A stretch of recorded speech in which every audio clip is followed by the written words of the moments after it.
The heartbeat of competition. The drama of the moment. This is TNT Sports, home of NASCAR's race for the championship.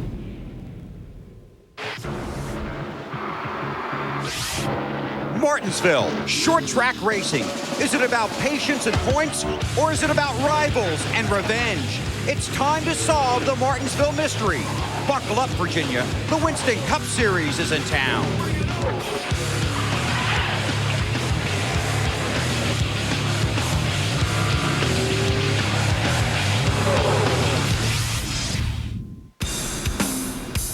TNT Sports presents the NASCAR Winston Cup Series from the Martinsville Speedway in Martinsville, Virginia. Today, it's the Old Dominion 500 presented by Stacker 2. The NASCAR Winston Cup Series has been racing at Martinsville since 1949. This thin and trim half-mile track has welcomed the most famous names to victory lane. Today, it is the site of the sixth and final short track race of the 2001 season. Hi, everybody. I'm Bill Weber, and welcome to Martinsville on a Monday. It is a cool but dry and sunny day here in Virginia. The temperature will be in the mid-60s. Now, just because we're competing on a Monday, don't think that takes any of the mission or the mystery out of racing here at Martinsville. 43 cars on this half-mile track resemble the mall parking lot the Friday morning after Thanksgiving, and everybody wants the same spot right by the front door, and they're willing to do just about anything to get it. Clearly in the spotlight today is point leader Jeff Gordon. The two obstacles between Gordon and his fourth Winston Cup championship, perhaps this race at Martinsville and next Sunday at Talladega. Why? Because the style of racing at those two tracks can really dictate what happens to you. Your best day can become your worst nightmare just because someone else made a big mistake. Now, the pre-race ceremonies. Now I ask you to please stand for our invocation and the singing of our national anthem. For the invocation today, a member of our Martinsville Speedway 500 Committee, L.D. Oaks. Let us pray. Most gracious Heavenly Father, we thank you for this beautiful race day. We ask for a safe race for our drivers, for our crews, and all our fans. And Lord, we ask a special prayer to continue to be with the families that lost their loved ones due to the terrorists. And Lord, be with our armed services as they try to defend our country.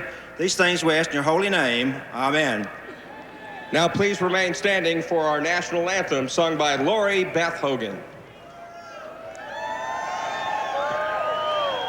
Oh, say, can you see by the dawn's early light what so proudly we hailed at the twilight's last gleaming, whose broad stripes and bright stars through the perilous fight o'er the ramparts we watched were so gallantly streaming, and the rockets regular, the bombs bursting in air, gave proof through the night that our flag was still there.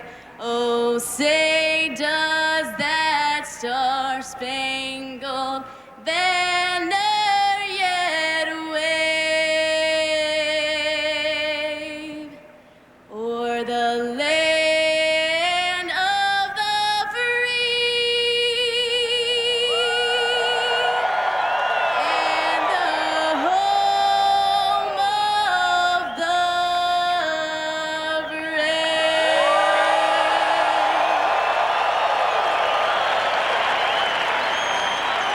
And now to give the command to start the race, our Grand Marshal today,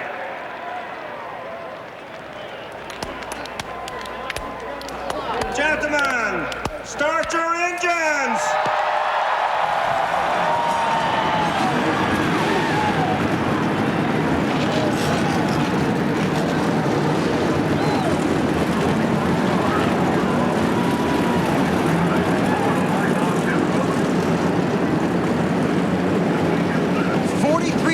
On the half mile at Martinsville. It's about temper.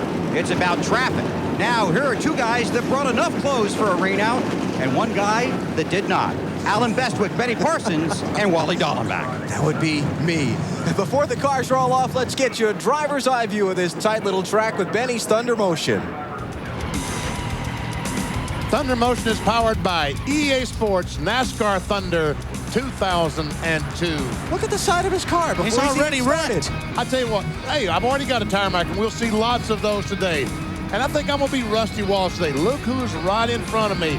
And folks, this is not the groove. You want to be on the bottom of the racetrack because the outside group has a very difficult time going. But sometimes you can go up, and sometimes you get these guys, and as you come off the corner, you get a good run, and boom, guess what? And we will see lots of that today. But the point is to get to the very bottom of the racetrack. EA Sports NASCAR Thunder 2002 is now available in stores. One lap around the track, he hit everything with the pace car. Man.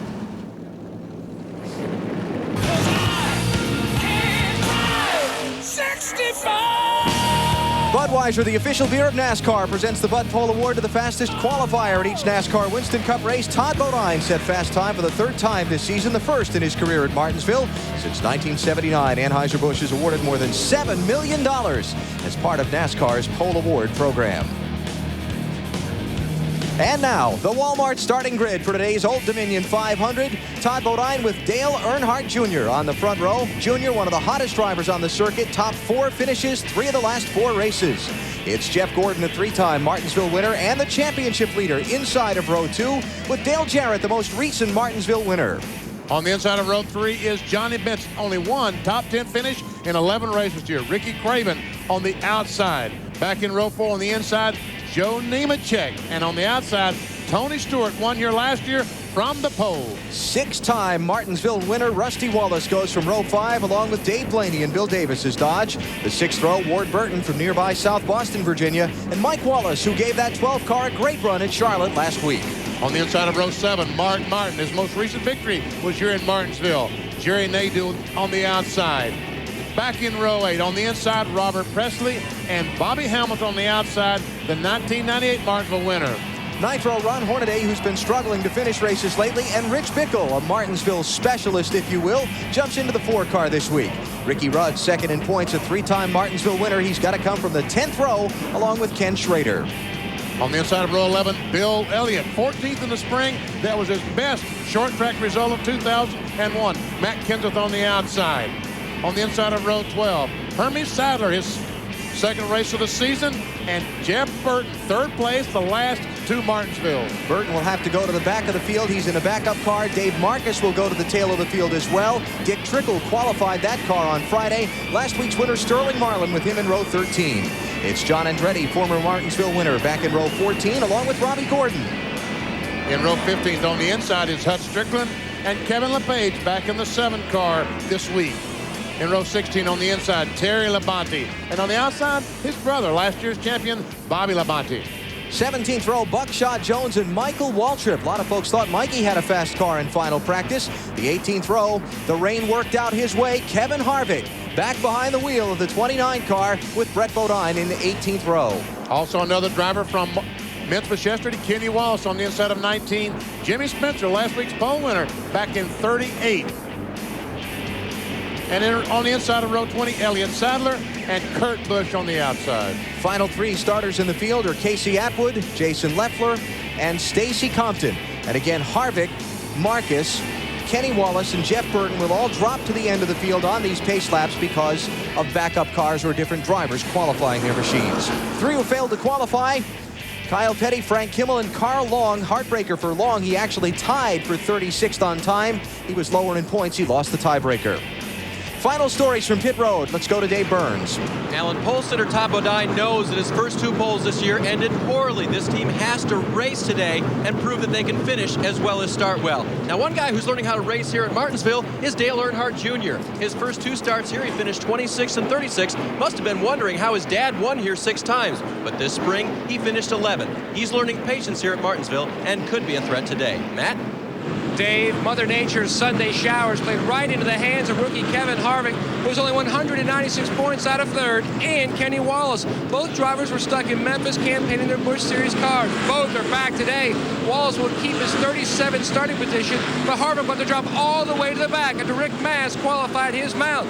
Today, they will have to plow hard and plow fast on this tight half mile to get to the front. To Marty Snyder.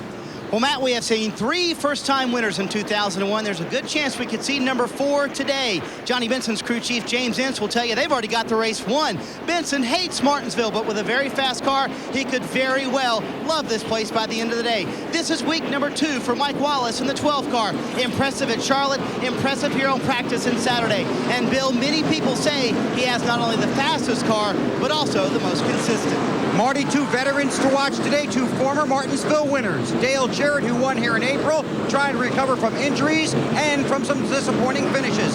Then there's Mark Martin. He hasn't won since he won here at Martinsville in April of last year, 55 races ago. Alan? Giving him a couple extra pace laps, Bill, to warm the tires and also these cars that sat around all day yesterday in the rain. Yeah, they're probably getting their brakes up to temperature a little bit and also get some rubber on the track a little bit. The gear and transmissions. The fluids they use in these cars are 90 weight.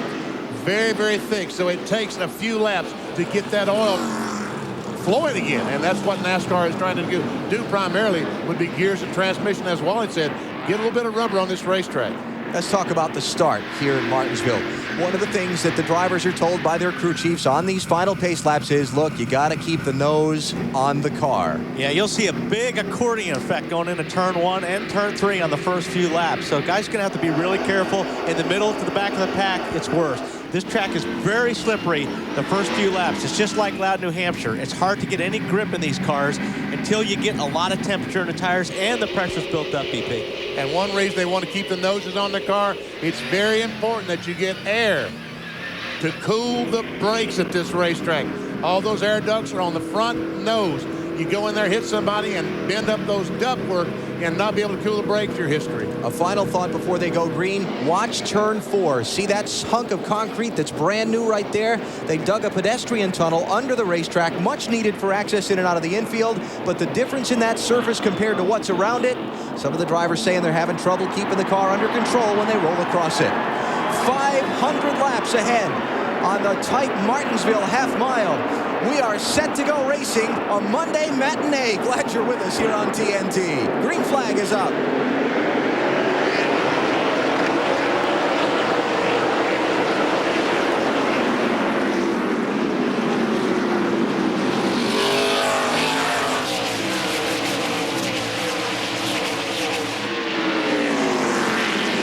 Here's Gordon looking to the inside of Todd Bodine as they come around to complete lap 1.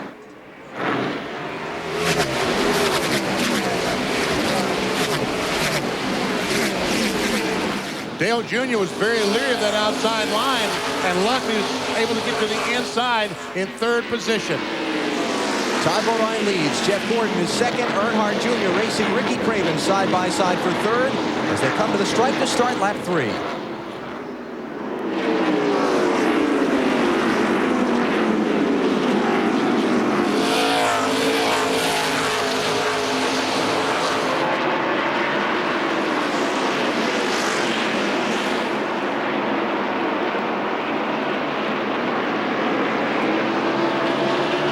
The silent lap 3 salute that began as a tribute to the great Dale Earnhardt, and we've expanded to all of America's lost friends and heroes. Tony Stewart racing for 5th.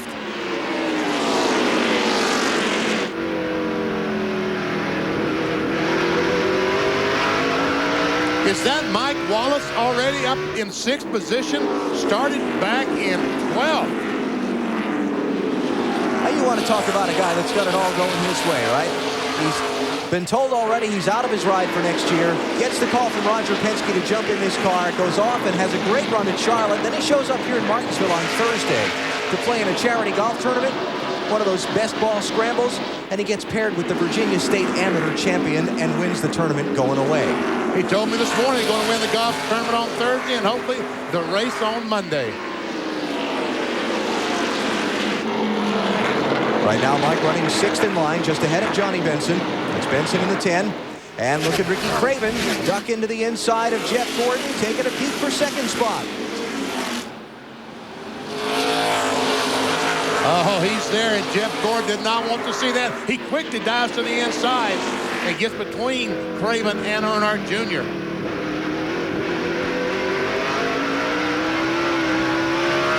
Little wheel spin getting off that corner there yet. When you go through these corners, you got to you get off the throttle all the way and let the car roll just past the center of the turn. And then you try to jump in the gas. If your car's working good, you can jump in the gas really hard, and the car drives straight up off the corner. That's 18th and 19th places you're looking at. Sterling Marlin just took a spot away from Robert Presley.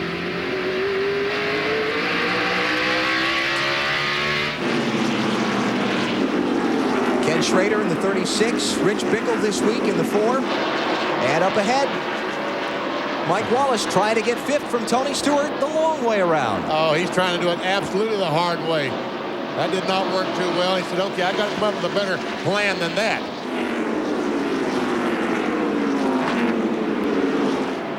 See, the problem is... Challenge for the lead up ahead. Craven under Todd Bodine. He's got him. And Todd barely gets back down before Jeff Gordon could stick the nose of that 24 car in there. First lead change of the race, 10 laps in.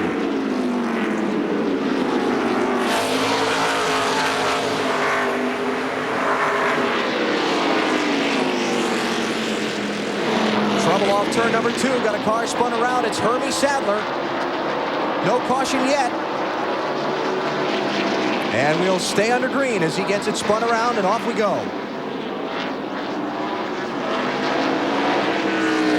Here comes the leader up through the accident site. Everything's clean.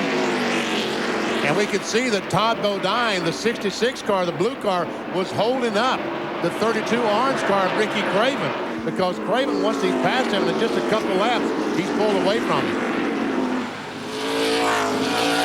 Behind them, when Tony Stewart's spotter jumped on the radio and said there had been a car spun off of turn 2, he backed off the gas. Mike Wallace slipped around him by staying in the gas in front of him. So you see Wallace now ahead of Stewart. And let's go back and take a look at what happened to Hermie Sadler off turn 2.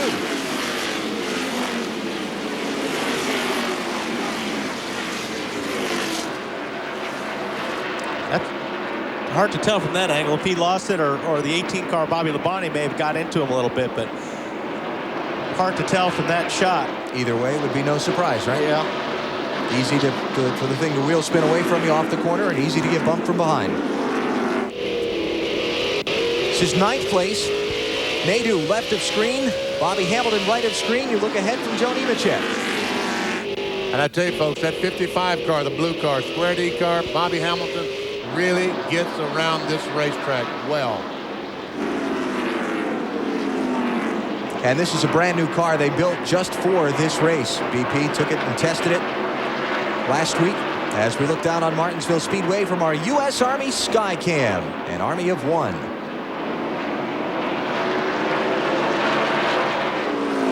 All right, battling for 2nd spot is Jeff Gordon. Gets on the inside of Todd Bodine, and Dale Earnhardt Jr. wants to get there to be able to follow it through.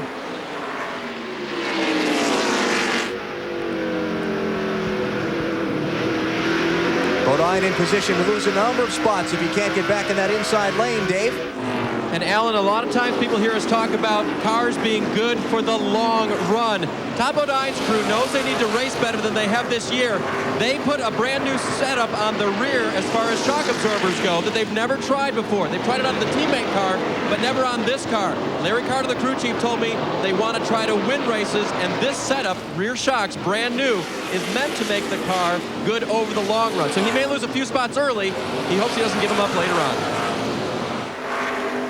Just underway here in Martinsville in the Old Dominion 500, presented by Stacker 2. Ricky Craven, 2nd leader of the day.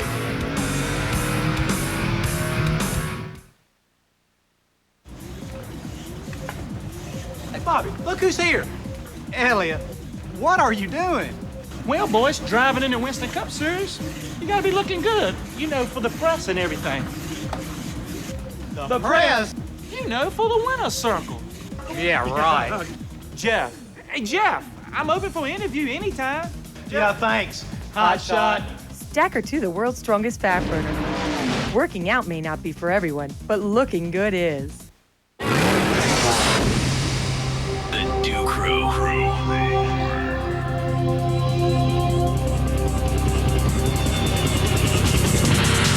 Hey guys.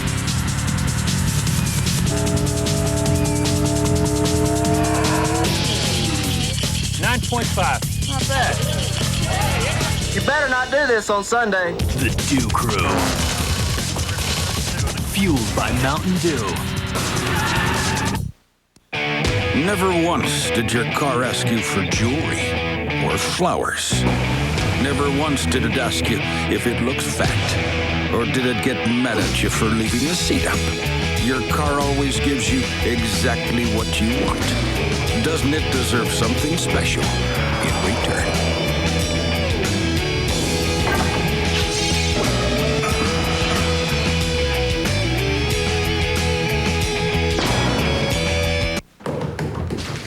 Okay, good news. That broadband thing we all want? Got it figured out. Honey, you call the phone company.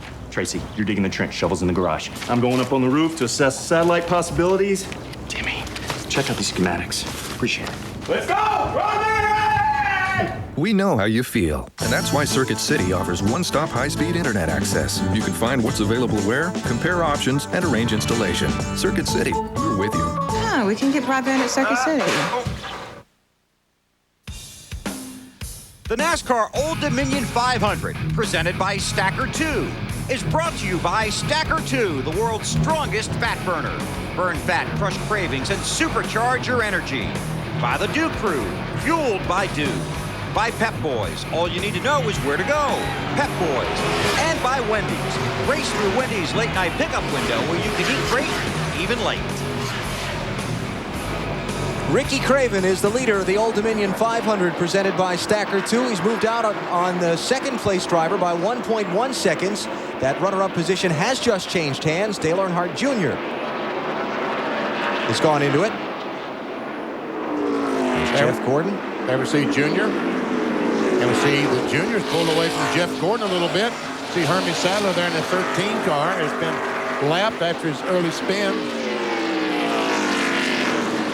Minute ago off turn number 2, Tony Stewart and Todd Bodine exchanged some sheet metal while Stewart was trying to take a position from Todd. Let's go take a look at it. Well, Tony thought he had a run. He gets in that left rear, and then he gets in the left rear again, and finally said, okay, all right, I'm not going to hit you in again. And a lap later, when they went down to turn 3, Todd just went up in the outside lane and said, you want it so bad? Take it. Which he has. Yeah. He has, and he's left them. So Stewart running in 4th. Ahead of Bodine, Mike Wallace, who's in 6th now. Dale Jarrett in 7th, and maybe the fastest car on the racetrack. That one right there, Bobby Hamilton. Up to 8th. Stop. I'm just going to say started 16th, Benny. That's exactly what I was going to say. I don't know whether to say great minds think alike or not there. You might disagree with me.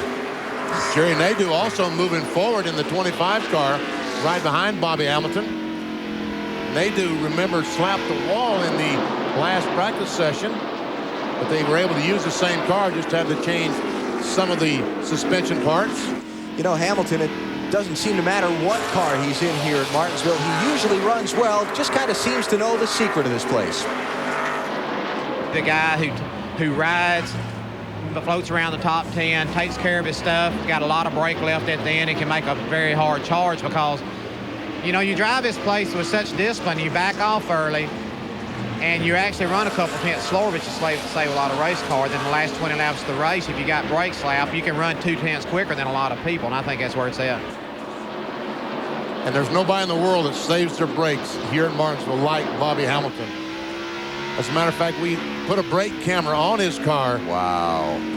And this is saving brakes. We see that rotor turn red, but you see down the straightaway, the air duct's coming in, and the glow goes away just when he gets on the brakes as he enters the corner.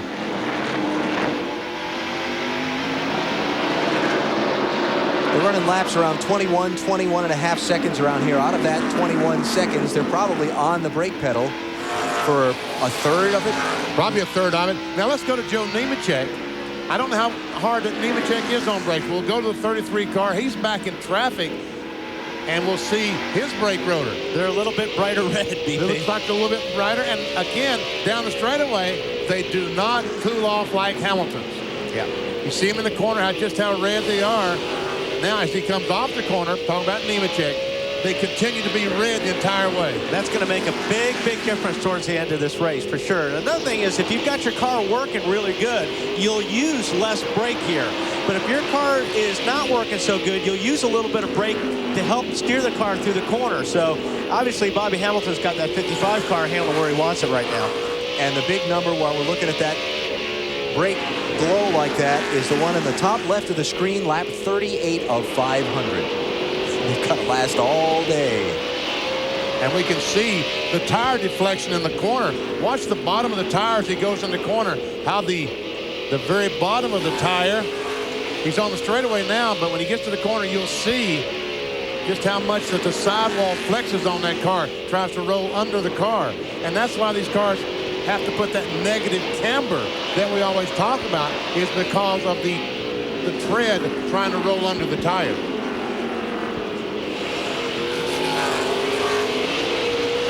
As a matter of fact, let's show you how this braking systems work on this car and how they try to cool them off. As we go inside our virtual garage, we'll look at short track braking system. The vents in the front bumper, the front air dam. The air, cool air goes in and cools the rotors. Large, big rotors compared to the super speedways. The calipers much larger than super speedways. And the brake lines, as they hit the fluid, they have a recirculating system. The fluid just inches its way and keeps recirculating new fluid. The biggest problem with all this heat is boiling the brake fluid and aerating the fluid and getting to the point that it won't work. Right. What that circulator does, when you hit the brake, like you said, Benny, it moves the fluid so it's not sitting in that caliper all the time, and it moves it through the system. And the only other thing now, driver's got a little bit of flexibility on, he can change the brake bias. There's a knob inside the car. So if you feel that you're using way too much front brake, you turn the knob, and that changes the proportion of the master cylinders, and it can give you more brake, and that'll help sometimes make the front rotors cool off a little bit. All right, now let's go back to Bobby Hamilton. Here he is. And you see the brake rotor? It turns red when he goes down the corner. He lets his foot off the brake, and instantly it is cooled well enough. This is a guy that is unbelievable on brakes at Martinsville. Yeah, big difference between this one and Nemechek's. Hamilton running right now in 8th place. Nemechek is in 10th, both performing well so far. The leader, Ricky Craven, has just overtaken Casey Atwood and Dave Marcus to put them a lap down. We're just underway in Martinsville. 43 laps complete. You're watching NASCAR on TNT.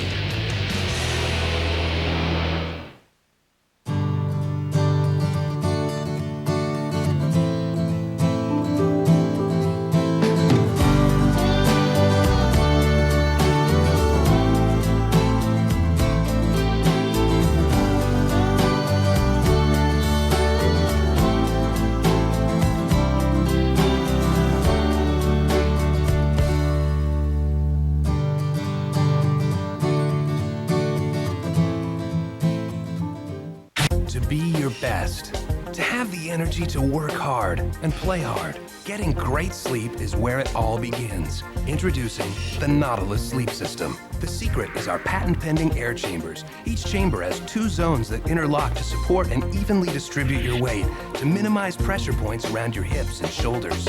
With a push of a button, your side of the bed can change from soft to firm and anywhere in between to give you instant comfort. This innovative design is only available on the Nautilus Sleep System. In fact, Nautilus Sleep Systems are so comfortable and so durable, we back them with a 90-night, 100% satisfaction guarantee and a 20-year limited warranty. You can own one with no money down and payments as low as $30 per month. Get great sleep every night and wake up each morning with the energy to handle anything that comes your way. For a free video and brochure, call or go online at greatsleep.com. Nautilus Sleep Systems, leading the way to great sleep. Ricky Craven, second leader of the Old Dominion 500, presented by Stacker 2. Todd Bodine started on pole, led the first 9 laps. Craven went out in front after that. And we've got trouble off turn 4. Looks like Hermie Sadler might have gone for another spin cycle. Yep. He did not hit the lottery today, did he? 2 spins, no caution. Will he get the hat trick? The way the day started? He might. He might. Let's check down on pit road. Here's Bill Weber.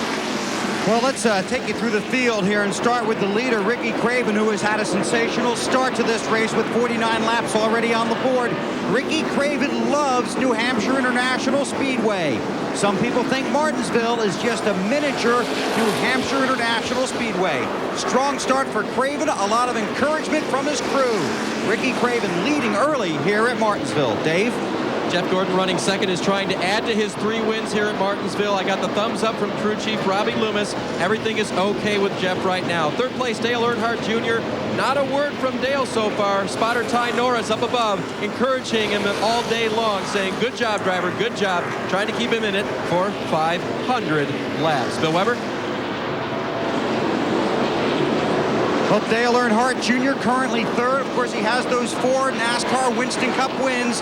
This is not always his favorite style of racing, but he just moves forward here, battling back and forth with Tony Stewart. Tony Stewart has told his crew chief, Greg Zipadelli, I don't want to know lap times right now. I'm going to follow the flow and work my way through traffic that way. So far, it's working well for Tony.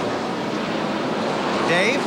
We told you earlier, Todd Bodine, his car working on a new setup here. It's currently very tight, and Todd is trying to keep control of the car until they can come in and make an adjustment on the 66 car. Let's go to Matt. Dave, Mike Wallace is driving with a lot of determination, confidence, Matt, hang on a second. Got trouble in turn 2, Matt. Robert Presley is up into the outside wall. First caution's out.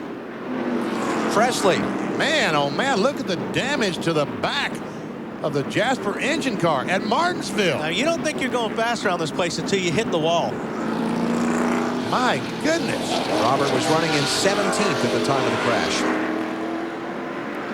You know, you don't think you're running fast, but you're still going better than 100 miles an hour when you enter the corners. Absolutely, yep.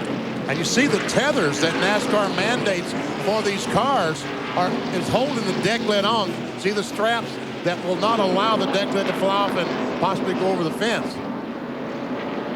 Because he knocked that deck lid off. So Presley back to the garage. First car to encounter significant trouble in the race. And now we should see all the leaders come to pit road here for their first stops. And this pit road at Martinsville is tight. Tight, very tight. It's tight. And this was a huge break for a lot of cars that were just in front of the leader. Kenny Wallace, Stacy Compton, Hud Strickland, Elliott Sadler, and here they come. Who gets 2 tires? Who goes for 4? Strategy will be a big thing all race long. Craven working his way toward his pit stall at 35 miles an hour. Let's go to Bill Weber. And watch for trouble here on pit road. This is a very narrow, very tricky pit road with a lot of turns. Ricky Craven has an easy out, but he'll have an easy in rather. He'll have Tony Stewart in front of him. It's 4 tires, and as you can imagine, no changes here for the 32. Craven pits as the leader. Dave? No changes on the 24. They call for 2 tires only. Right side tires for Gordon. He is gone. Marty. Jeff Burton making terrific progress from the back of the field. Remember, he had to go to the back of the field when a backup car up to 29, tight in the middle, loose off a track bar and air pressure adjustment, but a lot of cars beat him off pit road. To Matt Yoakum. 2-tire stop for Mike Wallace. It took a little air pressure out of the right rear. He was loose. He needed a little help with forward bite up off the corner. I believe Jimmy Spencer only got 2 tires as well. Matt Kenseth is on track out in front of the field. He and Stacy Compton have not pitted for the moment. We got a dead girl and you killed her. I helped her! Brutal crimes call for strong justice, and it doesn't get any stronger than Law and Order. Now on TNT, 4 nights a week at 8. You have to talk to me. The girl is just violent, Jack. Get caught up all over again with Law and Order episodes you've missed that you can't see anywhere else but TNT. We're gonna have a big problem, and I'm gonna solve. Do it now.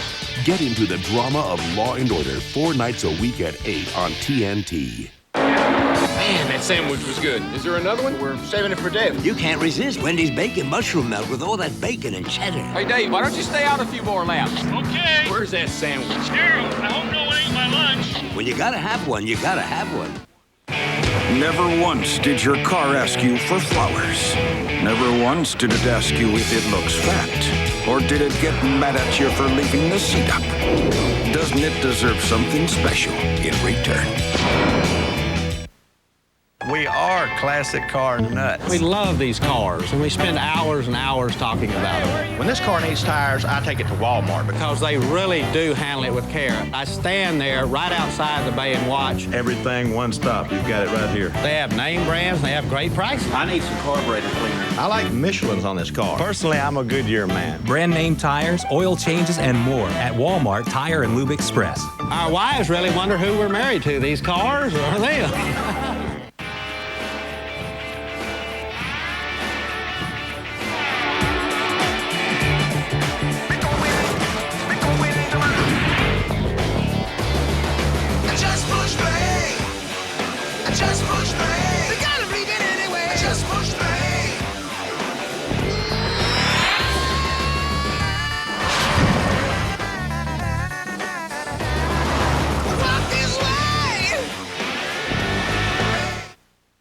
Log on now to NASCAR.com and check out the Conseco NASCAR Fantasy Challenge. Pick your own team of drivers and see how you match up against other fantasy teams. Log on today and you might just win a replica of the number 14 Conseco Winston Cup Pontiac. Pit strategy played out big. Matt Kenseth and Stacy Compton stay on the track. Another 8 teams get 2 tires. Jeff Gordon, Tony Stewart, Ward Burton, Mike Wallace, Bobby Labonte, Johnny Benson. Wow. Watch how tight this is. Tony Stewart took 2 tires. Bobby Hamilton's sitting in there. Look at a tire carrier. I mean, there was no room in between Tony Stewart and Bobby Hamilton. That was close. And obviously Mike Wallace in the 12 car also changed 2 tires. Back to green flag we go. Matt Kenseth was 18th. He takes the lead by not stopping. Bobby Hamilton was 7th by taking 4 tires. He's back in 18th. I don't know if you saw that shot, Benny. See how the rubber's already sticking to that concrete? They're getting more and more of that on the racetrack. And when you're driving over that, especially late in the race, it's very slick on there. It really moves the car around. It's like running over gravel. See Ward Burton, 22, trying to go by the 44. Buckshot, one of the drivers a lap down in that 44 car. You've got Casey Atwood, Buckshot, Dave Marcus, and Hermie Sadler, who are the lap down cars. Ward Burton running in 7th right now, Dave. And they were one of the teams that took on 2 tires only, Alan. They made a slight air pressure adjustment to try to help Ward. He had reported that his car was so tight in the middle of the corner that he practically had to stop to get the car to turn.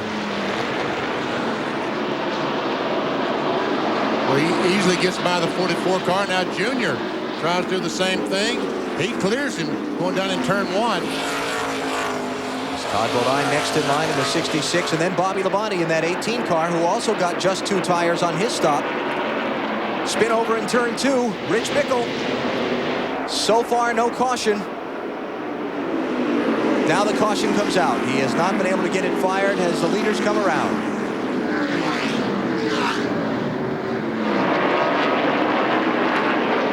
He may have got a little help on that one. You think? I think so. I'm going to go out on a limb. So Matt Kenseth leads the field to the yellow. How about the call for Kenseth and Stacy Compton to not take tires on that last caution? Not a bad plan. Not a bad plan at all.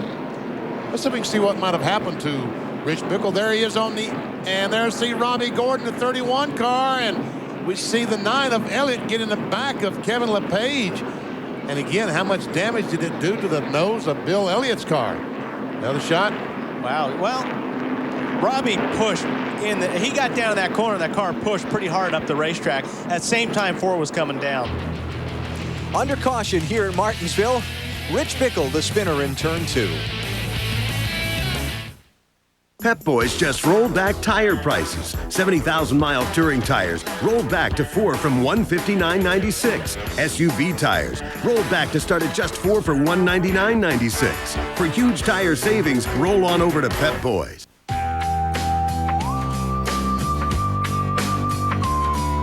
beer is only as good as the ingredients used to brew it. That's why Budweiser uses only the finest all-natural ingredients, hand-selected to deliver a taste, a smoothness, and a drinkability you won't find in any other beer at any price. This Bud's for you. And you. This Bud's for you. Pep Boys just rolled back tire prices. 70,000-mile touring tires rolled back to 4 from $159.96. Raised white letter performance tires rolled back to 4 from $199. So for huge tire savings, roll on over to Pep Boys. Everywhere we go, people seem to love Team Kelly. We love Team Kelly Racing. They've got the drive, they've got the experience. Team Kelly needs a lot of work. How is it that you have the worst luck on the circuit? Go Kelly! Go Kelly! Denny needs to step out of the way and let Trish drive. You racing Saturday night? You know, I think this week Team Kelly's going to do it. Cut! Yeah, like that'll happen. Someday, they just might win. The Kellys. Exclusively on NASCAR.com. America Online keyword NASCAR. You know every story, every wound.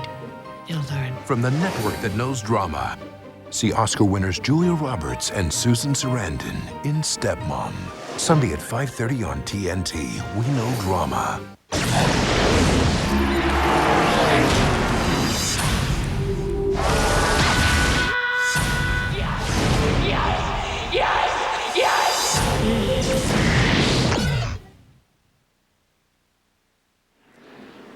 Half a lap from the green. Here is our Wendy's race menu. It's from the smallest track on the circuit to the biggest. Next week, Talladega, Sunday on NBC.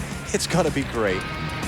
And then we go to Phoenix on NBC, and here we go, back to green flag.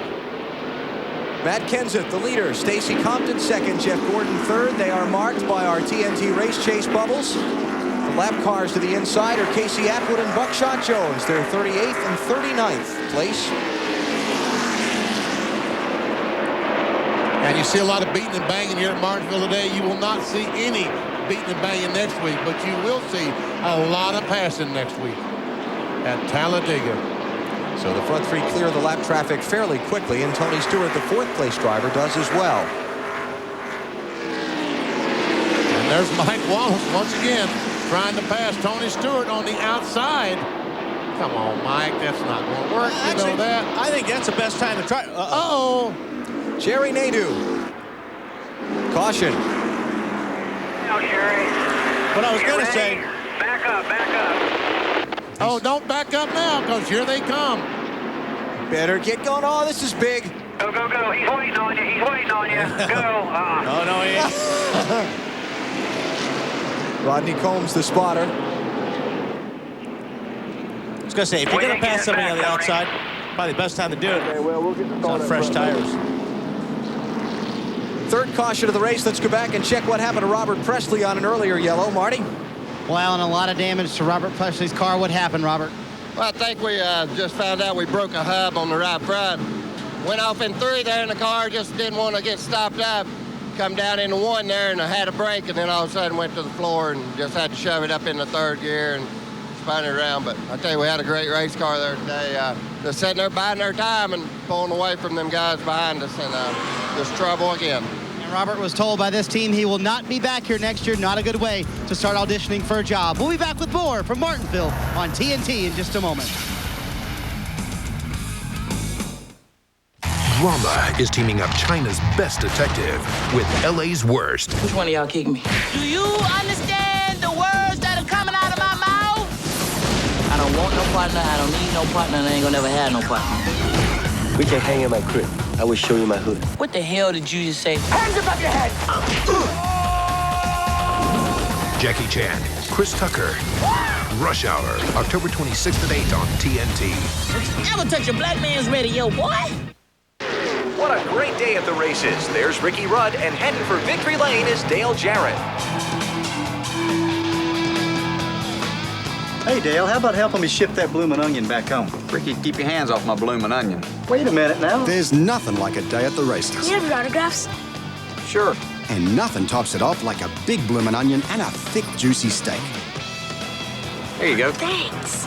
Too fast for you, Ricky. Outback Steakhouse, NASCAR's bloomin' favorite.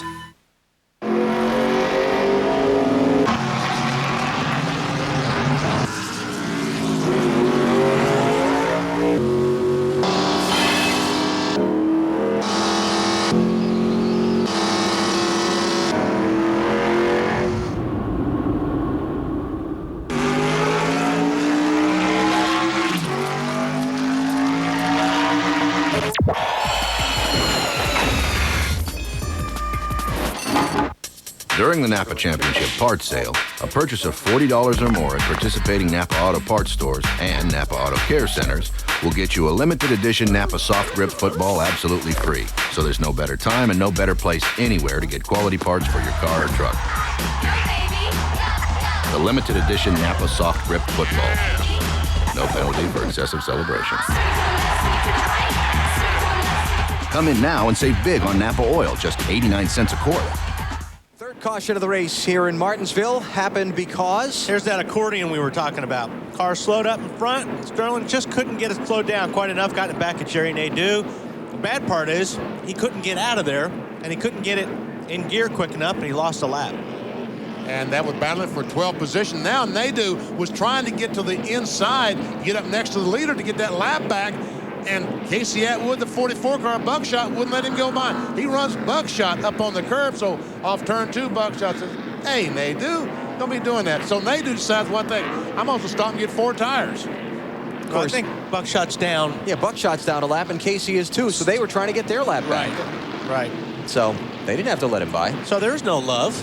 Let's go down to pit road, Dave Burns. Well, Jerry Nadeau has been on and off pit road now. They put some fuel in the car. They repaired a little bit of damage. Remember, he's already been in the wall once this weekend in final practice. Had a little scrape with the wall, didn't bend the car too much. But during this pit stop, he also had to stay down for a penalty. The crew's still figuring it out. I believe it was because he lined up and came into the pits incorrectly. I don't think he had too many men. I don't think he was speeding. So that's Nadeau's story for now. Yeah, you're not allowed to pull up the pit. Hey, Dave, what happened to Johnny Benson on the last caution? He gave up 14th spot and came down the pit lane. Yep, he sure did, Alan. He actually made 2 pit stops on the last 2 yellows. The first time, they made a wedge adjustment and unhooked the rear sway bar. They said it had no grip in, no grip off. The car was just totally out of control. Then they came in asking Benson, did that help at all? He said he thinks maybe it's just a touch tight. So they made a track bar adjustment and filled the car full of fuel. Okay. He's already back. He's way back in 33rd place because of that added time on pit road. Here's our NASCAR Busch Series update. What a race yesterday in Memphis. Hope you caught it. Randy LaJoie scores the win when Jeff Green and Jay Sauter tangled racing for the lead in the final laps. LaJoie went under them both and got the victory. Busch Series championship. 4 races to go. Kevin Harvick adding a little ground to his total advantage. Craftsman Truck Series raced in Las Vegas yesterday. Ted Musgrave, the winner. Jack Sprague adding a little ground to his advantage in their championship with just a couple of races to go. Wow. Who's he hit? Bill, what happened? Well, Rusty Wallace told his crew he hit the 25, but he definitely hit somebody. They're concerned about the effects it'll have on the handling. I don't think it'll affect the handling all that much unless he knocked the toe out, but it could affect the way those brakes are cooled and the way that water temperature is going to be. That's right. Up today. His water temperature was 190, and Robin told him he thinks they'll be okay, but we'll keep an eye on that, Wally. Okay. All right, Bill, thanks. Matt Kenseth is your leader. Jeff Gordon is second. Stacy Compton third. Mike Wallace fourth. And Tony Stewart is fifth. Rusty is back in 13th. And a battle for the lead is Jeff Gordon. That 24 car has 2 fresher tires. On his pit stop, he changed 2 of the 17 car. After 81 laps, has not been in the pit, on the pit road. That's a good strategy, I think, on the 17 car. The problem is you don't want to get caught in that high line, like he's going to be caught right now. Now he's going to lose a lot of positions unless he can get that thing back down to the bottom of the racetrack. And here we come Mike Wallace on the outside, trying to take over. He takes over the 3rd spot, going for 2nd on the outside. Well, he's just loving that high lane, isn't he? Matt Yoakum.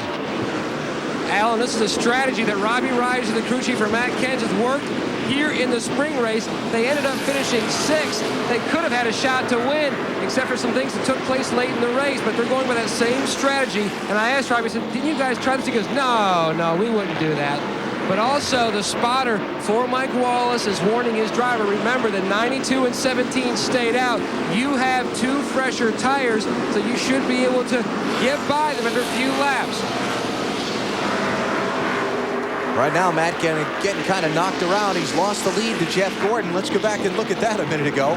Gordon roughed him up a little bit. Maybe not intentionally, but he did. Got a good run off before. Here they go down into turn 1. And that's what new tires get you to do. It lets you drive in the corner deeper. And Matt couldn't get in there as deep as 24 car, so uh-oh. That's John Andretti in the 43 and Jason Leffler in the 01. And Andretti looks like he's going to get his car. Come on, Jeff, back off. Jeff, let it go. Attaboy, Jeff. Caution's out. Nice man. So, in a situation like that, after the guy spun up in the corner, don't you think he should have let him his lap back? What do you think, Wally? No. I should. Well, yeah. You're an evil man. 43, John's won here. He runs this place good. You got to worry about a guy like John Andretti coming back and beating your butt by the time this race is over. Let me tell you what, I've ridden in a car with Wally to the airport. He's as ruthless on the highway as he is on the racetrack. We'll come back.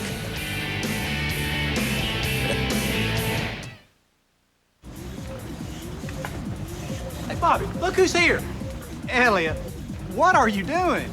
Well, boys, driving in the Winston Cup Series, you gotta be looking good, for the press and everything.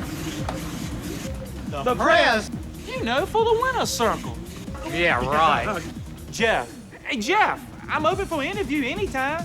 Yeah, thanks. Hot shot. Stacker 2, the world's strongest fat burner. Working out may not be for everyone, but looking good is. So, Mrs. Petty, you called Kyle to track and said, let's have dinner for two. Dinner for two? Dinner for crew? They're close. Ma'am, were you on a cell phone? Yes, I was. Patty, I warned you about the static. That explains everything.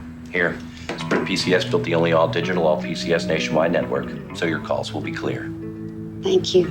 What about them? I'm thinking drive-through. 2,500 minutes for $39.99 from Sprint PCS. To be your best. To have the energy to work hard and play hard. Getting great sleep is where it all begins. Introducing the Nautilus Sleep System. The secret is our patent-pending air chambers. Each chamber has 2 zones that interlock to support and evenly distribute your weight to minimize pressure points around your hips and shoulders. With a push of a button, your side of the bed can change from soft to firm and anywhere in between to give you instant comfort. This innovative design is only available on the Nautilus Sleep System. In fact, Nautilus Sleep Systems are so comfortable and so durable, we back them with a 90-night, 100% satisfaction guarantee and a 20-year limited warranty. You can own one with no money down and payments as low as $30 per month. Get great sleep every night and wake up each morning with the energy to handle anything that comes your way. For a free video and brochure, call or go online at greatsleep.com. Nautilus Sleep Systems, leading the way to great sleep.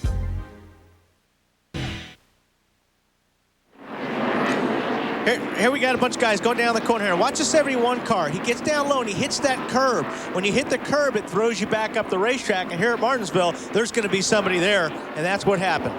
Another angle, we see the 71 of Marcus there. He hits that left rear, and around goes the 43. The 99 Burton gets in the back of the 14, and we're racing.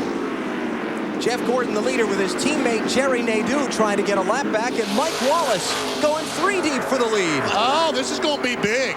Oh, yeah, this is big. Oh. And Wallace takes the lead. How about Mike Wallace? Matt Yoakum.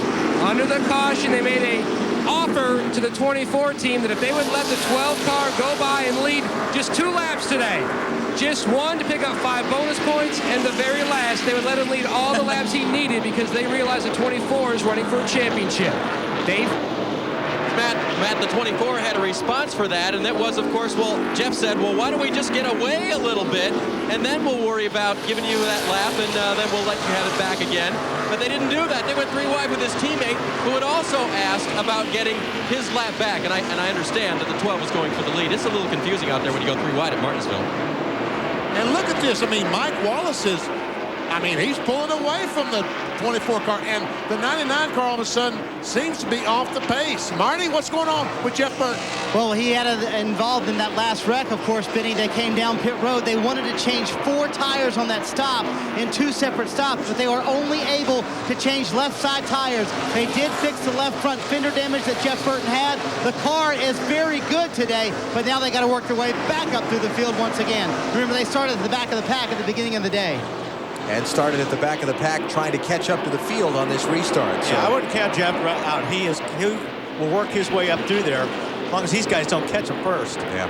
Jeff Burton back in 35th place, last car on the lead lap. Mike Wallace leading at Martinsville for the first time in his Winston Cup career.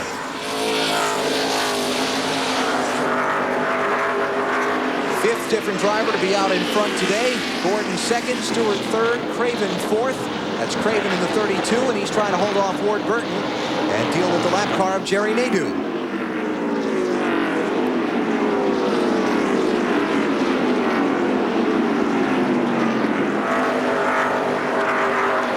Farther behind them, Ricky Rudd, second in the championship coming in. Meyer back in 15th place, while Jeff Gordon is running second. See Bobby Hamilton in that heavy traffic, the 55 car, as he gets on the inside of the 92.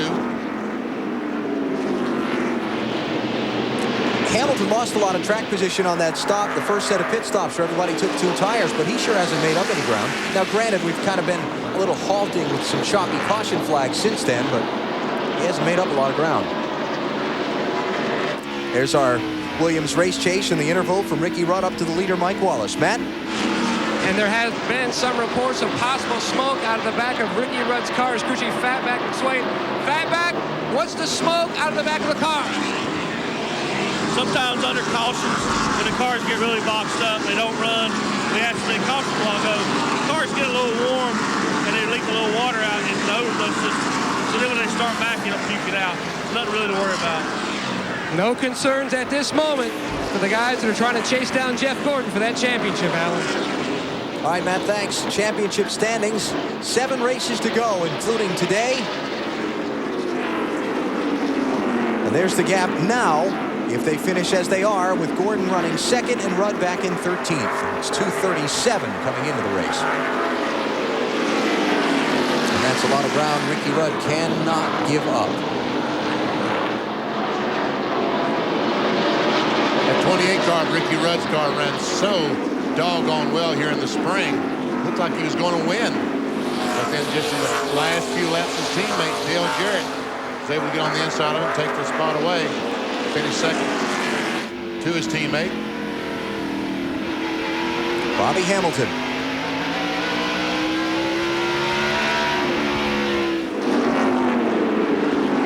Got Rusty Wallace in 12th, Rudd in 13th, Hamilton in 14th there. 2:28 and 55 cars. Rusty Wallace looks out the back bumper. Looking out the back bumper, I should say, of Rusty Wallace's car at Ricky Rudd.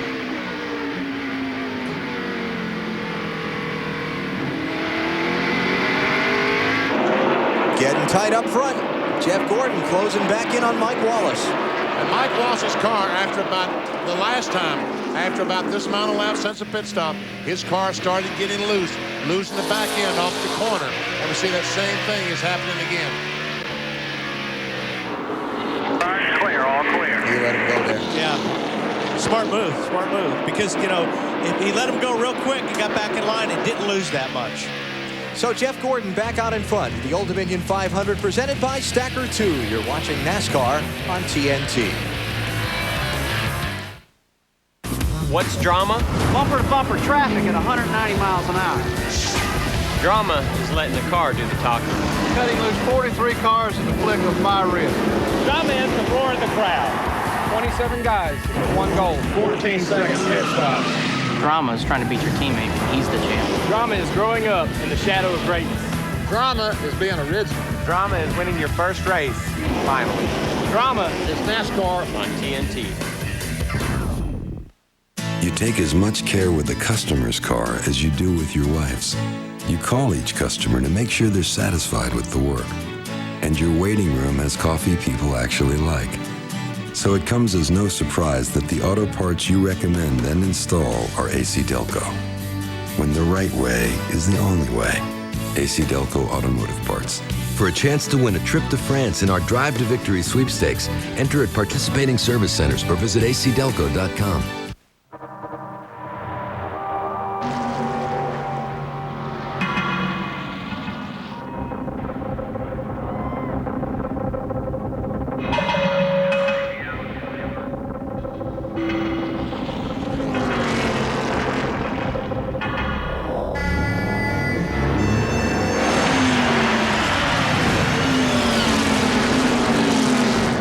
Conseco, NASCAR's official financial services provider. your heart pounds. The engines roar. It's adrenaline on wheels. April 14th, Martinsville Speedway hosts the Virginia 500. We give new meaning to the term contact sports. Get your tickets now for your very own adrenaline rush. Jeff Gordon leading the Old Dominion 500 presented by Stacker 2, the Monday matinee from Martinsville Speedway in Virginia after rain yesterday. We saw Gordon take the lead from Mike Wallace moments ago. Since that time, Wallace has really gotten shuffled back. Tony Stewart's up to second, Craven to third, Ward Burton to fourth, and there's Mike Wallace way back in fifth. And there comes another Wallace. That would be Rusty Wallace on the inside of the 40 car. That's a battle back to the 11th position.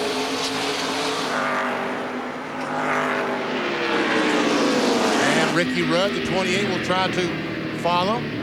Oh, he's going to try to. Oh, this is the Coors Light car he's trying to pass.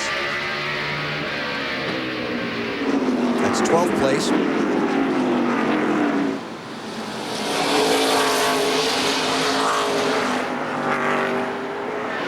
See the 17 car having some trouble getting by Buckshot Jones. The 17 out there on those worn tires, and the lap car Buckshot Jones presented a problem for him. Bobby Labonte's been picking up some spots in this most recent run of the race. Marty Snyder has an update on him for us. Running ninth now, Alan. The car before this run was loose. And remember on the last pit stop, they came in and changed 2 tires. Recently on the radio, Bobby told his crew chief, Jimmy Makar, 2 tires actually helped the car out. It's running a little bit better right now. To tell you how precious these Winston Cup points are, about 2 months ago, Bobby Labonte was 10th in the point standings. And over a 10-race period, they worked their way up to 6th in the points. He finished 36th at Dover and fell all the way down to 9th in the point standings where they sit now. Bill Elliott's in trouble. On pit road under the green flag, lap 116. And the crew does not appear to be in a significant hurry. Now, when they go to the hood pins, when they pull in the pits, the jack, you got a chance. When they go to the hood pins, that always looks bad. His hood is bent down the top there. See, he got in the back of somebody right at the top of the hood there. It's bent over.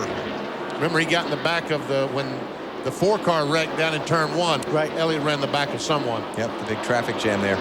Matt, what's going on? Well, and he's been complaining about an overheating problem earlier, and then Bill reported in the water had climbed to 260. They told us to go ahead and bring it in. Right now they're looking under the hood and see what they can do to try to get this 9-car out, but a tough break for Bill Elliott. See, look at all this damage right here. And the thing is, when you get in the back of these other cars, you think, well, those bumpers are fiberglass, but right behind those rear bumpers are the bars that separate the fiberglass from the back of the car. Yeah, see the water's coming out? He probably has a hole in there, and one of those bars from a bumper that he got into probably punctured the radiator. That's right. Now, finally, they put some water in there, so now they're able to get the water out of the hole. All the water is gone. Mike Wallace still sliding back. The outside lane that worked so good for him a little while. Oh, look at this. He and Junior and Jarrett now. Now, Jarrett's on the inside of Junior. Yeah, he backs off. Oh, clear. Matt Yoakum, what's going on? An update on the 9-car. They feel like they are done for the day. They've got water coming out the tailpipes, and there's a hole in the radiator. They're pushing the 9-car behind the wall. Now the 88 car, we see some damage on the nose of his car. Very similar to what Bill Elliott had. Grill all pushed in there on Jarrett's Ford. Some of those bars in the back of those bumpers, BP, they actually come to a point. It's like a V. And if you hit somebody's bumper hard enough, that's like a spear going through your radiator. What we know right now for sure is that Mike Wallace wants a caution. Oh, yeah. Really badly. What's up with 20? Tony Stewart. What's up, Marty? Well, when he went by me, Benny, it sounded like he was on 7 cylinders. We'll have to check in his pit to make sure, but it sounds like he's on no cylinders now. Oh, yeah, it's gone. It's shut off. He's got no cylinders. Caution's out. Tony Stewart, third place in points, to the garage. What'd you say about Mike Wallace needing the caution flag? He got it. Tony Stewart, the defending winner of this race, is in the garage. And the caution flag is out. This one is the 5th one of the event, and it's at the 1/4 point, lap 125.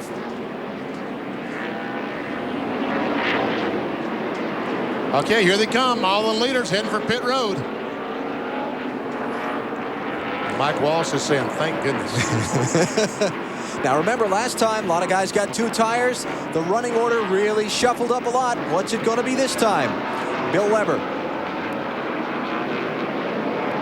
Ricky Craven coming down pit road right behind Jeff Gordon. Said, I'll follow Gordon. That'll protect his pit road speed. Again, easy in and should be a more easy exit now with the 20 car having its problems. 4 tires for Craven. We go to Dave.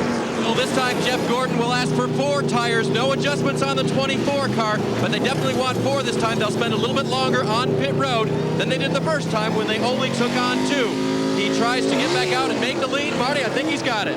And Bobby Labonte came down pit road running 7th. Dave, guys don't look too happy with their stop. 4 tires, no adjustments for the Interstate Batteries car.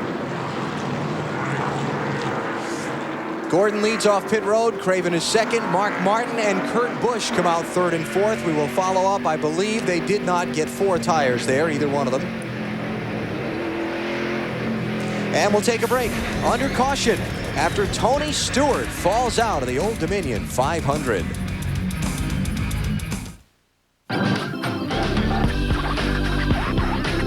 The Kellys.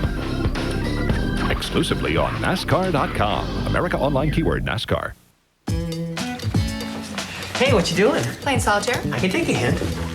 Any chance you get?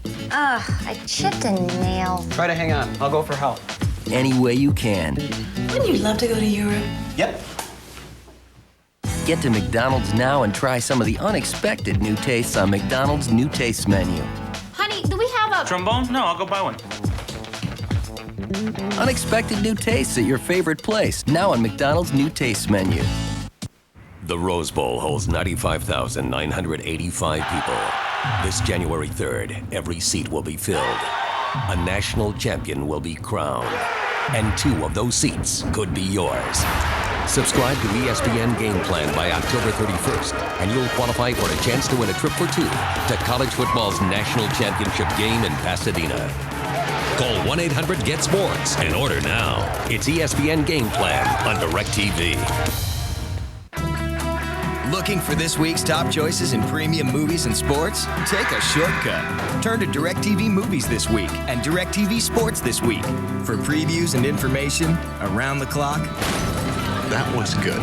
Back to back.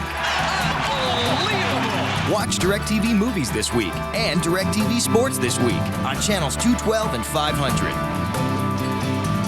Don't miss the best in movies and sports from DirecTV.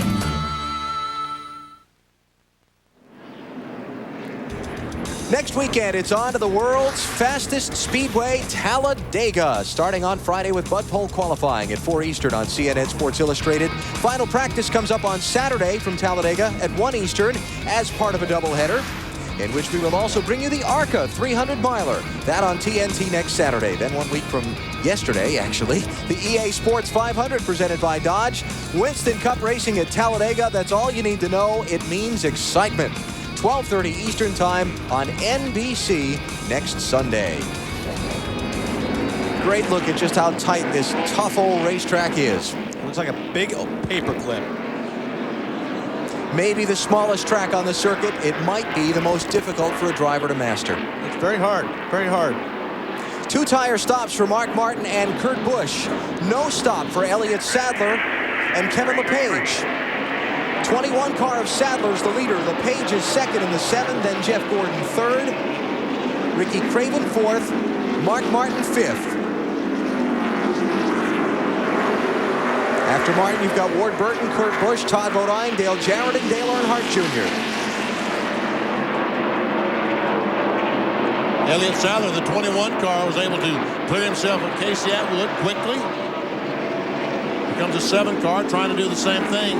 And Jerry Nadeau, that 25, is going to get up there and try his best to get his lap back from Elliott Sadler. Remember, the 25 car spun 40, 50 laps ago and lost a lap before he could get his car going again. And he actually is 2 laps down, Benny, so he needs to get a couple times up past the leader. Well, Jerry, you got a lot of work to do. Boy, he does. But can be done. What was it? Last year, Rusty Wallace had an unscheduled pit stop, got a couple of laps down, made them both up, and was working his way back through the field and ran out of laps. Yep. Almost won. And there he goes. Elliott Sadler from Virginia. This would be considered his home tracks. South Hill and Emporia, the area where he lives, straight across Highway 58 east of Martinsville. But that car is based just about 25 miles from here in Stewart, Virginia, home of the Wood brothers. And for being their home track, it's a place they've never had a lot of success because for many years they ran a very limited schedule and didn't compete on the short tracks. Look at this. Mark Martin in 5th, Ward Burton in 6th. The lap car of Casey Atwood and then Kurt Busch, who started back in 37th. 2-tire stop has gotten him up there.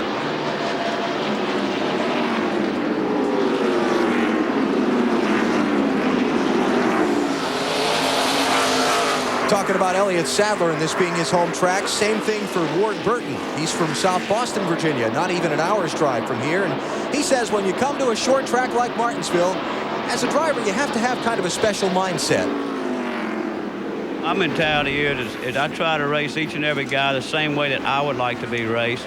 At the same time, knowing the atmosphere we're in, none of us are perfect, but, you know, give and take, get to the end of the race, then we'll see who's got the better car and who's got the best team to put that car in a situation to run away. That's perfect. I mean, that's now most of these guys, when you go out and race, that's exactly what Ward said. You want to be raced like you'll race the guy. The guy's going to rough you up, going to race you dirty. Well, that's easy. You can do the same thing. That's why I won't go on a go-kart track with you. Oh, come on. You on a go-kart track because you'd have to wear a helmet, and that would mess your hair up. I'd have to have a helmet, and I'd have to be strapped in if you're behind me. Now, Mr. Mathematician, how far can the 21 go on fuel? Well, he's got to stop. If you give me a second to look over at my pit chart, and I'll find out the last time he came in, I can tell you. And we can see that Jeff Gordon back there, the 24, trying to work on the 44 of Buckshot Jones and Ricky Craven. A terrific run today for that tide ride of Ricky Craven.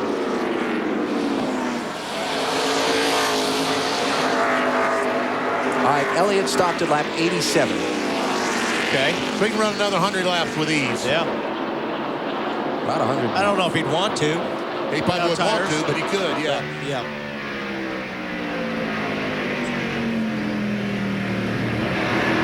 Here these cars back off, almost stop in the corner. RPMs goes down to somewhere under 5,000 RPMs right in the middle of the corner.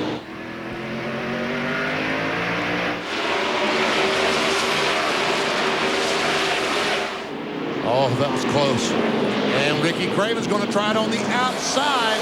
That really doesn't work too well here, but unless you can box the guy in. Yeah, unless you can get him boxed in behind a slower car. Outside, clear, all clear. Jeff said, am I really going to have to go out there and let Craven get on the inside on me?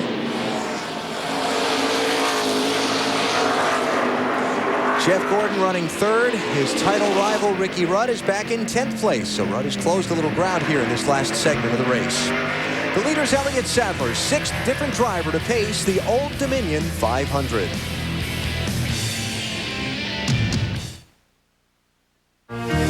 The American way of life is energy in motion. Energy powers our lives and fuels the technologies that make America go.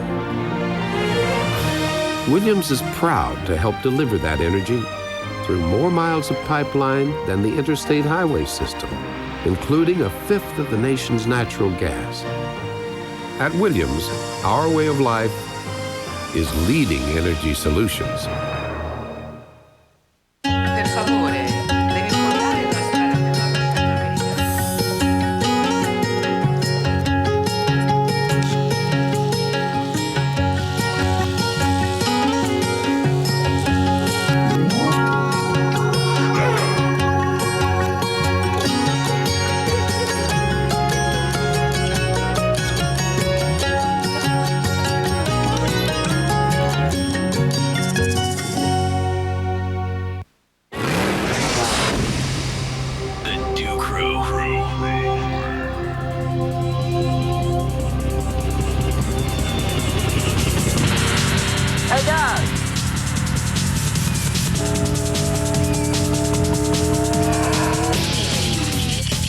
30.5. Not bad. You better not do this on Sunday. The Dew Crew.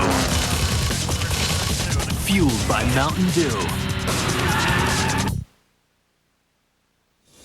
The NASCAR Old Dominion 500, presented by Stacker 2, is brought to you by Williams, Leading Energy Solutions, by Conseco, Step Up, by McDonald's, we'd love to see you smile, and by AC Delco Automotive Parts, when the right way is the only way.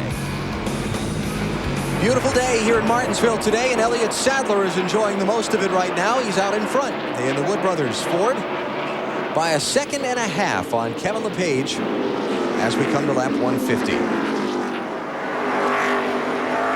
Tony Stewart went out of the race a short while ago, or we think went out of the race. Bill, what's the story there? Well, they continue to work under the hood on the engine compartment.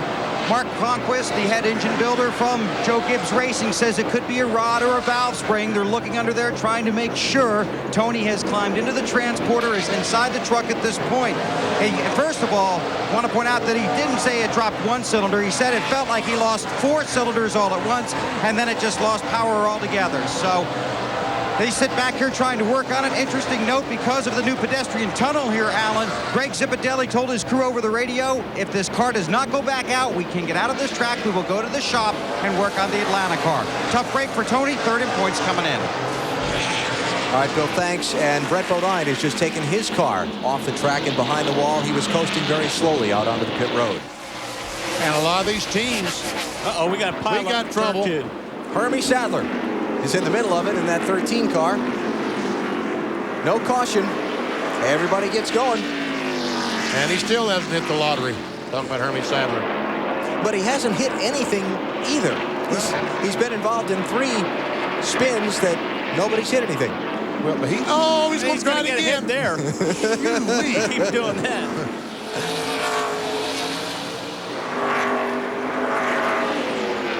Let's go back and check out what happened to cause the big jam up over in turn 2.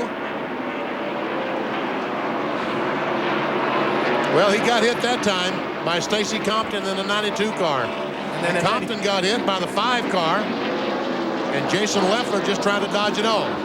Battle for the third position. Mark Martin on the inside of Kevin LePage.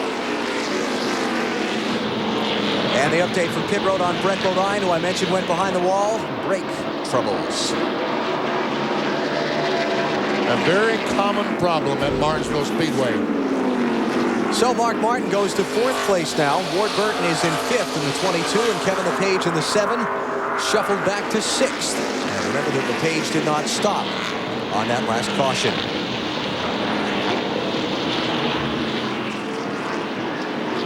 Mark Martin getting just 2 tires on his stop, but he's hanging right in there. If you're a crew chief, which I'm not. Yeah, and we're very happy for that, by the way. But if you're a crew chief, the way that the tires on the cars are these days, life used to be simple. Caution came out, you came down pit road, put 4 tires on it every time. Now, boy, have you got some big decisions to make every time the yellow waves. These guys really have to earn their money. Look at the damage on the 92 car when Terry Labonte ran in the back of him just a moment ago. That was Labonte that hit him, wasn't it? Yes, it was. Stacy back in 30th place, but he's on the lead lap.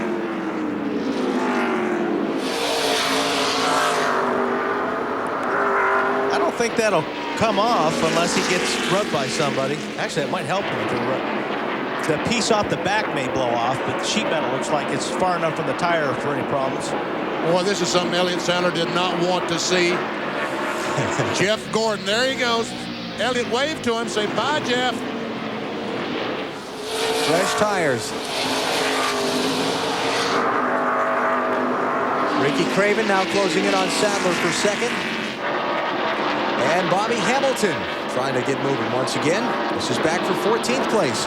We've got cameras mounted up looking at the brakes on Bobby Hamilton and Joe Nemechek's cars. We saw them earlier, 55 and 33. Let's go inside. This is Bobby Hamilton. We see going down the corner. He hits the brakes. The rotor turns cherry red. Boy, they look good. And down the straightaway almost goes back to their natural color. As he applies the brakes, they get red. About 110 laps since we looked at him last. Yeah, he's got great brakes left right now.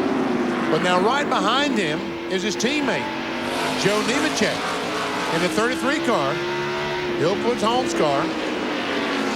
We're still, now let's go inside Joe and see how his brakes are doing. Here he comes down the straightaway, and we see the rotor doesn't quite go back to their natural shade. Those babies are hot. About 1,000 degrees, 1,100 degrees. And the brake technology has gotten so good today, these guys don't really realize how much they're using the brake until they melt this tire where it mounts against the wheel. That's called melting the bead. We saw that at Richmond on about 3 occasions. Nemechek running in 16th place, Hamilton in 13th. It's all behind Jeff Gordon, who's out in front of the Old Dominion 500 presented by Stacker 2. 164 of 500 complete here in Martinsville. You go fishing every weekend, right? And you never catch a thing. It's not a bad Ottoman! What is going on? Armoire! Furniture, why is there furniture? Chafing dish! Chafing dish!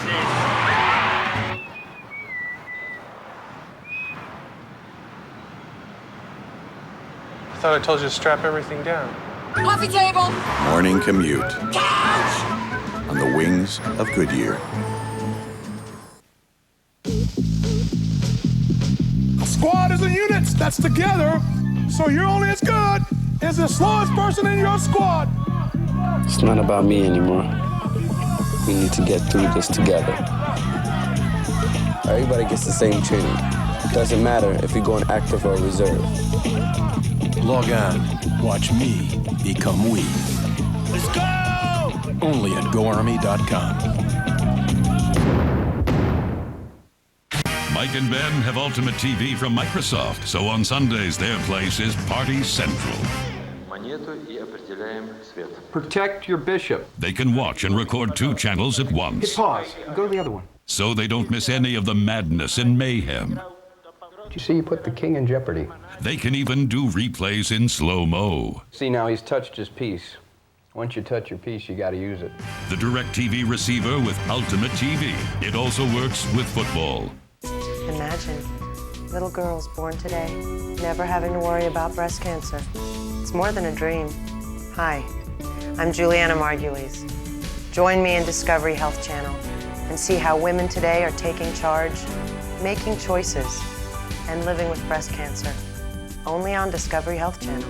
Breast Health, New Hope, Tuesday, October 16th, beginning at 8 on Discovery Health Channel, DirecTV, Channel 313. 30th race of the NASCAR Winston Cup Series season is the Old Dominion 500 presented by Stacker 2. The picturesque Martinsville Speedway in South Central Virginia. About what, BP? 3/4 full today. At least. I can't believe there's a lot of Martinsville flu going on today. Meanwhile, pit stops are going on. Under caution after Rich Bickle had a problem in turn 4 a moment ago. Most of the leaders choosing to stay out, but some are in. Matt? Mike Wallace bumped a loose tire from the 6 as they will make a right side tire change only, and they were discussing pulling a rubber out of the right rear to try to help fix his loose race car. Today Burns. The 8 car is running pretty well, Matt. Junior has asked for no changes except possibly a slight air pressure adjustment to fix a little tight condition. 4 tires for him, no damage repair. Just a quick look at the left rear there. We hope they got all the lug nuts tight.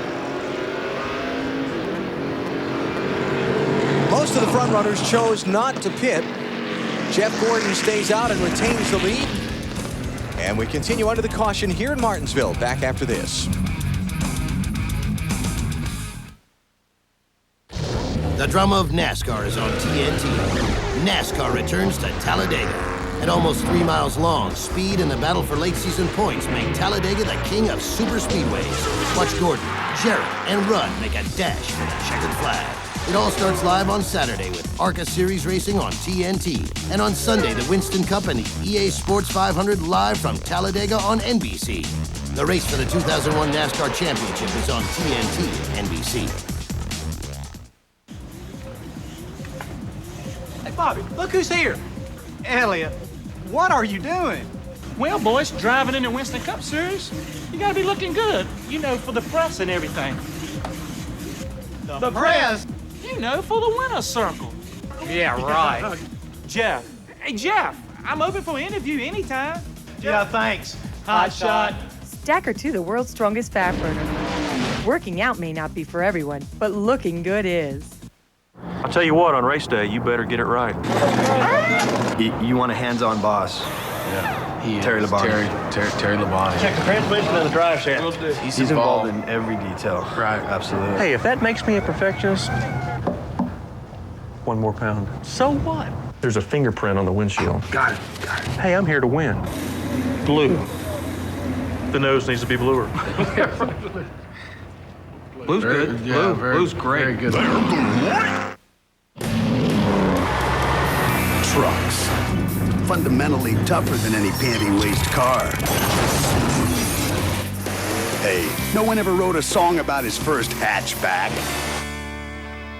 At Craftsman, we figured the only thing better than trucks is racing trucks. So we're the official tools of the NASCAR Craftsman Truck Series. Tough trucks, tougher drivers, and the toughest tools. Craftsman. Working caution here at Martinsville in the Old Dominion 500, presented by Stacker 2. Rich Bickle had a problem up in turn 4, came to rest up against the outside wall. He has driven back around to the pits and returned to the track after repairs. Speaking of Rich Bickle, let me say hello to the Lonnie Hill family. He's the engine tuner, catch can man on the 4-car. Had some lung surgery today in Kingsport, Tennessee. Hope everything is well. We were talking about when you get in the back of somebody, if you watch when he's coming out of the corner, there's a bar right here. Can't. Let's see if we can get that truck got in the way there. What's that truck doing? Trying to pick up stuff on the racetrack. No. Anyway, behind the bumper, you'll see a big pipe. See that pipe right there? That's what winds up going in your radiator when you bump into somebody in front of you. That's more likely what happened to Rusty Wallace. Dave, you got something else out down there in the A-car?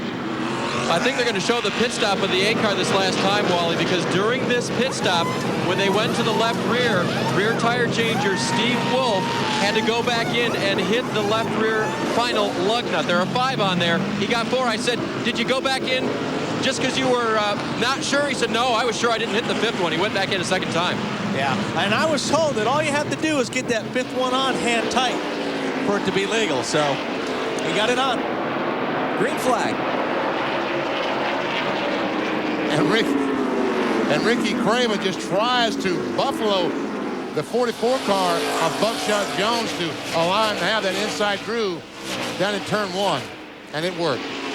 On that caution flag, Mark Martin, Dale Jr., Mike Wallace, Ron Hornaday, Jeff Burton, Matt Kenseth, Dave Blaney, Hutch Strickland, Elliott Sadler, Kurt Busch, Stacy Compton, Terry Labonte, Kevin LePage, Kenny Wallace, and Michael Waltrip were the lead lap cars that pitted.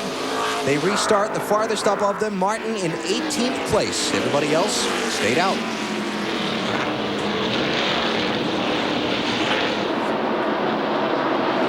But the 25 car got one of his laps back. He's still 1 down, but Jerry Nadeau in that 25 has a very fast race car. Todd Bodine hanging in there. He's in 4th place. 66 car.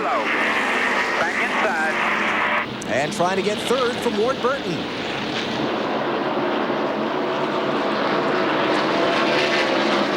Still there.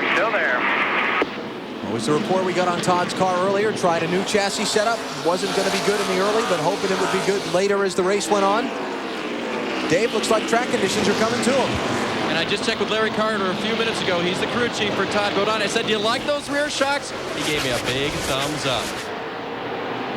Battle for the lead. Craven, the 32 car, goes on the inside of Jeff Gordon and takes it away. Jeff trying to take it back. He's got position going in 3.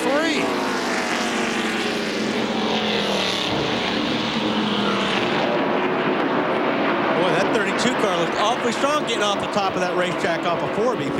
Yes, he did. Careful. And Craven maintains that lead. Looking good, Bill. especially early in the runs, Benny, on new tires and on restarts after caution laps. Ricky says his car is good and better than the 24 for about 20 laps. Now, they did make a chassis adjustment during their last pit stop, and they want to drop the air pressure all the way around next time. So as good as that car is, they think they can make it better, and they want it to be good at the end of a long run. Strong early, trying to make it better later in the runs. I tell you what, that 25 car of Jerry Nadeau is just blindingly fast as he comes up and passes his teammate, Jeff Gordon. I mean, I realize that Jeff did put up a lot of resistance, but he still is very, very fast. Dave, Nadeau, if he hadn't gotten these couple laps back, had a real chance to win this thing. Well, and you never know, he might just before the day's over, Benny, but the last time they came in and changed 4 tires, I checked with them. They made no adjustment, and that's always a good sign. Driving in anger will do that for you. Yeah. It'll make you real fast. But it does do those brakes a lot of good.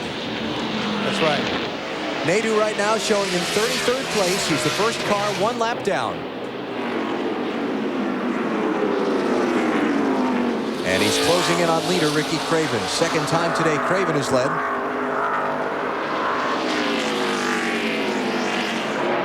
Kevin Harvick. Yesterday over in Memphis, trying to defend his hold on the NASCAR Busch Series championship lead, and as you see by the scoring serial, has moved up nicely since starting at the back of the pack today. Marty?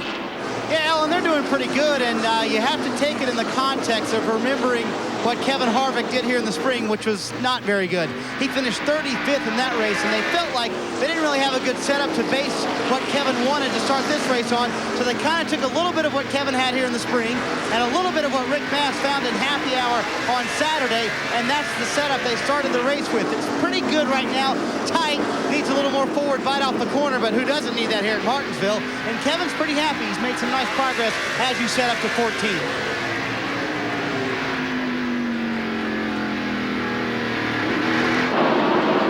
Dale Earnhardt Jr.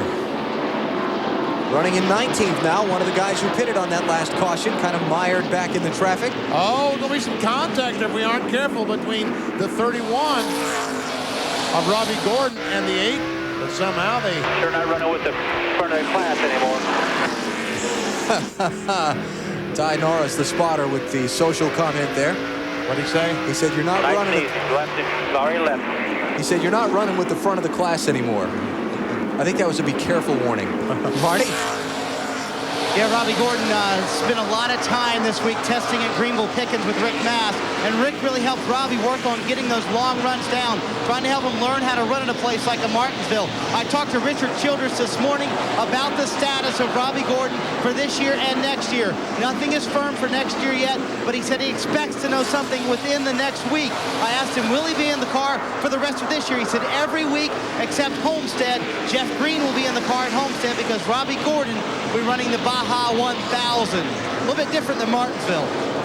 Greenville Pickens Speedway is a flat half-mile NASCAR local track, one of the tracks where they run regular Saturday night races that a lot of teams use to test at for short tracks because it's not a Winston Cup Speedway and it doesn't count against your limited number of tests that NASCAR gives you per season. Ricky Craven is the leader, coming up on 200 laps of 500 here in Martinsville.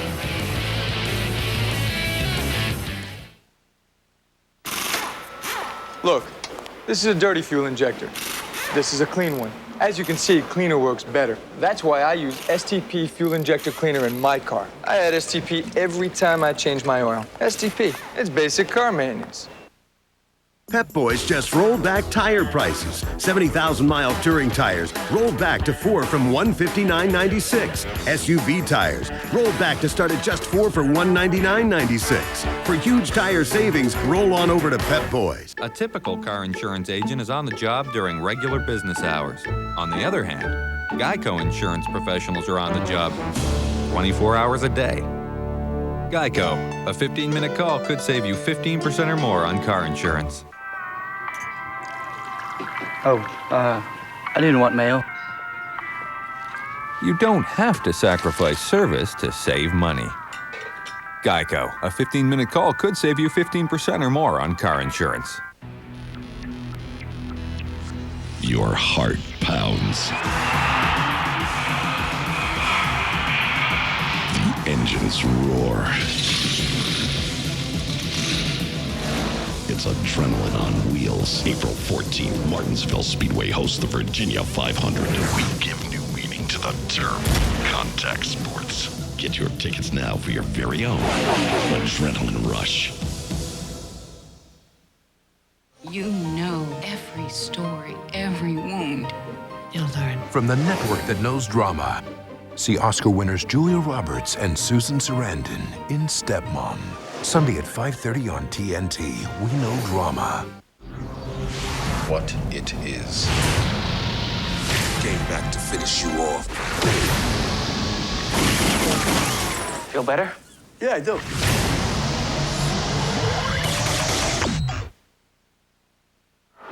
Buckshot Jones in the 44 getting a lap back from leader Ricky Craven as we come back to Martinsville in the Old Dominion 500 presented by Stacker 2. Terrific run by Buckshot Jones today. Meanwhile, here's Jeff Gordon, the 24, going for the lead on the inside of Ricky Craven. Our pit report a little while ago saying Craven's car was better in the first 20 laps of a run than Gordon's. That's right where we're at. Yes, sir. And Gordon is back out in front. And the 25 car, Jerry Nadeau, that we saw pass Ricky Craven to get back in the lead lap a little bit ago, has pulled in front of these guys, the lead cars, by about a straightaway. So Gordon, Craven, then Dale Jarrett, who's moved up to third, Ward Burton fourth, and Ricky Rudd, who has climbed to fifth. There's DJ. Bill, he's picking his way forward. Boy, he's having an outstanding day. Despite that nose damage, Alan, I talked to crew chief Todd Parrott. He says that is not creating any handling problems or any temperature problems with the race car. He just told Dale Jarrett, real good lap, stay nice and smooth. He's actually running laps faster than the leader, 20.93 to 21.12 just a couple of laps ago. All right, Bill, thanks. Of course, Dale Jarrett, the most recent race winner here at Martinsville Speedway back in mid-April at a track he's never said was his favorite to run. Jarrett had fresher tires than his teammate Ricky Rudd. 6 laps to go. He caught him and passed him and took the win, his first here at Martinsville. I talked to Dale the day before yesterday on Friday, and he said, you know, I won here, I qualified well here. I guess I could start liking this place a whole lot better. This is the time of the season that a lot of teams start experimenting with things for next season, but Dale says for teams that are in the heat of important point battles, there's a very delicate balance between gambling on new things that'll help you down the road and trying to protect your current position in the points. We need to try to get better right now, not only for the end of this year and make the most of it, but to help us have a good, fresh start for next year, knowing that we're not searching then. So there's a fine line there, but I think we go in every week knowing that, okay, let's try a little something different to try to help us. We need to try to win races right now, and if it'll help us win now, it'll be good at the beginning of next year, too. Caution's out. I thought I would never see this. Rusty Wallace spun up in 3 and 4 at Martinsville. A car tagged him on the inside as he was going back through the field, had lost 5 or 6 position. Rusty struggling at Martinsville. It's like the sun didn't come up this morning. Back in the left rear. That car's been real loose too, Benny. He had radioed in just a few laps ago. The car was real loose. And now we see the damage in the left rear with, I think maybe it was John Andretti that made, I shouldn't condemn John Andretti because I'm really not sure. All right, let's see.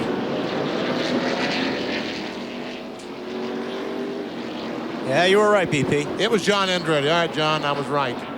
Standing on the gas. He stood on the gas and tried to get the car to do the 360, and it didn't quite make it. Leaders are on pit road. Marty? Bobby Labonte already gone, Ellen. He has very good car, only 2 tires from Labonte to Bill Weber. Ricky Craven and Dale Jarrett are both on pit road, separated by an opening in the wall. It's 4 tires for both sides. It's an air pressure adjustment for Craven because he was really tight, Dave. Gordon's car starts out tight. It gets neutral, then loose. He's asked for a track bar adjustment. They made that 4 tires. Jeff leaves pit road. Matt? A 4-tire change for Ricky Rudd. No chassis adjustments on the 28 car. Bobby Labonte takes the lead with that 2-tire stop that Marty called for you a minute ago. or comes off of pit road first. There are some who did not pit. Mark Martin will take the lead here at Martinsville. Look out.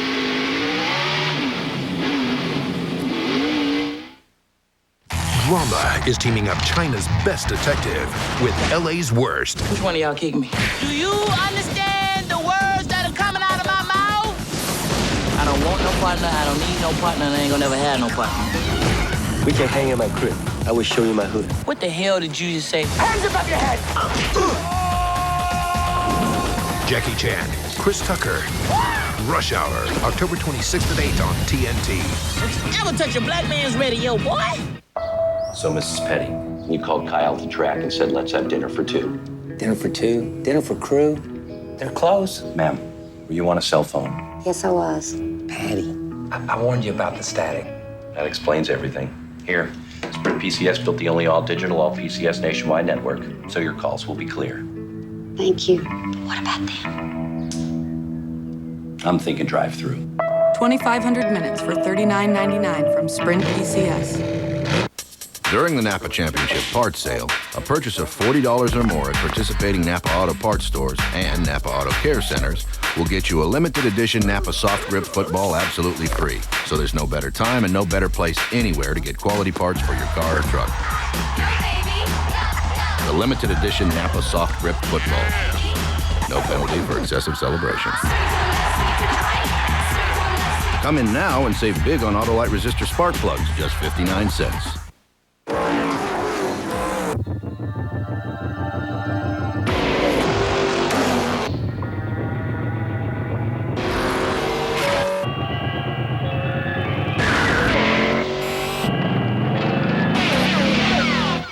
Who'd you expect?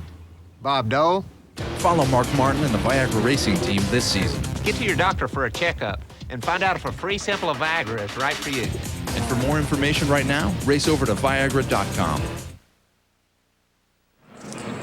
Back in Martinsville, Virginia, championship contender Ricky Rudd falls all the way back to 34th after he had to make a second unscheduled pit stop because his transmission was stuck in gear. So Frankie Good, the engine tuner, had to crawl underneath and beat it with a hammer, and they do feel like the problem is fixed, but Rudd now has a lot of cars looking out through his windshield. A lot of track position has been lost. Wow. I wouldn't say it would be fixed because something caused it to happen to begin with. Yeah. Ricky was 5th at the caution flag. 34th. And Jeff Gordon is running 13th. Now, 10 cars did not pit under this caution flag, so when we go back to green, we've got a real jumble from what the standings were before. Restart coming up in another one lap. Dave, Jerry Nadeau's back in good shape. And you mentioned jumble, Alan. One of the things that Nadeau had a problem with was he was so far back in the queue that when he came in to get tires, he wanted 4, but the pace car was already coming out of turn 4, so he only took 2. Then he stopped a second time. He's now 33rd in the ranking. But he's back on the lead lap. And he's got 300 laps. I mean, he has a very, very fast race car. Talking about this 25 UAW car. And Buckshot Jones also back on the lead lap. He beat the leader around to the caution.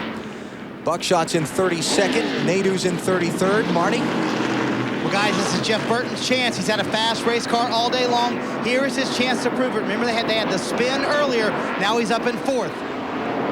As we go green, the bubble is on the first car that pitted. Bobby Labonte, way back in 11th place. That's the first one who made a pit stop to come back off the pit lane. The 93 car of Dave Blaney is in the 10th position. And Labonte 11th. Mark Martin leads, Mike Wallace 2nd, Kurt Busch 3rd, Jeff Burton 4th, Elliott Sadler 5th. Then Hut Strickland, Kenny Wallace, Michael Waltrip, Terry Labonte, and Dave Blaney. The top 10 who did not stop. And Mike Wallace is trying to go for the lead. That's Mike in the 12th car, Martin in the 6th. And Mike's just passing on the outside. Oh, baby! Caught that little fresh concrete? Or just caught it wrong? I think he just caught it wrong. Looking down on Martinsville from our U.S. Army Skycam, there are 212 ways to be a soldier. Find out more. All clear, all clear. At GoArmy.com. Martin and Wallace, 6 and 12. Then the 97 of Kurt Busch and the 99 of Jeff Burton, the 4 cars you look at. 3 of them Roush Racing machines. Mike Wallace being the only exception. He drives for Roger Penske. And all 4 of them Fords. As a matter of fact, the 5th place car, Elliott Sadler's a Ford. But we're not going to get into all that aerodynamic stuff from the teams here at Martinsville. Because it matters not. Next week at Talladega. That will be a topic for discussion next week. And there were some rule changes for Talladega next week, by the way. The Fords get to take an 1.5 inches off the width of that rear spoiler that sits on the top of the trunk lid for next week. The Pontiacs get to shave 1/8 of an inch off the top of the roof rail that is used at Daytona and Talladega, and that will be the subject of much consternation in the build-up to next Sunday's race. While we're on the subject of rule changes, NASCAR yesterday announcing that they will go to the 1-engine rule for next year. You must race the same engine you qualified, unless you can show a good enough reason why not. And they've also put some minimum weights on some different internal pieces in the engine, the rule designed to try and save some teams money. Yeah, it's going to make a lot of teams happy. It's going to make guys like Robert Yates probably not very happy because he does a lot of motors. He builds motors for a lot of these teams on a lease program. So that's going to cut into the profit margin there. But I think for the expense for the teams, I think that's going to help. Don't you think? I don't know. I've really got to talk to one owner in the garage here this morning that was very, very unhappy with the rule change and said it's going to cost more money. But there again, I haven't really, that's the only one I've talked to, and I haven't discussed it thoroughly. I think the one area that teams seem to think it'll save them some money on is that they buy a lot of different type of pieces for a qualifying engine than they do for a race engine, and now they can just have one type of part in their inventory to build that motor from.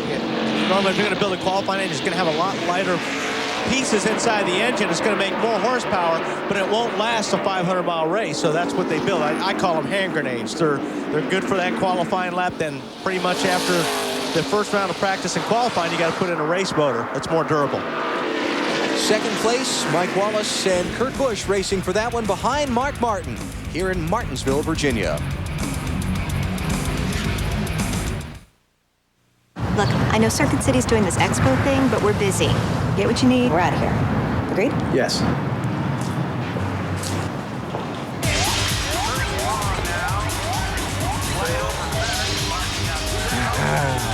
Kevin!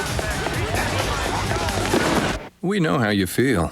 It's Expo 2001. 30 days of non-stop demonstrations of what's hot and what's next in electronics. September 30th through October 31st. Circuit City, we're with you. You have just completed the culminating training event into the United States Army. I want you to think about what it took to get here. This fire represents the soldiers who have completed basic training before you and those who are yet to come. You have what it takes to be a soldier in the greatest army of the world. Log on and find out what it feels like. Only at GoArmy.com. Mike and Ben have Ultimate TV from Microsoft, so on Sundays their place is Party Central. Protect your bishop. They can watch and record 2 channels at once. Hit pause. Go to the other one. So they don't miss any of the madness and mayhem. Did you see you put the king in jeopardy? They can even do replays in slow-mo. See, now he's touched his piece. Once you touch your piece, you got to use it. The DirecTV receiver with Ultimate TV. It also works with football. Imagine little girls born today never having to worry about breast cancer. It's more than a dream. Hi, I'm Juliana Margulies. Join me in Discovery Health Channel and see how women today are taking charge, making choices, and living with breast cancer. Only on Discovery Health Channel.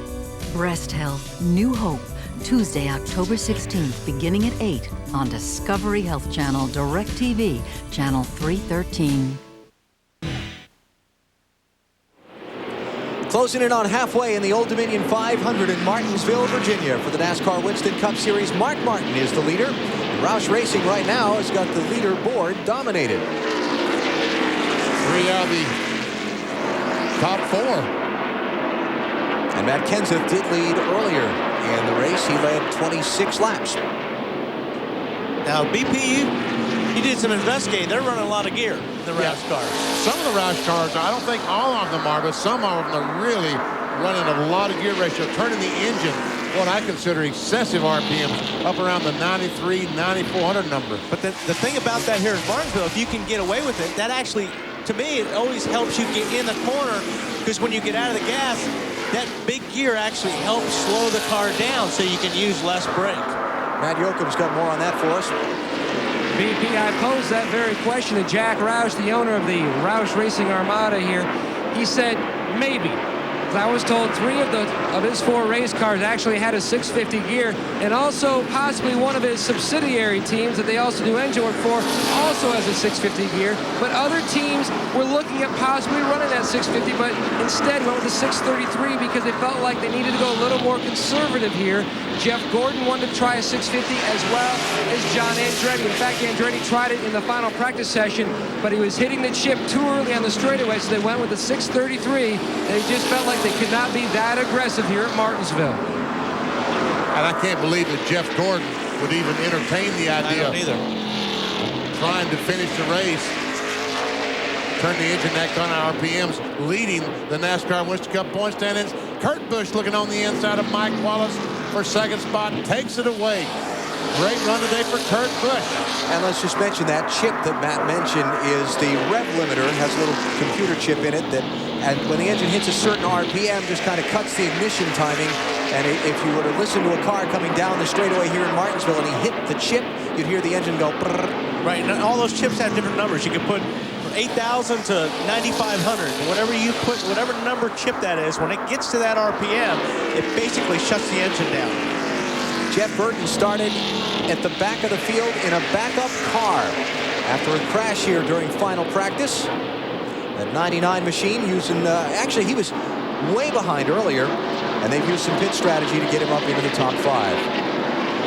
55 car's looking good. He's working his way up through this field on the inside of Todd Bodine. That's 15th place. The lane of choice here. 3rd place. I said Jeff Burton was looking good. He's looking better. Ooh, and Mike Wallace's car looks awfully loose. It's really good right from the get-go, and then that car gets loose. Kind of a pattern we've seen from Mike throughout the day. Starts off good after a restart, then slips back. Here we go. Gordon, Jarrett, Dale Jr. This would be for 11th. And Ricky Craven watching all this. We see the 15 car, Michael Walter, right in front of this group. Jarrett's on the inside of Junior. A battle for the 12th position. And you can see Dale Jr.'s really running that car in hard. So he's using a little bit more brake than, say, the 88 car is. Michael, one of the 10 cars who did not stop on that last caution.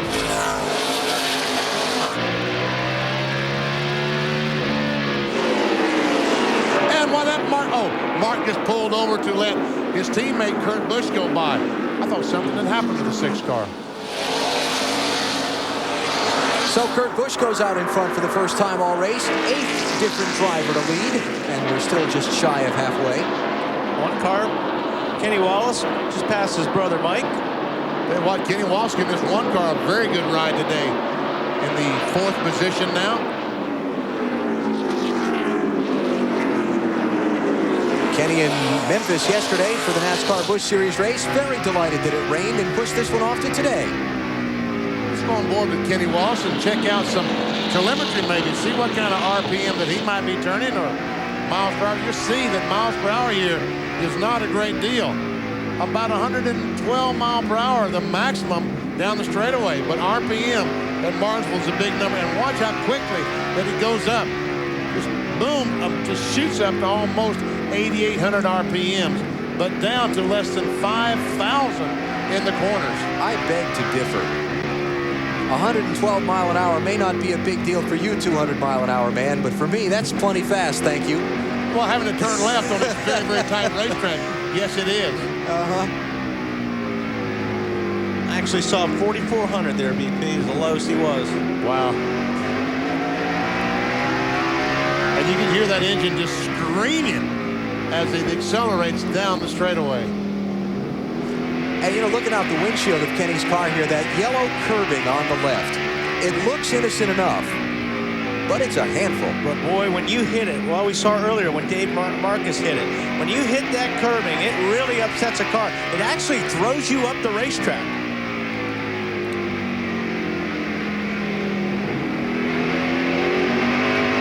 Four laps from halfway in the Old Dominion 500, presented by Stacker 2. You're watching NASCAR on TNT.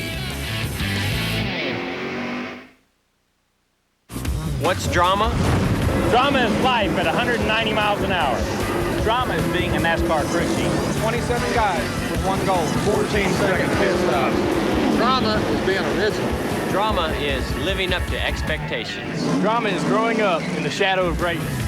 Drama is spraying paint on the final lap. Drama, now that's going across the finish line upside down. Drama is just finishing the race. Drama is NASCAR on TNT.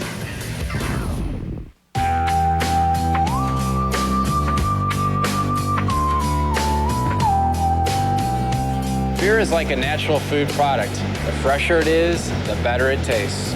That's why Budweiser has 12 local breweries right here in the United States. So you know, our beer will always be fresh. This Bud's for you. And you and you and you. This Bud's for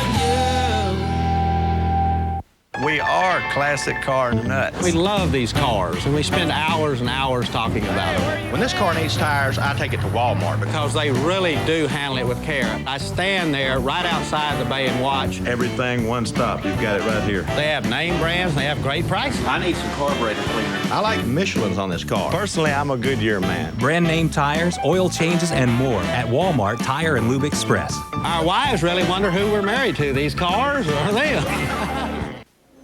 Shocking tragedies have occurred and America is in mourning. A long period of uncertainty and recovery awaits us all. The American Red Cross is providing life-saving assistance, including precious blood, food, shelter, and grief counseling. We honor our heroic relief workers, victims, and their families. Please call 1-800-GIVE-LIFE to donate blood or 1-800-HELP-NOW to offer financial support. Together, we can save a life.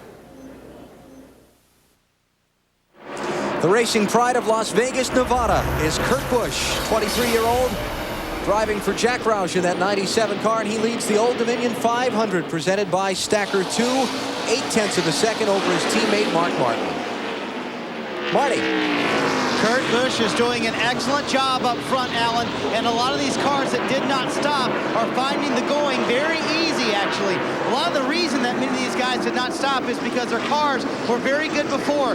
Kurt Busch's car in happy hour on Saturday, very good on the long runs, very good on old tires. Ben Leslie, as crew chief, decided to leave him out this time. That's why they are in the lead. But the bigger picture is here. A lot of crew chiefs have taken note for later in the race. It seems like that drivers will lead a lot of laps here at Martinsville, but not go on to win the race. So the last stop could be very critical. Some pit strategy could be played out.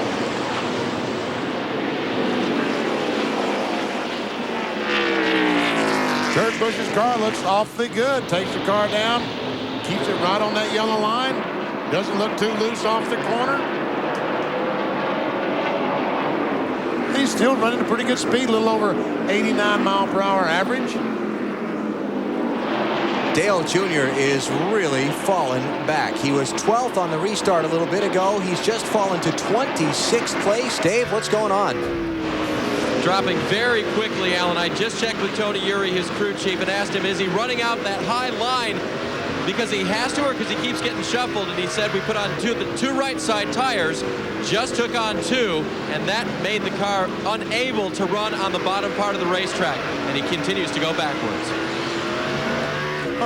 Wally, you said something a minute ago about the way his car was looking. He was going to be running out of brakes the way he was having to drive it. Well, it looked like he was running the car in real deep when he was racing those cars. And you can only do that for so long here before you get the brakes too hot, and you got to just back off and let them get cooled off. And you can see just how busy he gets inside, and he's losing another spot to Jimmy Spencer. Has he said something else, Dave?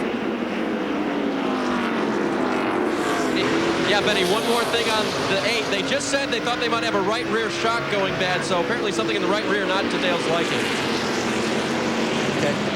I just thinking after your comment there a minute ago, Wally, and him having trouble keeping the car down low, that maybe he was just having trouble getting it stopped going into the corners. And that will happen, Alan. If you can't get the car slowed down, you use the racetrack to slow you down. So that's why you got to kind of run that high line as well. So we'll see what happens. Oh, it's pretty squirrely off a 2 there.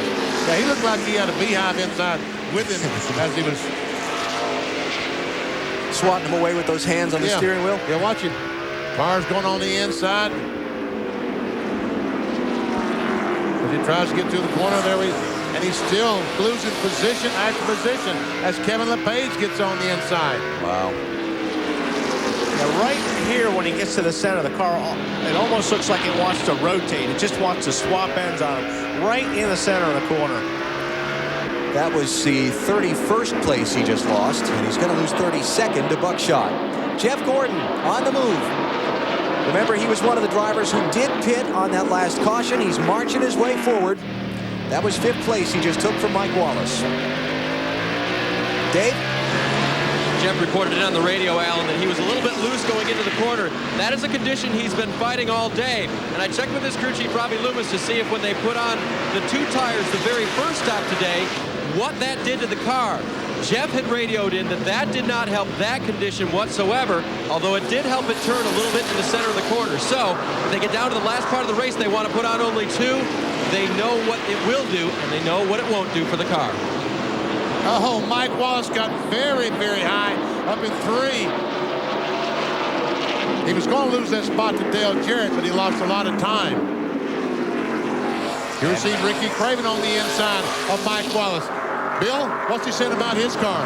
Well, Benny, he's not saying a whole lot. They have talked about adjustments they want to make when they come in on their next stop. But here's the thing. Remember, they made that air pressure adjustment on their last stop so they'd be better on a longer run? Well, he is hung with Gordon going all the way through the field here. So they want to make another air pressure adjustment when he comes in next time to make that even better. But right now, Ricky Craven, who is good early on the runs, starting to look better deeper in the run. Hey, Bill, how much have the weather conditions changed since the start of the race? It was pretty cool when we dropped the green a little after 11 Eastern time. How about now? It was definitely cool, Alan, but the breeze isn't nearly as stout as it was earlier today, especially down in this little bowl of Martinsville. And the sun has come out. It has really heated up not only the air temperature, but certainly the track temperature. Definitely warmer than when we went green shortly after 11 this morning. I don't know, Ben. This track it's not really that temperature sensitive, I don't think, because of the concrete. You've got the concrete in the corner. So I don't know if the temperature is really going to make that much difference, other than the cooler temperature definitely helps keep brakes on your car a little bit longer. Dale Jr. is about to get put a lap down by Kurt Busch. So whatever's gone wrong in this segment of the race for Jr., it's getting costly in a big hurry.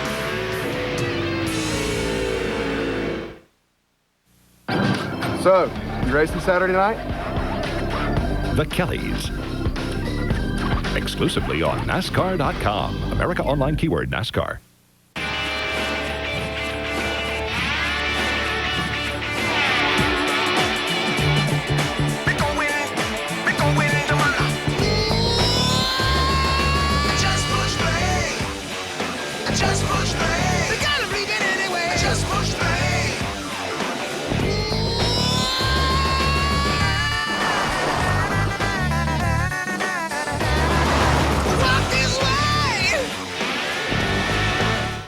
Play I'm designing here for you guys today, call it Change Right 22 Houston. This play isolates the Mike linebacker right in the middle. That's me right there, 16, that's me. X has a go route, the fullback's blocking and running a read route. Sells like he's going to the flat and busts right back across the middle. If the Mike linebacker drops, they play cover 2, take your shot. You always got to take a shot. Once he catches the ball in the middle, he can do great things with it. Back in the pocket, looking to throw to the end zone, touchdown. That's it. Available now from DirecTV. It's the Stars Super Pack, #1 in new hit movies, featuring 12 premium movie channels for only $10 more per month. See new hit movies like Remember the Titans, Bounce, and more. The Stars Super Pack, over 500 movie choices, 12 channels, only $10 more per month. It's the best movie value on DirecTV. Call now to order the Stars Super Pack, #1 in new hit movies. Call 1-800-547-4DTV.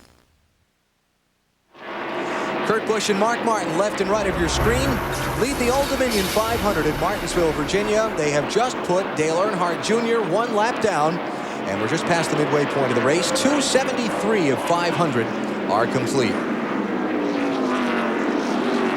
Jeff Gordon is running in 4th position. Ricky Rudd, remember, had the balky transmission on the last pit stop, had to make the extra visit to pit road. And look how far back he is. He restarted 34th. He's moved up to 19th. A long way to go. As close as these cars are today, we can see that passing on the racetrack is very, very difficult. Going to be taking a look inside. And you can see that Ricky Rudd, the 28 car, Clear behind him. is a little more than 11 seconds behind Jeff Gordon. Just about a half a lap here at Martinsville. And Jeff Gordon moving up. Just got 3rd spot away from Kenny Wallace. And we see that Kenny Wallace had gotten by the 99 car of Jeff Burton, and Dale Jarrett also going by Jeff Burton. Bobby Hamilton there in that 55 car has been strong all race. Got mired back in traffic after some pit stop shuffling, but here he's picking his way toward the front. And Jarrett gets by the 1 car and moves into the 4th position. And here comes the 55, Hamilton. Oh, we go spin. There's Junior. The problems have culminated. Oh, he got it. Hut Strickland getting a lap back from leader Kurt Busch. Good man, Hut. Well, we've been kind of chronicling Dale Earnhardt Jr.'s troubles. Oh, what? Come on, there you go. Come on. They all got all kinds of problems over there now.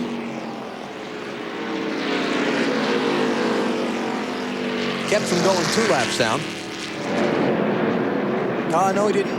Let's see. Let's see when he gets back around here. All right, here comes Kurt Busch. Kurt, you can't pass the pace car. Easy, Kurt. All right, Dale Jr. kept from going 2 laps down. Leader is in. Marty. Very good for Kurt Busch. Allen a little loose off 2. They decided to make no adjustments. They were going to make a track bar adjustment. It will be 4 tires for young Kurt Busch. To Bill Weber.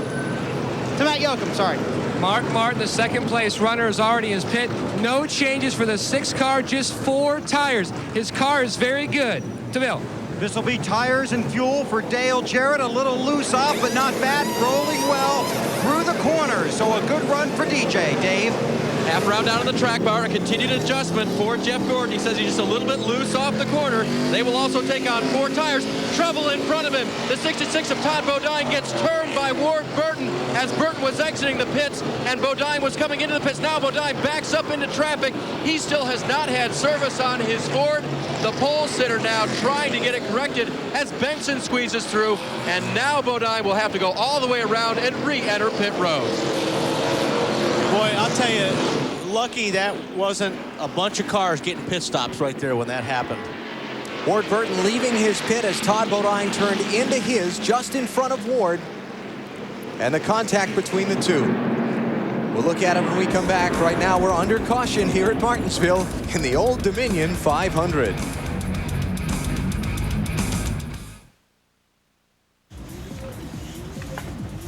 Hey, Bobby, look who's here.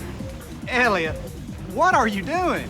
Well, boys, driving in the Winston Cup Series, you gotta be looking good, you know, for the press and everything. The press? You know, for the winner's circle. Yeah, right. Jeff. Hey, Jeff, I'm open for an interview anytime. Yeah, thanks. Hot shot. Stacker 2, the world's strongest fat burner. Working out may not be for everyone, but looking good is. The Dew Crew.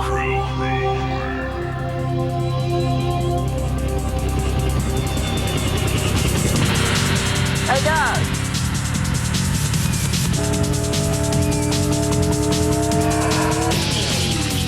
9.5. Not bad. You better not do this on Sunday. The Dew Crew. Fueled by Mountain Dew. We pitted Castrol Syntec 1030 against the leading conventional oils in some of the world's toughest tests. The 96-hour TU3 viscosity test. The M111E, designed to break down an oil into sludge. The blistering hot VWIC deposit test. Not one conventional oil could pass all these tests. Then again, there's nothing conventional about Syntec. Castrol Syntec protects in ways other oils can't. South Central Virginia's Martinsville Speedway hosts today of NASCAR on TNT. The Old Dominion 500 presented by Stacker 2, playing to a great crowd for a Monday matinee. It's unbelievable the folks that showed up today. Looks like almost everyone came back. 86,000 seats here, and I bet they've got about 3/4 of them all full. What some wild action we saw on pit road a minute ago. Let's start with the cause of the caution. Oh, we talked earlier. I thought Dale Jr. was having some trouble. Right in the center, it looked like his car was swapping ends. That's exactly what happened to him right there, right when he was getting back on the gas. And right in front of Jeff Gordon. Now, pit road. We see Jeff Gordon. We see the pole sitter, Todd Bodine, coming to his pit. His crew was ready, but Ward Burton, the 22 car, was leaving as the 66 slowed down. Bam, he hit him in the left rear. Around goes Todd. He was not able to make his pit stop, had to go all the way around and come back in. Rusty Wallace says, my goodness, what do I do now? Green flag is up. Ward Burton is the leader. Mark Martin is second. Dale Jarrett third. Jeff Gordon fourth. And Kurt Busch falls back to fifth on the stops. Spinning two. Dave Blaney. Looks like he might have got a little help from behind. Caution flags out. Now we're starting to get into that Martinsville typical thing. He's got a lot more spoiler now than he did when he had a little while ago. Cautions breed cautions is a phrase the drivers like to use. Get that field all tightened up. Sometimes it gets a little rough.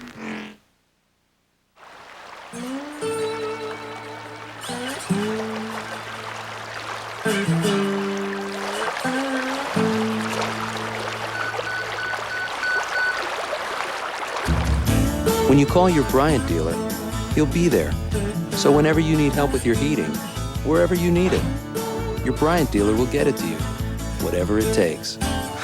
Great place. Well, thanks.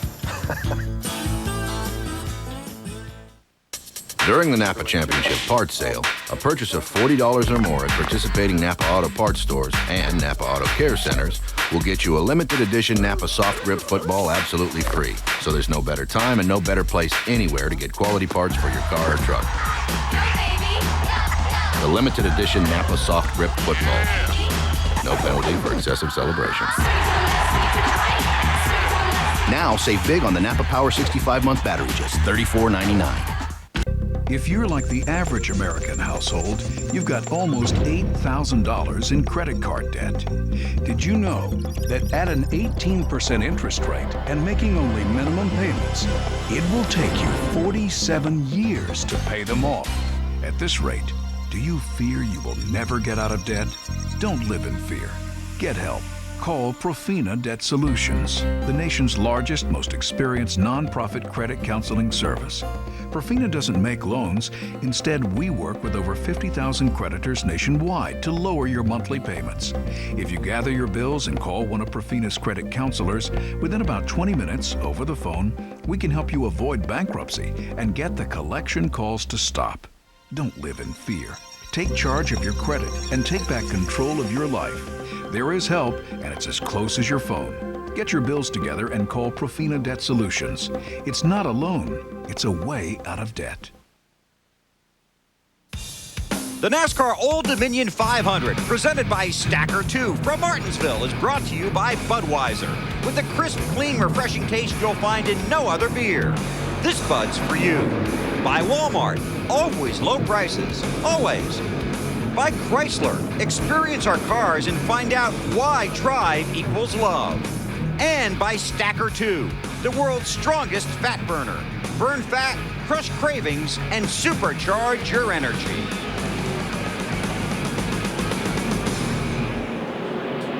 .287 is the lap count now, 1 lap away from the restart here in Martinsville. Here's why the yellow flag. That 93 car goes in and it just doesn't go, it looks like. And Jeff Burton, the 99 car, was ready to go and got in the back of Mr. Blaney. Bobby Hamilton's view. Car. Grab a gear and go. Shifted in third gear and away went. Matt, how much damage? Well, Benny, pretty much just cosmetic, but you could tell from the video that spoiler was way up in the air. Doug Randolph and the guys have beat that back down, so it looks somewhat close to how it looked when they started the green today, but he certainly had a lot of cosmetic damage. Dave?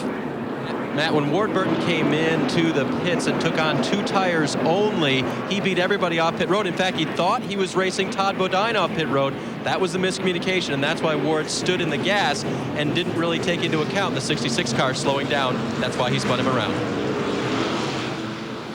They have waved off the restart to pick up another piece of debris on the track. They'll get one to go when they come back next time, so we're a lap and a half away from the green. That's hard to believe. A piece of debris on the racetrack at Martinsville? I can't get over that. They better bring out the blowers. This is the 9th caution flag already in the race here last September. 13 yellow flags for 88 laps. You see this rubber we were talking about earlier at the top of the show. This isn't bad. It usually gets a lot worse here. And maybe when it's hotter, it sticks more to the concrete, Benny, but usually you get a lot more of this on the racetrack. When you hit that, it's like hitting gravel. How about it, Marty? What do you got? Well, Wally, that's a great point, and a lot of drivers are actually complaining about the rubber buildup in the turns, and they're saying that they're searching for a different line. I didn't know there were very many lines here at Martinsville that you can take. Can you actually take a different line into the corners and help that out? Well, the only thing you can do is straddle it and not try to hit it with your right front tire or your right rear tire. So that's about the only thing you can do. Casey Atwood got a lap back coming to that last yellow. He's in 32nd place. Last one on the lead lap. Buckshot Jones is the first one a lap down, and Mark Martin gets a terrible restart in the 6. Looks like he was trying to weave and clean his tires about the same time to start, or someone got in the back of it. I'm not sure exactly what happened. Oh, there we go. Martin nosing up into Rich Bickle there, the lap car. Little wave from inside Bickle's machine, like, what's that all about? That's Bickle in the 4.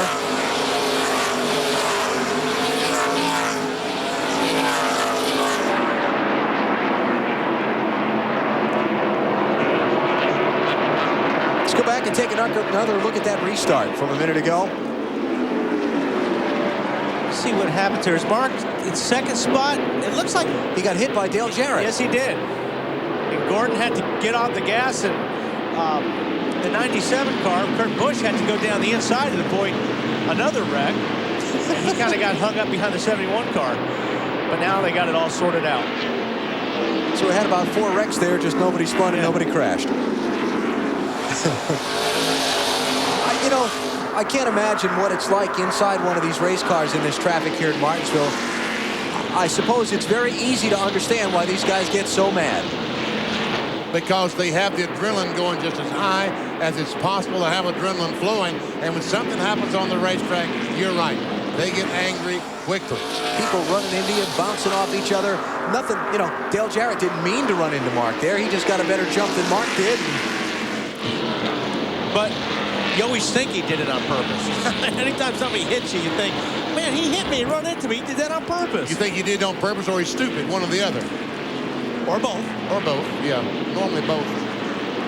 Talked with Johnny Benson earlier in the weekend here at Martinsville about this racetrack and why it's not one of his favorites, and that anger factor was one of the things he told us about. It's difficult, you know, you want to go racing, but when you get here, everybody takes the excuse that, well, I can just bang you out of the way and get away with it, and that really takes a lot of the fun out of it. I mean, you hate to get beaten, banged, and run all over the track and destroy half your race car, and everybody thinks it's okay to do that, and I think that's probably why, you know, a lot of the guys don't particularly care for the play. I'm with JB on that one. Benson running in 16th. Remember, he had the problem earlier that dropped him all the way to the back of the field. Had to make the extra pit stop under an early caution. He's picking his way back up. On board with Joe Nemechek. And let's see, where is Nemechek? Back in the 17th position as he tries to close in on Benson.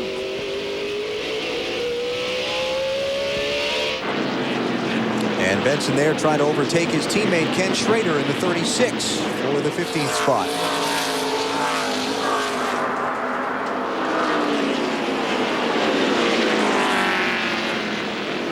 Wally lap 300. I got a sneaky feeling that Dale Jarrett and Jeff Gordon might have changed their left sides for the last time. That would be the strategy. Really? They stopped shy of 300. You think they'll just take 2 tires the rest of the way? Well, I don't know. It depends on what kind of wear they're getting to the left side. And you see Mark Martin, he sees that Dale Jarrett is much faster. He moves over, lets Jarrett go by.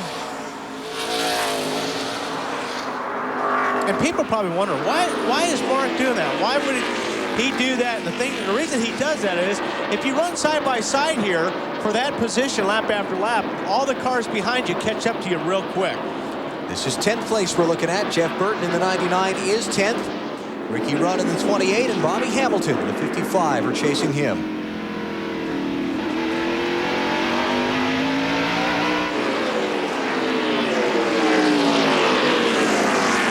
Jeff Gordon running 4th while Rudd is back here in 11th. So thus far in the race, the championship picture not good for Ricky Rudd, although considering he fell back to 34th with a balky transmission and an extra pit stop.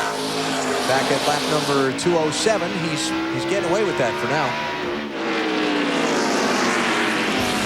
196 laps to go in the Old Dominion 500 at Martinsville. Now on TNT, meet 3 sisters. They've got the looks, they've got the attitude, and every Tuesday night, they've got you under their spell. Well, if somebody tries to impale my sister, they're gonna have to get through me. Charmed is on TNT. Just because I protect the innocent doesn't mean I have to be innocent. I hate being a witch. Get Charmed, Tuesday nights at 10 on TNT. We know drama. Hey, Bobby, look who's here. Elliot, what are you doing? Well, boys, driving in the Winston Cup Series, you gotta be looking good, you know, for the press and everything. The press? You know, for the winner's circle. Yeah, right. Jeff. Hey, Jeff, I'm open for an interview anytime. Yeah, thanks. Hot shot. Stacker 2, the world's strongest fat burner. Working out may not be for everyone, but looking good is. Pep Boys just rolled back tire prices. 70,000-mile touring tires rolled back to 4 from $159.96. Raised white letter performance tires rolled back to 4 from $199. So for huge tire savings, roll on over to Pep Boys. Look, this is a dirty fuel injector. This is a clean one. As you can see, cleaner works better. That's why I use STP fuel injector cleaner in my car. I add STP every time I change my oil. STP, it's basic car maintenance. Hey, Daryl. Hey, how's it going, Dave? How am I doing? You're a natural. Hey, you got an oven in there, guys? When you get that craving for Wendy's bacon mushroom melt. Coming through. That was close. With 3 strips of bacon and mushrooms in a cheddar sauce, you just have to get one. Hey, Dave, come on in. We got to go get lunch. I'm starting to get the hang of this. He says he's getting the hang of it. Wendy's bacon mushroom melt. When you gotta have one, you gotta have one. Oh. Remember, Wendy's pickup window is open late, so you can eat great, even late. NASCAR on TNT bringing you today the Old Dominion 500 presented by Stacker 2 from the half-mile Martinsville Speedway in South Central Virginia. You look down on this beautiful racetrack from our U.S. Army Skycam. There are 212 ways to be a soldier. Find out more at GoArmy.com. There's your leader.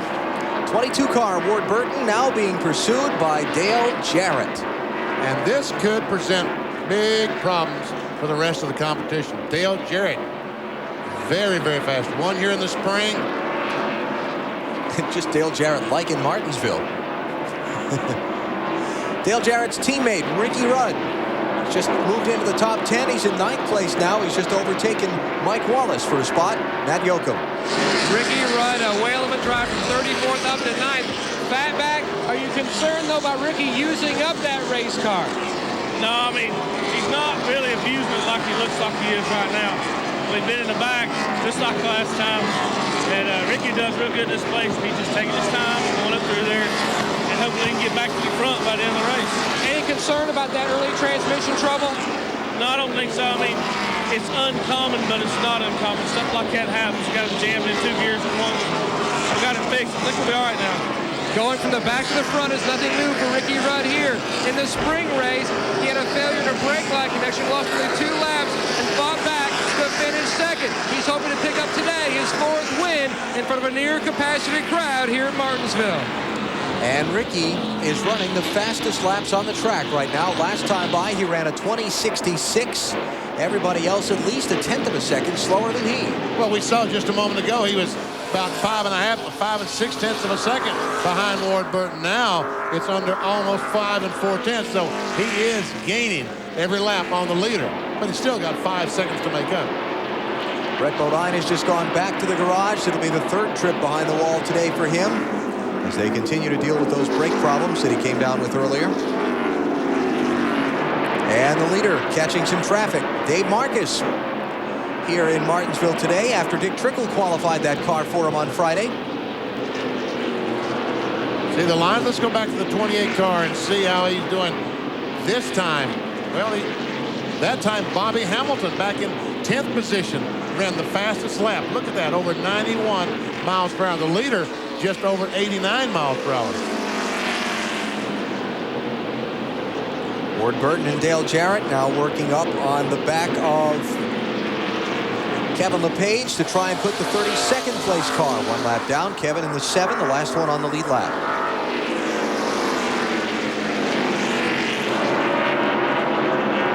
Jeff Gordon closing in on Mark Martin for 3rd place.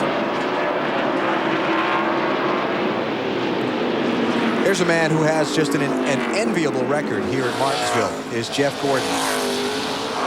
In 17 Martinsville career races, he has 10 top 5s, 3 wins, a career average finish of 6.8. And right now, Jeff Gordon probably has less damage on his car than any other car out there. Does he have a dent on it? Up front, putting Kevin LePage a lap down and dealing with that traffic has allowed Jarrett to close in even further. Remember that Ward only got 2 tires on his pit stop and Dale got 4, so now that we've run, what, 20 laps, 25 laps under the green, that may be beginning to play itself out also. And like Benny said earlier, that you've got to set yourself up for the last pit stop. If you run a long way on and make a 2-tire change, you've got to take 4. You know Ward's got to take less sides between now and the end of the race. The 88 may not. Here he comes, and there's trouble ahead of them. Car in the wall off turn 2. Look out, that's Rich Bickle, and they squeeze by. No caution. And the race for the lead continues. And they're still side by side. Here they come off the corner. And Ward Burton leads that lap. He probably won't lead the next lap. Everything's clear over here. Nice and smooth with him. Nice and smooth with him. We're in good shape, buddy. Rock and roll with him. It'll be the first time today that Dale Jarrett has led the Old Dominion 500. One of 10 different drivers who've traded the lead in this one.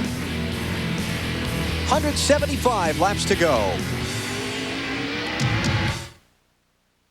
Okay, sweetie, on your toes. Swing through the ball, through it. Eye on the ball, hon. We're working on the forehand. Okay, let's try backhand. We'll work backhand. Okay, you just need to connect with the ball. Let's stay in the game, sweetheart.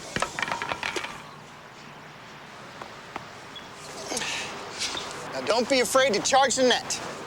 How do you plan on financing your retirement? Conseco's annuities have tax advantages that can help. Conseco, step up.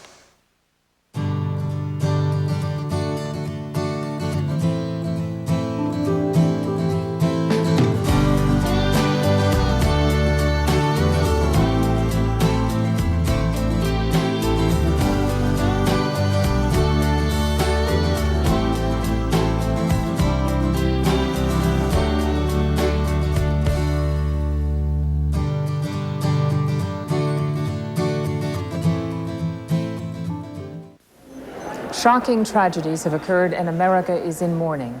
A long period of uncertainty and recovery awaits us all. The American Red Cross is providing life-saving assistance, including precious blood, food, shelter, and grief counseling.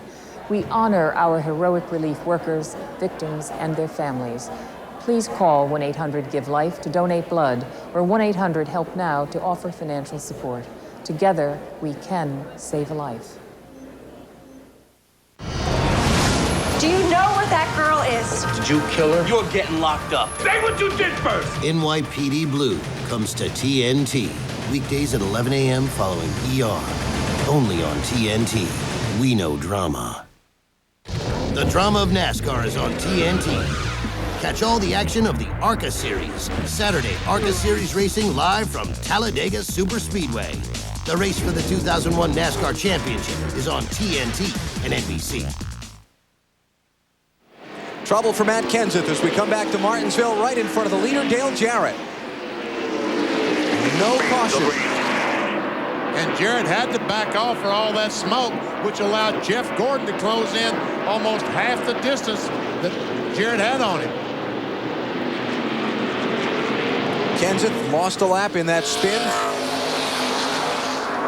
He's back in 30th place.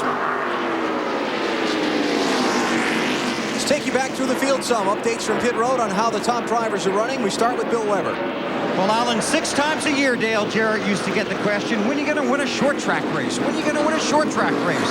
And after he broke through, he is now a threat at almost every short track event. Now, the way his car looks today, he might consider bringing the truck next time, but he's had a good run here, continues to work with Todd Parrott, and rolling that car through the turns. The nose damage not a factor at this point. Dale Jarrett looking for a sweep at Martinsville, Dave. And Bill, it appears that Ward Burton may have lost the lead to Jarrett for the spinning car of Rich Bickle. They have backed off just the slightest amount, which allowed Jarrett to get a good run on him.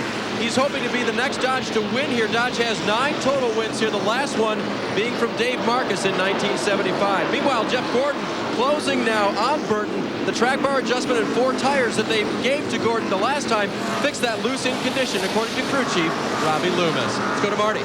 Well, Dave, 23-year-old Kurt Busch is doing an outstanding job today. You know, in his last 7 races, he has only 1 top 10. That was 9th at Kansas.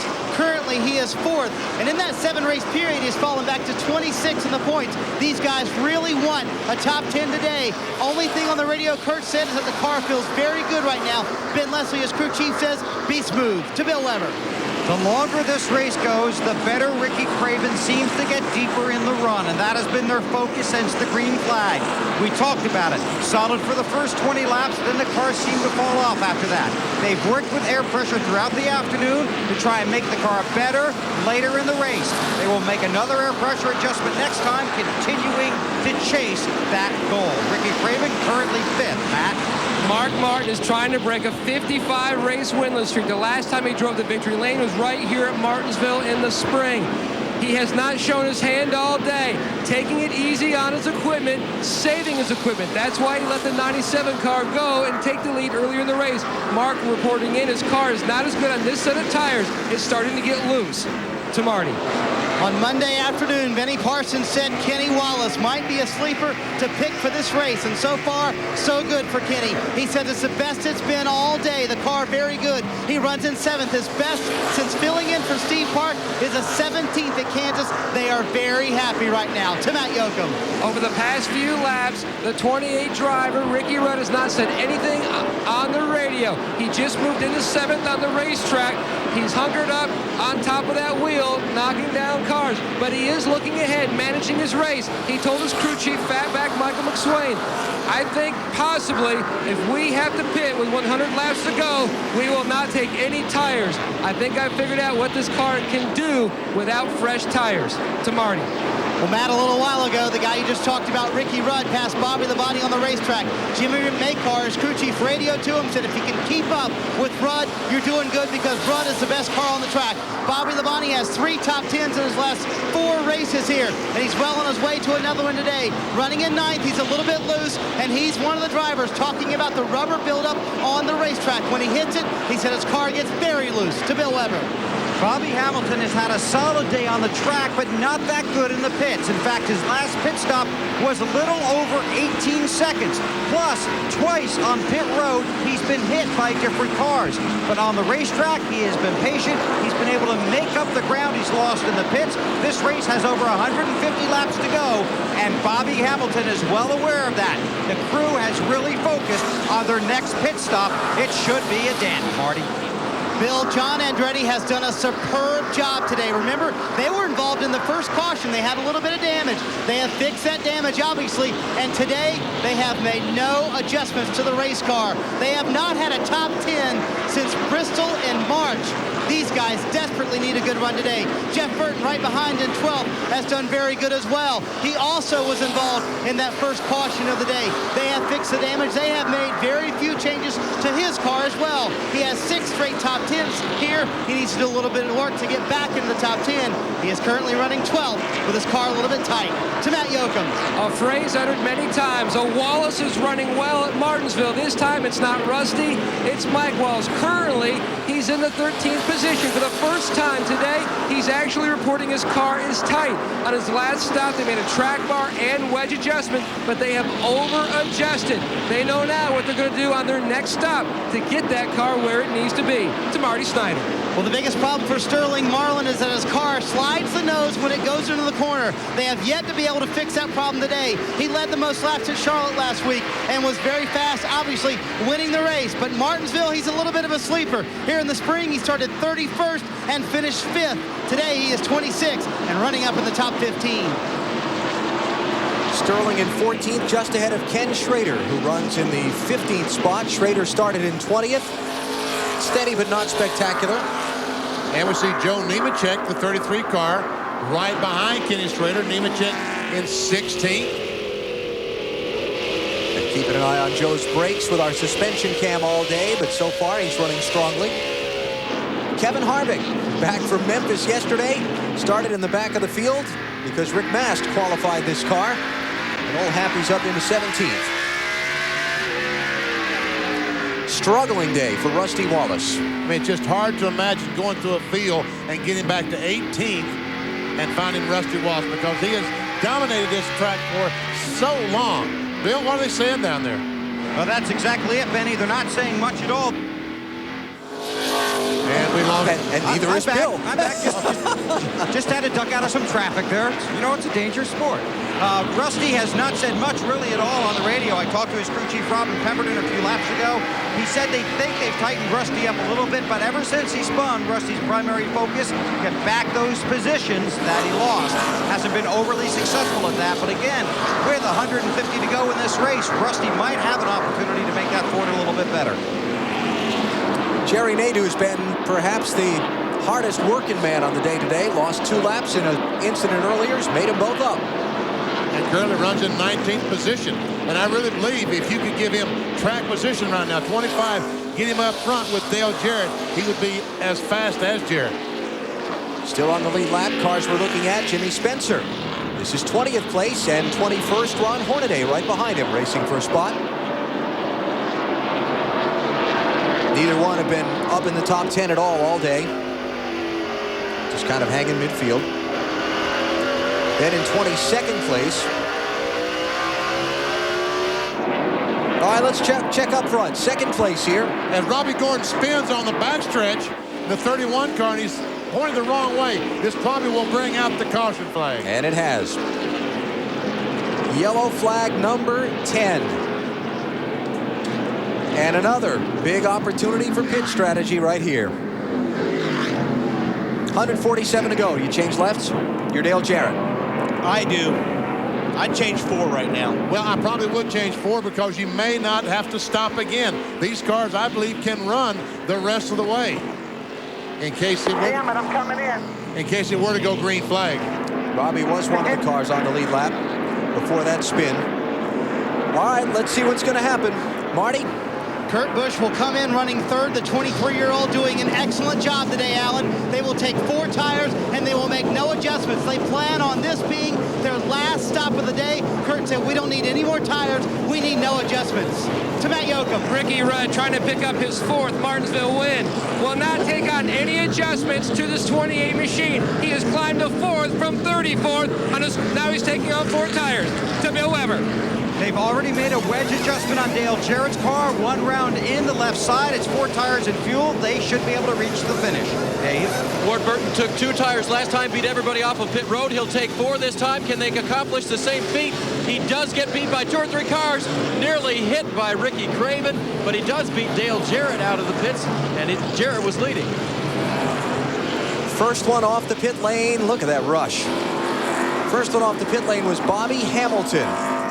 Now, we heard Bill Weber report about that they've struggled on some pit stops earlier in the day. We'll check back with Bill in a moment and see if Hamilton got 2 or 4 tires. I'm betting on 2. Ricky Rudd had a great pit stop.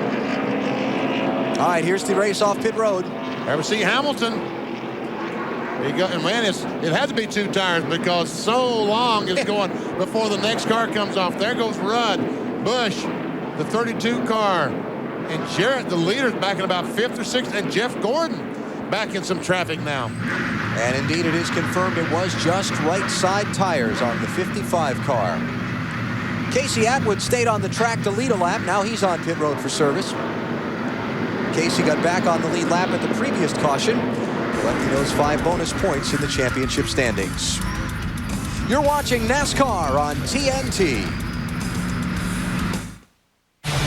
This weekend on TNT. Friday night at 8, watch the tables turn with Goldie Hawn and Kurt Russell in Overboard.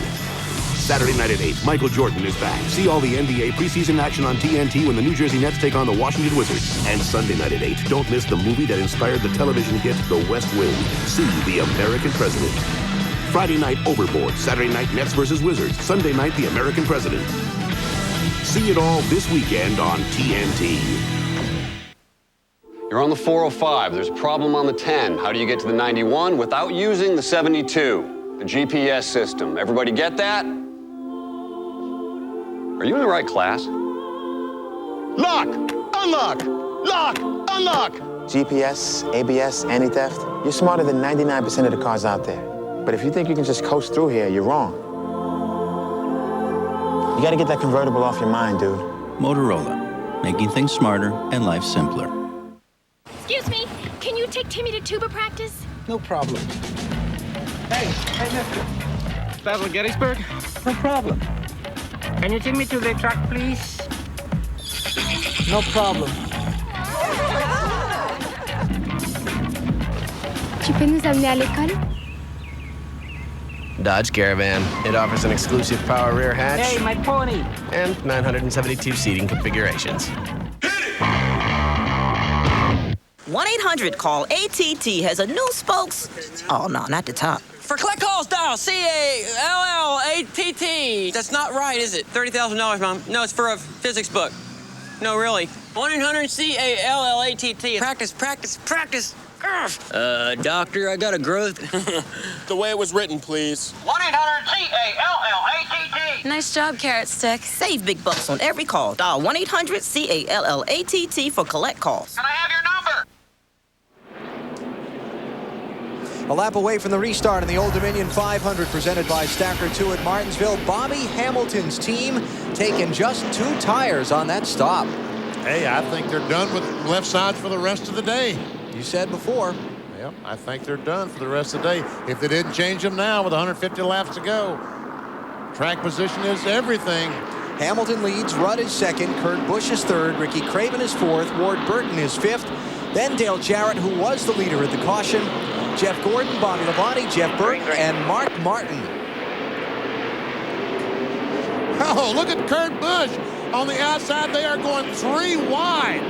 Wow, what a move to get... Oh, I thought he made a move. Man, Ricky. He did a lot of damage that right front right there. He actually drove up on top of the 97 car there. And he cut down Kurt's left rear tire in the process. So he delivered a message to the young man that he wasn't happy with the restart, but at the same time, did he tear his own car up, Ricky's, when he's second in points? Well, he obviously has got some damage to the brake ducts on the right front, and that's the most important corner of this race car. Make sure that right front is cool for those brakes. Now, he can't get down to get to pit road. Kurt can't. There goes the entrance to the pit road. He's going to spin it here in a second. Well, he hit the wall first. He's still going to spin, looks like. That looks like Benny's virtual lap. It did, doesn't it? Yeah. All right, now he can finally get to the inside. And the left rear is completely flat now. What a terrific run this young man had today, going today.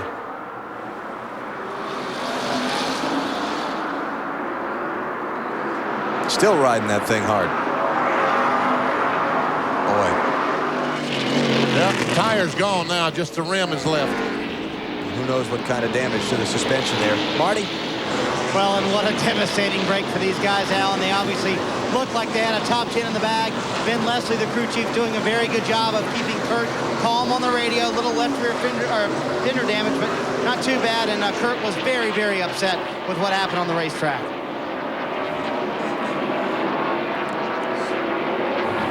Let's see the 28 car here. See, boy, that's, I don't know, that may help the brakes. I don't know, there's a lot of air going through there. It's not really going to affect the aero too much here, because that's really not important. Well, let's see that restart one more time. You see Ricky Rudd in second spot. And when they threw the green flag, Busch jumped to the outside. When they get down the corner, Busch goes to the inside. But there, Ricky tries to get back under him as he come off the corner, and there's where they made the contact. Now, whether or not that was payback or not, I don't know. Yeah, Kurt Busch did nothing wrong there. I mean, that lane was open, and he went for it. How about Ricky Rudd's car, Matt? Well, Alan, his crew chief, Michael Fatback McSwain, walked out into pit road, out into the middle of pit road, and looked at Ricky's car, eyed the right front corner as he came down the front straightaway 2 laps ago, and he gave me the thumbs up. Said, looks like everything's okay. Just a lot of typical Martinsville cosmetic sheet metal damage. To Marty Snyder.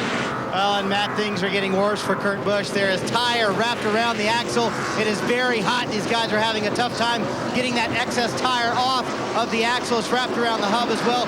Kurt now shuts the engine off. They also cut a brake line. Ben Leslie noticed, very smart to notice, that the inside of the hub of the tire they pulled off back here in the pit stall had brake fluid on it. So he noticed that. He said, we must have cut a brake line. As soon as he said that, Kurt radioed in, we've cut a brake line, and now they're trying to pull the rubber around from the axle. These guys had a top 10 or a top 5 in the bag today, and it looks like they're not even going to finish on the lead lap here. That's a good call, Marty. Good call to find that brake fluid on the wheel. So tip the cap there to Ben Leslie, Kurt Busch's crew chief, for spotting that. And Kurt right now is 7 laps down. And here's a battle for the 8th position between Jeff Gordon and Jeff Burton. Burton started in the back of the field. This is a backup car. Final practice, Ricky Rudd lost an engine on the track just in front of him. He got in the liquid and clobbered the outside wall. Burton himself involved in an incident in the early part of the race where he basically had to stop on the racetrack. When a couple of cars tangled in front of him, he wrinkled up the nose of his machine. And yet here he is. Top 10. And let me just say this, Bobby Hamilton is just loving that track position. He is pulled away by over 2.5 seconds from Ricky Rudd. Talk about, I mentioned Jeff Gordon's enviable Martinsville record a little while back, Benny. Listen to Jeff Burton. In the last 3 Martinsville races, 2nd, 3rd, 3rd.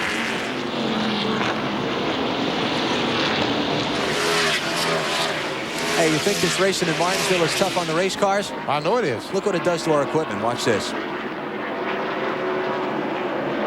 Oh, my goodness. Crash. Look at that hunk of rubber. That was our camera. Yep. Wow. Here goes Burton, 8th place. And that's something Ricky Rudd's loving to see. Yes, he is. That's another chunk of points between himself and Gordon on the day. Rudd running in 2nd, Gordon now back to 9th.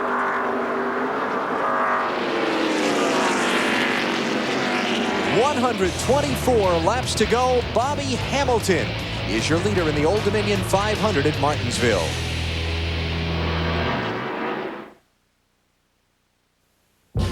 Dear sir, thank you for changing my son's life. He has said that if he makes it through basic training, he'll never be afraid of anything. In my proudest moment, I will watch my son march across that field with his head held high. Thank you for bringing out the best in my child. Graduation is just the beginning. Log on, only at GoArmy.com.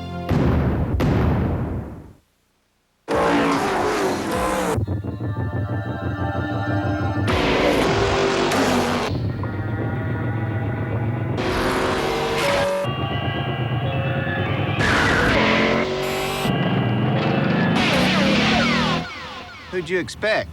Bob Dole? Follow Mark Martin and the Viagra racing team this season. Get to your doctor for a checkup and find out if a free sample of Viagra is right for you. And for more information right now, race over to Viagra.com. If you're like the average American household, you've got almost $8,000 in credit card debt. Did you know that at an 18% interest rate and making only minimum payments, it will take you 47 years to pay them off? At this rate, do you fear you will never get out of debt? Don't live in fear. Get help. Call Profina Debt Solutions, the nation's largest, most experienced nonprofit credit counseling service. Profina doesn't make loans. Instead, we work with over 50,000 creditors nationwide to lower your monthly payments. If you gather your bills and call one of Profina's credit counselors, within about 20 minutes over the phone, we can help you avoid bankruptcy and get the collection calls to stop. Don't live in fear. Take charge of your credit and take back control of your life. There is help, and it's as close as your phone. Get your bills together and call Profina Debt Solutions. It's not a loan, it's a way out of debt. More trouble for Dale Jr. as we come back to Martinsville. This is not be a day that will go down in infamy for Dale. Well, it might be. It'll go down in infamy. Yes, yeah. It will. Might be one of the worst days we've ever had. And Bobby Hamilton Jr. had a over 2.5 second lead that now it goes down to zero. Caution flag number 11 in the Old Dominion 500. Must be Buckshot must have been involved in that, because we see the left front fender smoking on Buckshot's car. So if you're Jeff Gordon and you've been kind of not keeping pace here in this last segment, do you pit here? Well, I don't know. 120, 118 laps to go. His pit road is open, and no one has chosen to pit. Not even.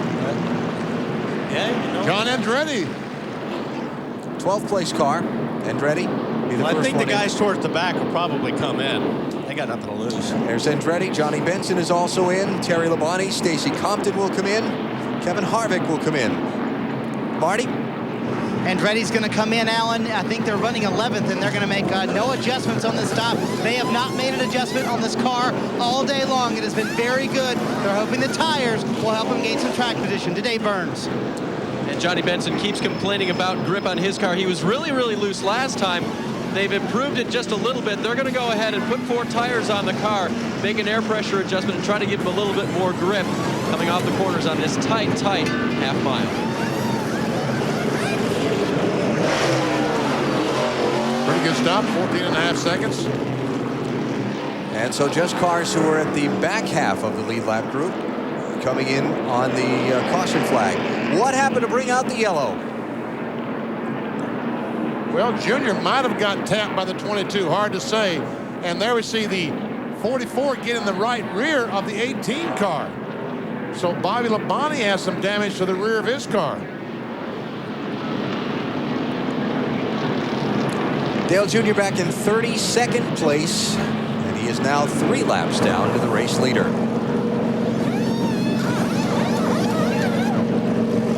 Dave? And they're going to go ahead and change 4 tires for Dale Earnhardt Jr.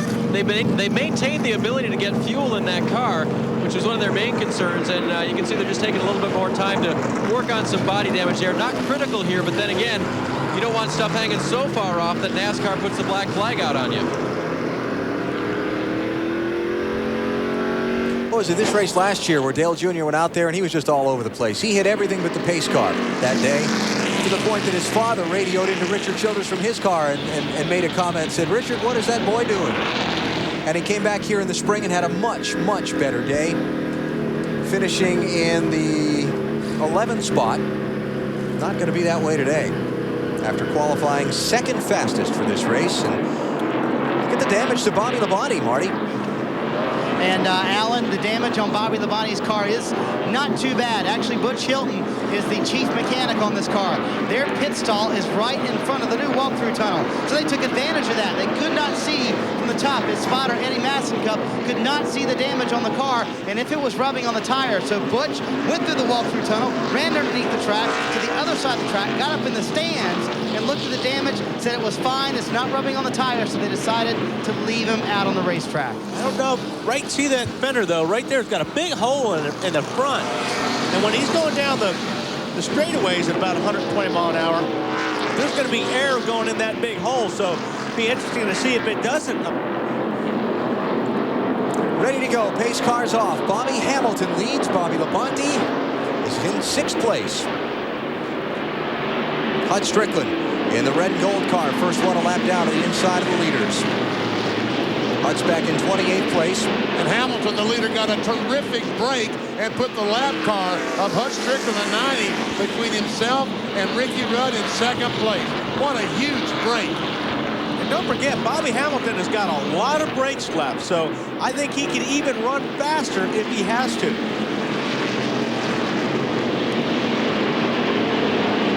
More on the leader from Bill Weber. Well, Alan, Bobby Hamilton got the lead through pit strategy and a good pit stop. A 2-tire stop last time they were on pit road. Now, Jason Sheets is one of the unsung heroes in NASCAR Winston Cup racing. One of those linemen you only talk about when they do something wrong. But today, he did something great. He changes the rear tires on the 55 car. His air hose to his air gun was leaking on the previous stop. It took them over 18 seconds. Jason found the leak, went to change the hose, then noticed that the trigger on the gun was bent. He was working on that when the representative from Ingersoll Rand that makes the gun just happened to be going by the rear of their pits. He showed him the gun. The representative went and got him a new gun. When he didn't come back quick enough, Jason ran after the representative, came running back with the gun, attached the new air hose, the new gun, taped the connection. Then they made the 2-tire stop that made Bobby Hamilton the race leader. His crew chief, Jimmy Elledge, says, our car is good. We haven't been able to show it because we've been trapped in traffic. Now they hope to show it off. And look at Hamilton not using those brakes, how he drifts up off the bottom, and Ricky Rudd is staying right on. But Hamilton is maintaining a good speed. It looks like Ricky is catching him a little bit, but also looks like Ricky's using a little bit more brake getting into the corner, which is hard to do when you're chasing the leader down or anybody in front of you. You're going to run that car in a little bit deeper to try to make that ground up. And I think Hamilton is trying to keep his right sides out of that buildup, that rubber buildup that you've been talking about. I think Hamilton is trying to straddle that. Of course, if that camera over in turn 2 hadn't got taken out by that hunk of rubber, we could get a better look at that. Ricky Rudd running 2nd. Jeff Gordon back down in 11th place.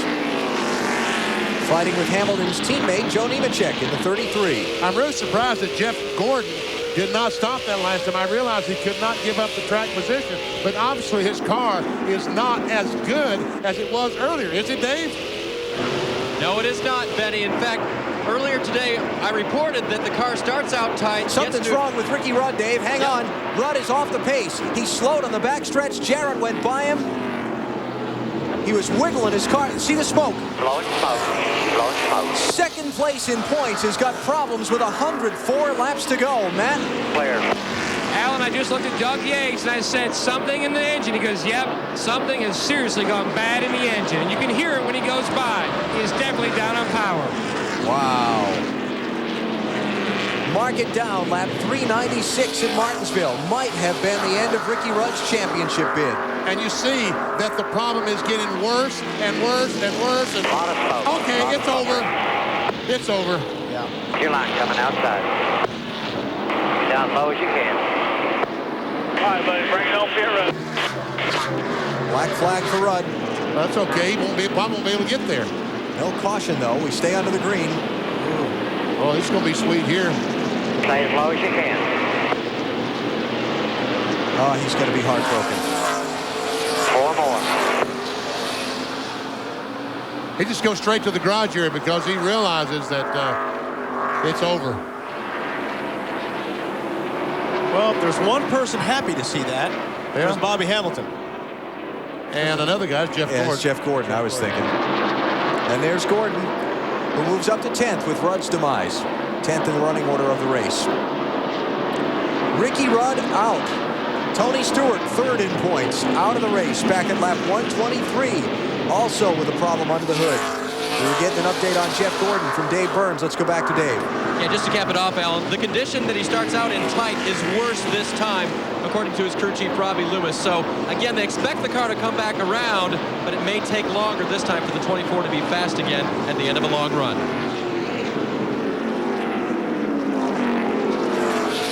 But, big picture, it's going to be a good day. Yes, indeed. For Jeff Gordon. Running right now in 10th spot, Ricky Rudd has just gone to the garage. Bobby Hamilton is the leader of the Old Dominion 500 at Martinsville. Drama is teaming up China's best detective with LA's worst. Which one of y'all kicked me? Do you understand the words that are coming out of my mouth? I don't want no partner, I don't need no partner, and I ain't gonna never have no partner. We can hang in my crib. I will show you my hood. What the hell did you just say? Hands above your head! Jackie Chan, Chris Tucker, Rush Hour, October 26th at 8 on TNT. Never touch a black man's radio, boy! What's going on? Hey. Wow, this is nice.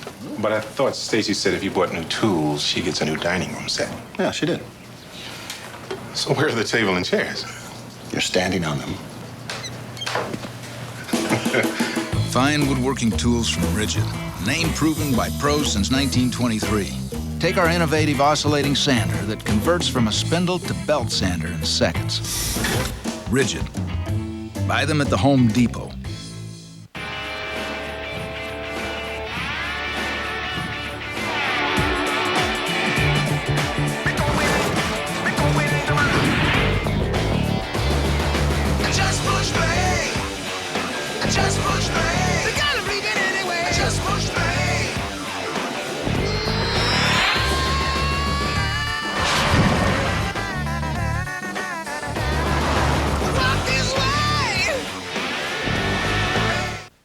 You're moving forward. You're moving clutching the wheel. With your life. Going left. You're going left. You're driving. Steering. Pocono in 83. Firecracker 400. No. Talladega. Win a Daytona 500 house party with Bobby Allison. Just pick up a NASCAR Winston Cup Championship ballot from one of these sponsors. Time. My win at Darlington in 75.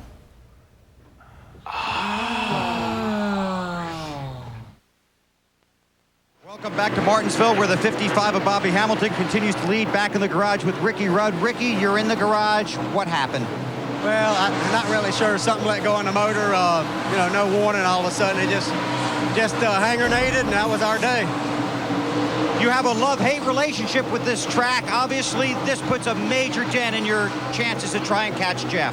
Well, it really does. We didn't need this today. We needed a victory, and felt like we had things shaping up to go our way. We had a transmission problem earlier in the race. We were sitting there at 4th or 5th and left the pits, and it hung in gear, had to come back in. So we fought all day to get back, finally got back, and then the motor broke on us. We'll see you next week. Thank you. Well, Ricky Rudd won here at Martinsville a number of years ago, one of his most emotional victories, but this will certainly be one of his toughest defeats. Certainly will, Bill. Let's check our Napa Field summary, how things have progressed through 410 laps of this Old Dominion 500. 12 different leaders today, ties the all-time record for the most different leaders in a Martinsville race. You can see we've had the standard number of yellow flags, a lot of cautions and caution flag laps. Rudd, Tony Stewart, Bill Elliott, and Robert Presley are the 4 cars out. 3 of them due to engine failure, Presley due to an early crash.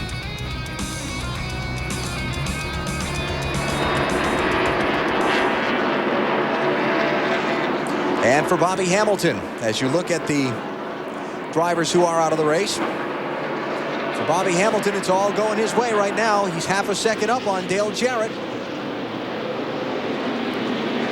But a lot of traffic in front of the leader, Bobby Hamilton. At what point does the fact that Hamilton only took 2 tires and Jarrett got 4 start to play it out? Let's say we go green to the finish from when they pitted. I don't know. The guys talk about how good these tires are, so they may be good enough till the end. I think it's more of a brake issue, to be honest with you. Who's got the best brakes between these guys up front for the last 50 laps? And you know what? Craven is hanging right with Jarrett, too. He could be a factor in the finish also. Inside the final stages at the Old Dominion 500 presented by Stacker 2, there's the leaderboard at Martinsville.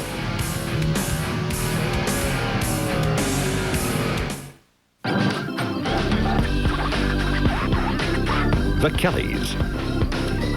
Exclusively on NASCAR.com. America Online keyword NASCAR. Hey, Bobby, look who's here. Elliot, what are you doing? Well, boys, driving in the Winston Cup Series, you gotta be looking good, you know, for the press and everything. The press? You know, for the winner's circle. Yeah, right. Jeff. Hey, Jeff, I'm open for an interview anytime. Yeah, thanks. Hot shot. Stacker 2, the world's strongest fat burner. Working out may not be for everyone, but looking good is. Hey, what's up? I just ordered Total Choice Platinum from DirecTV. Now I get over 160 channels. More than 30 premium movie channels, including HBO, Stars, and Showtime. Plus over 20 specialty and regional sports networks. All for one great monthly price. Total Choice Platinum is the best DirecTV experience for the best value. Just call 1-800-DirecTV. You only live once, why miss a single channel? Total Choice Platinum. Better than a breath of fresh air. When it comes to big-time entertainment, we've got some sound advice. Now that you've got the picture, get the sound. Dolby Digital Sound on Blockbuster Ticket, only on DirecTV. With 6 separate discrete channels of Dolby Digital, you'll experience the full sound of the movie, the way the movie makers meant it to be heard. Just check your on-screen guide descriptions to find the features available in Dolby Digital. Look for Dolby Digital Sound on Blockbuster Ticket, only on DirecTV. Martinsville in some pretty heavy lap traffic now. Next weekend, it's on to Talladega. Bud Pole qualifying Friday 4 Eastern on CNN Sports Illustrated. Doubleheader Saturday. Final Winston Cup practice at 1 Eastern time on TNT. Immediately followed by the 300-mile event for the ARCA Series. Then next Sunday on NBC, it's EA Sports. The EA Sports 500 presented by Dodge. 12:30 Eastern time on NBC. That is next weekend from the world's fastest speedway. And look at the race for the lead. I would say Bobby Hamilton's spotter's awfully busy right now on top of that roof, trying to get these slower guys or the cars that are a lap down in front of them to give way so they can get through clean. Because if he makes one long lane change, or if he gets caught up behind a slower car, that 88 car is going to be right next to him. I think we're starting to see the extra 2 tires pay off for Jarrett here.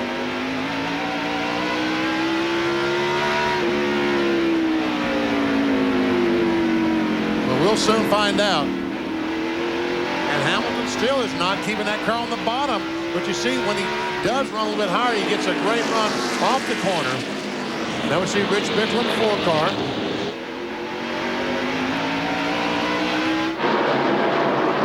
Battle for the 8th position.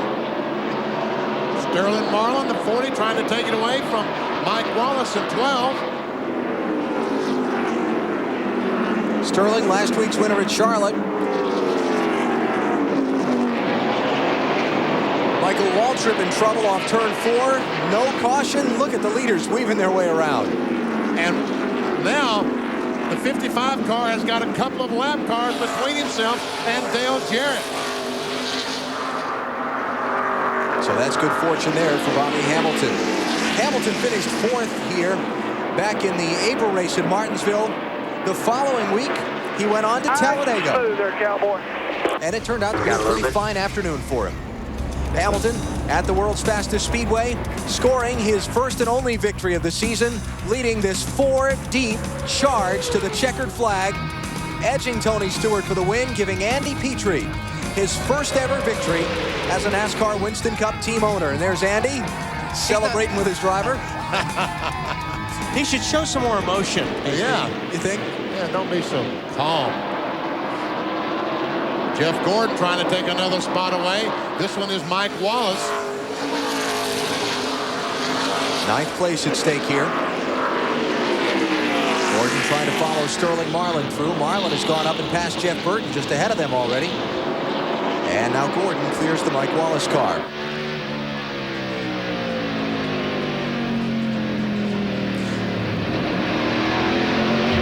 Bobby Hamilton, the race leader, has had only one top 10 finish in the 20 races since his Talladega win. He's looking for victory today.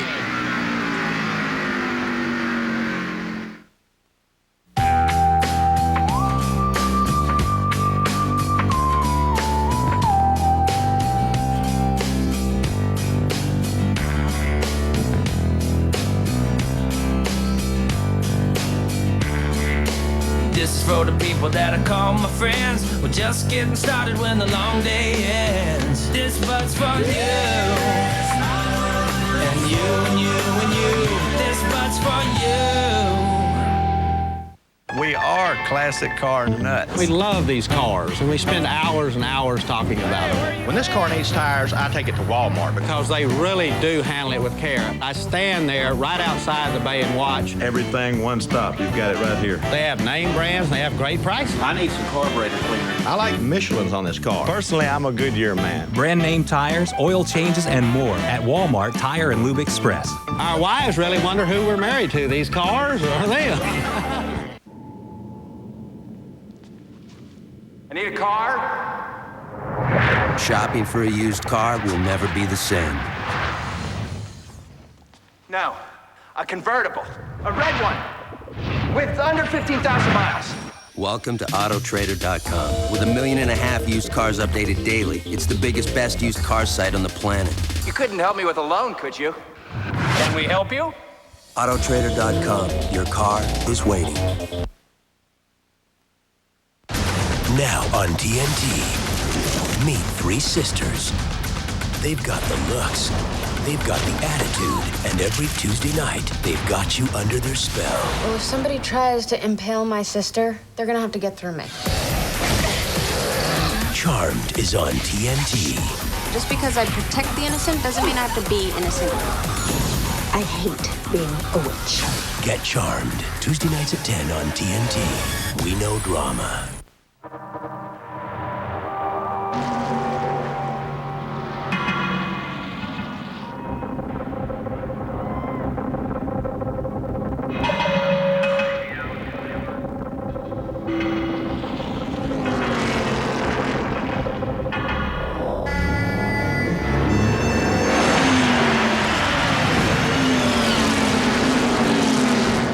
Conseco, NASCAR's official financial services provider.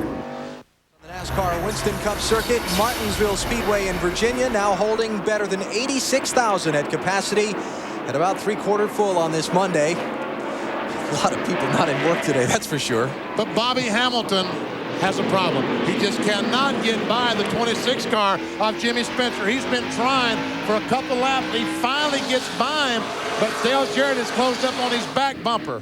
Spencer, the 25th place car, was trying to stay on the lead lap. Now Spencer runs the 88 like he did Bobby Hamilton. Bobby will get that lead back. Right to that 88 like he did us. Thank you very much.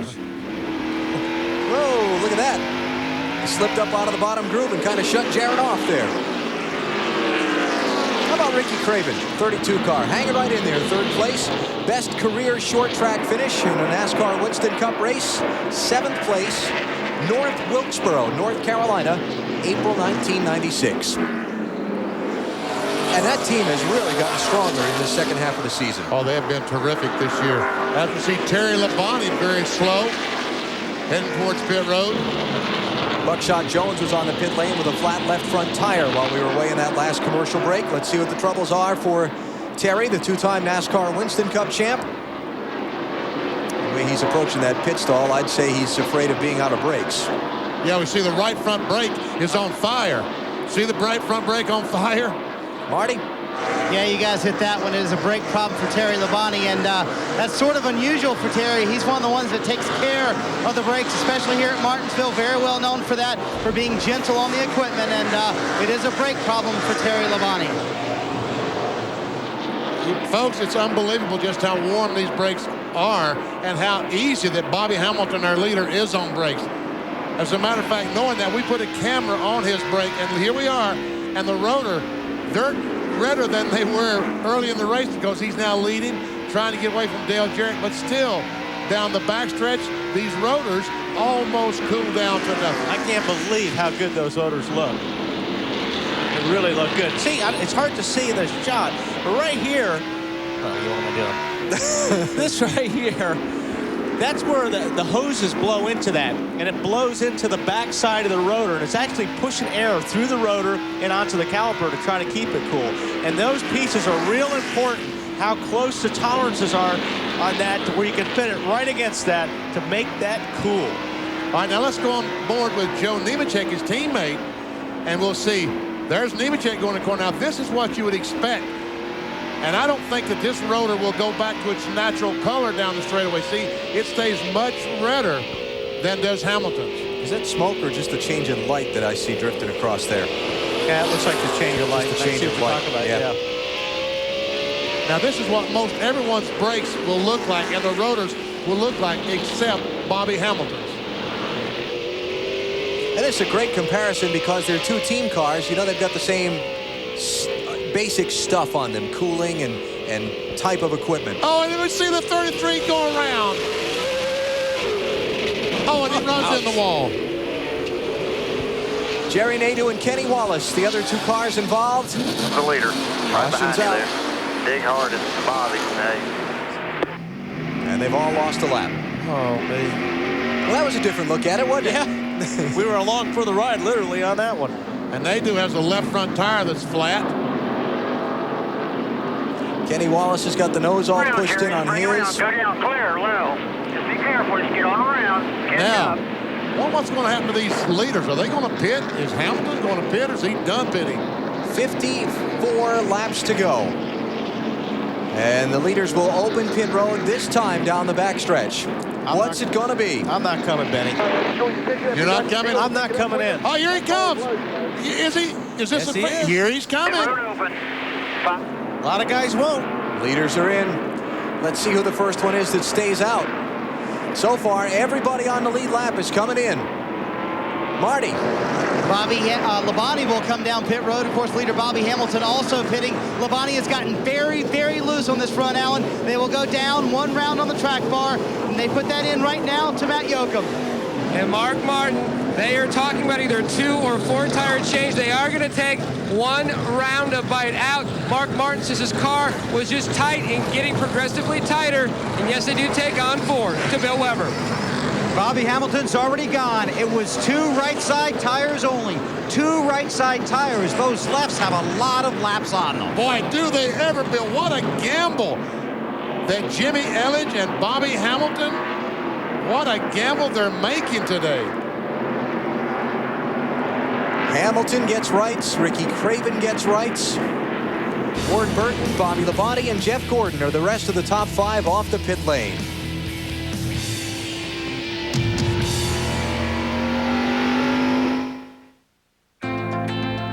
Here's to the sky being the only limit, to having a once-in-a-lifetime experience, more than once in a lifetime.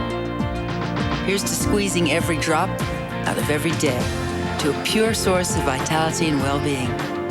Here's to the freedom to drink to your heart's content. Introducing Tropicana Pure Premium Low Acid, with all the taste and less of the acid. And here's to life. Climb every mountain, ford every stream, follow every rainbow,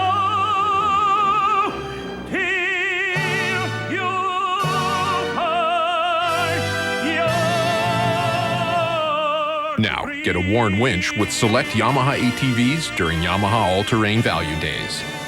I took the risks and started my own business. Taking risks, that's what you have to do.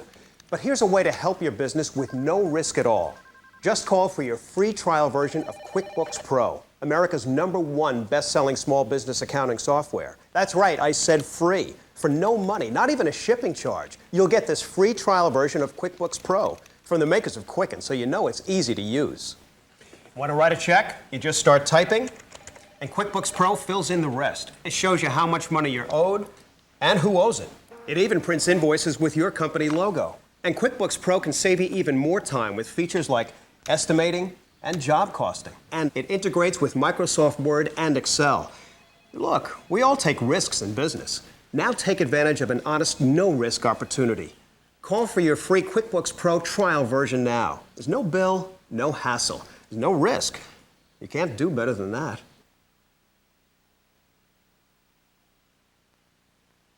You take as much care with the customer's car as you do with your wife's. You call each customer to make sure they're satisfied with the work. And your waiting room has coffee people actually like. So it comes as no surprise that the auto parts you recommend and install are AC Delco. When the right way is the only way. AC Delco Automotive Parts. For a chance to win a trip to France in our Drive to Victory sweepstakes, enter at participating service centers or visit acdelco.com. Half a lap from the restart in the Old Dominion 500. All kind of things happening on pit road a moment ago. First of all, here we see the crash between the 33 car and of Joe Nemechek and the 1 of Kenny Wallace. Kenny was on the bottom. Nemechek, they kind of disputed that territory, and we find out the windup was we saw 3 cars involved.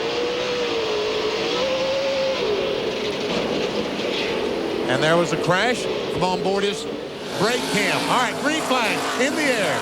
Johnny Benson, Kevin Harvick, and Matt Kenseth did not pit. Benson restarted the leader. Harvick has quickly jumped to his inside to try and take it away.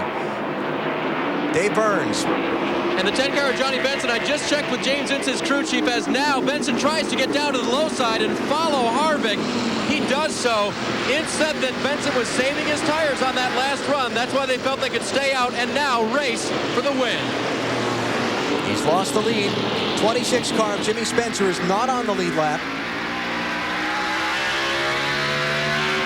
Spencer's the first one a lap down in 20th place. This is the race for second. Matt Kenseth in the 17 to the outside of Benson.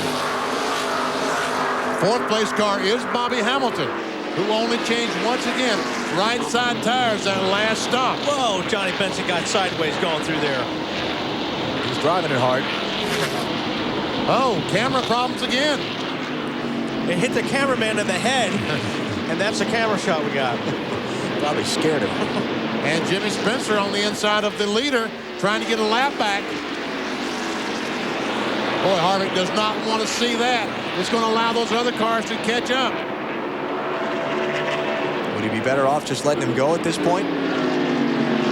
I would. He probably would. Here comes a 32 car, Ricky Craven, who's been very, very good all day long. Now Bobby Hamilton's going to try to drive to the outside. And see Harvick stomped on the brakes going into turn 3. Let Spencer get in front of him. Benson retakes second from Kenseth. Hamilton working Kenseth for third. Let's mention the cars that took 2 tires on the last stop were Hamilton, Craven, Ward Burton, Jeff Gordon, Bobby Labonte, and Mike Wallace. Dale Jarrett was the first one off the pit lane that got 4 tires. He's running back in 9th.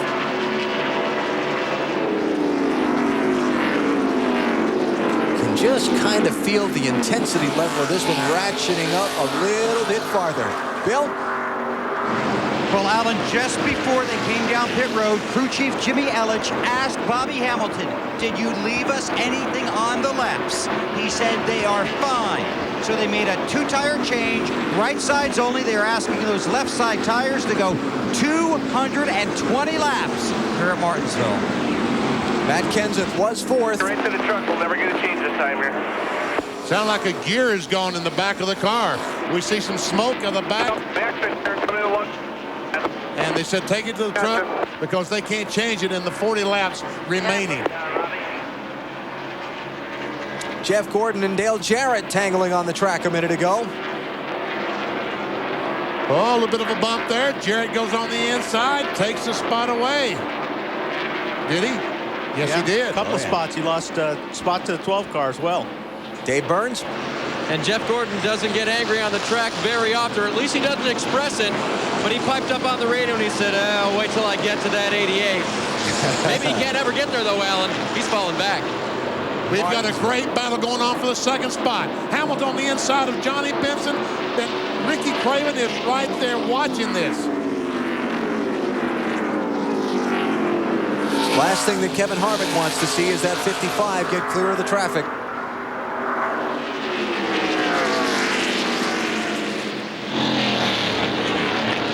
Ricky Craven going to try and follow Hamilton through underneath Benson, Bill. And remember, as you pointed out, Alan, just 2 tires for the 32. And keep in mind, from the very start of this race, Ricky Craven very good on the short runs. He might pose the biggest threat to the 55 here in the closing laps. He's hanging right with him. Ward Burton tried to get underneath Johnny Benson. I don't think Johnny Benson's got much left on her rear tires by the looks of it. But he's driving the wheels off and trying to keep it up there. Dave? Benson just radioed in. I've got no grip, no side bite. It won't run.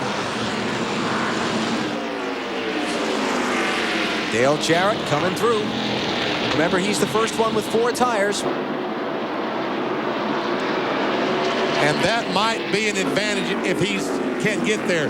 35 laps remaining. Does he have enough time to catch Ricky Craven and Bobby Hamilton? Matt Kenseth went out of the race a minute ago. Matt? And Alan, they've already pulled the car back into the garage area on the lift. He is done for the day. A broken rear end gear. And speculation has been, and we talked before the race, about when you go to a little more aggressive gear like a 650, this is one of the things that can happen. And speculation is they are one of the Roush teams that possibly is running a 650 today. Kenseth out, joining Ricky Rudd, Tony Stewart, Bill Elliott, and Robert Presley as those who will not finish, to this point, the Old Dominion 500. All right, Jarrett takes that spot away. Here we are. This is for the lead. 29, Kevin Harvick, the Goodwrench car, in front. 55, Squarty second, and the Tide Rod in third. Marty, what are they saying about Kevin Harvick? Well, Harvick's car has been tight, Vinny, and they really had nothing to lose. They've had about a 15th place car today, so Kevin Hamlin decided to leave him out. He knew that Bobby Hamilton would catch him. They're just hoping for a top 10. If they get the top 10, it will still be a good move by Kevin Hamlin and his crew. Meanwhile, Ricky Craven trying to look on the outside. He is faster right now than Bobby Hamilton, I do believe. But behind them, here comes a guy with 4 fresh tires, Dale Jarrett. It's tension time at Martinsville. Down to the final 30 circuits. Can Kevin Harvick fend off Bobby Hamilton and score a victory?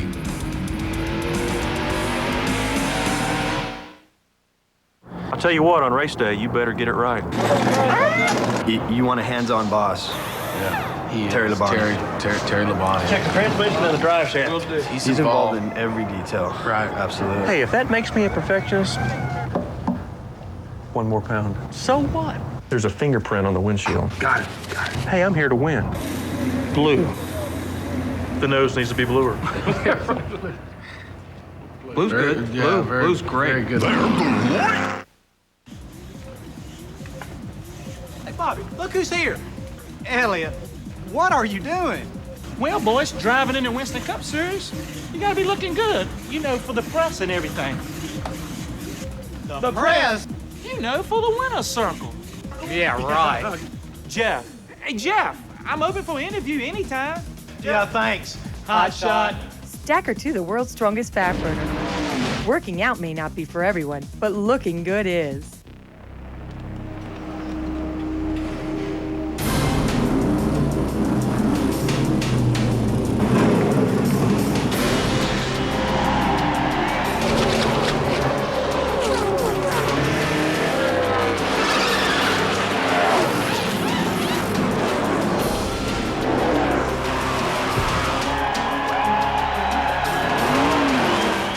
The 2001 NASCAR Winston Cup Championship.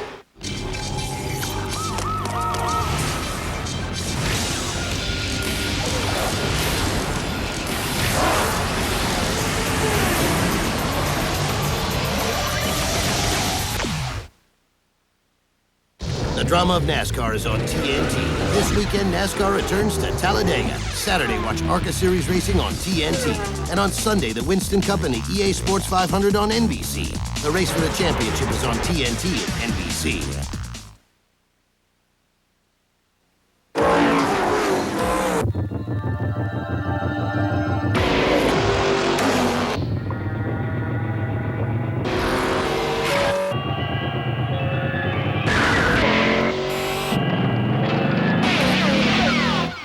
Who'd you expect? Bob Dole? Follow Mark Martin and the Viagra racing team this season. Get to your doctor for a checkup and find out if a free sample of Viagra is right for you. And for more information right now, race over to Viagra.com.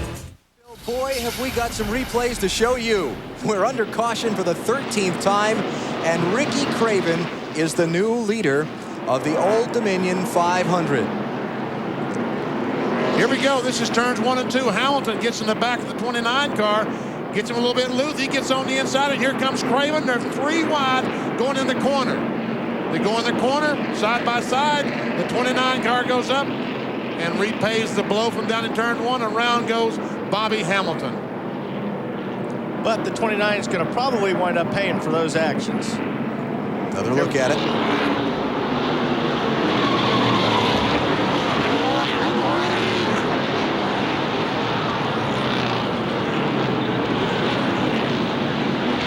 Now, Hamilton has been on and off pit road under this caution. Kevin Harvick is being held for a 1-lap penalty for rough driving. Marty? And Kevin is being held now for the penalty. He's very upset on the radio. He said Bobby Hamilton hit him first. He said on the radio, turnabout is fair play. I should have the right to be able to hit him back. Unfortunately, Hamilton is the one who got spun out.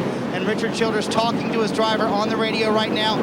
Richard, what did Kevin say about the penalty? I mean, I can't say it on TV. All right, obviously the team is very upset right now. Kevin was very adamant on the radio. He said he felt like he should not be penalized and that what happened was Bobby Hamilton hit him first. He was simply repaying the favor. What about it, guys? Well, okay, but Bobby Hamilton didn't spin you out. And you wound up spinning him completely out. I mean, I agree with Kevin that, okay, you should have got back into him, but you wound up taking the guy out of the second position. BP? Again, let's go on board with the 29 car of Kevin Harvick. You ever see Bobby Hamilton going up? And now let's go on board with the 55 car, and there we see the bump. I don't know. I don't like the call. I like the call. I think that Kevin Harvick was off the gas when Bobby Hamilton got back on the gas. I think Hamilton was going forward and the 29 car was not working as well. I think that Hamilton, both of them, were off the gas when the 29 ran the back of him. I agree with you, Benny. I think that was the right call. The first one looked to me like a racing incident, and the second one looked to me like payback. Bobby Hamilton, well back in the field now. He's got a lot of ground to make up if he's going to have a good finish. From the network that knows drama, Ben? you do your best to raise the children. But no matter how hard you try, you can never compare to Mom. I'll handle it from here, Isabel. I think she's pretty. Yeah, if you like big teeth. If you want me to hate her, I will. See Oscar winners Julia Roberts and Susan Sarandon in Stepmom. Sunday at 5:30 on TNT. We know drama.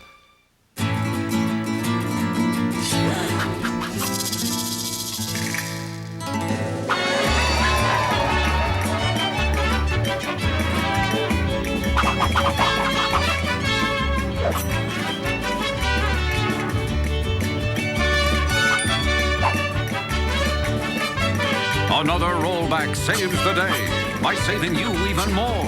Walmart, always low prices, always.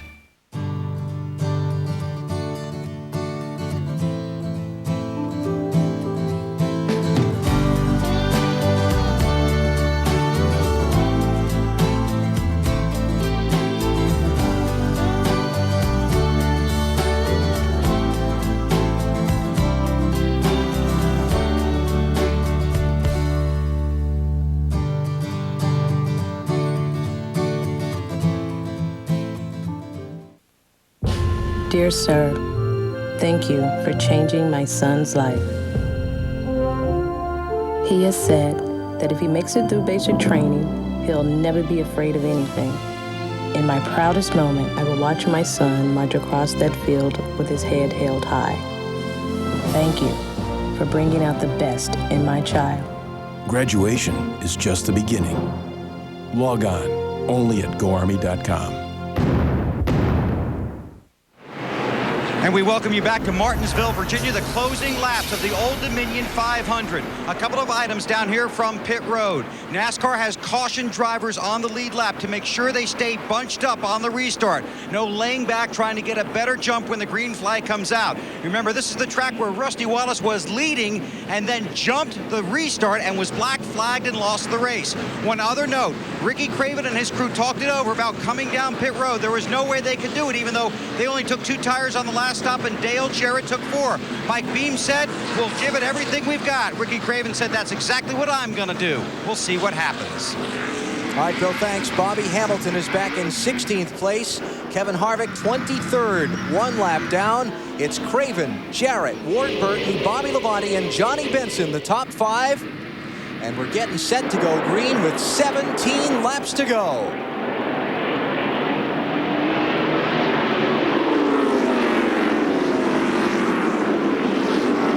Waltrip in the 15 is the lap car. Leaders clear him.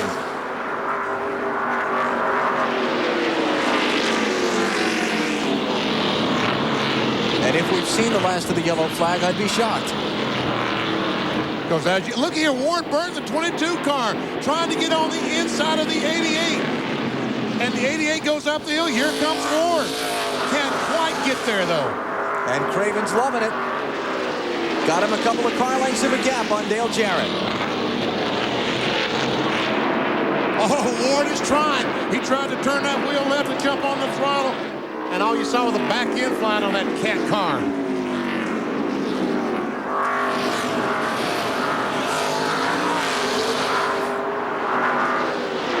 Just behind this, Mike Wallace trying to take 5th from Johnny Benson. He was just issued a warning by NASCAR to settle down a little bit, not use the front bumper so much.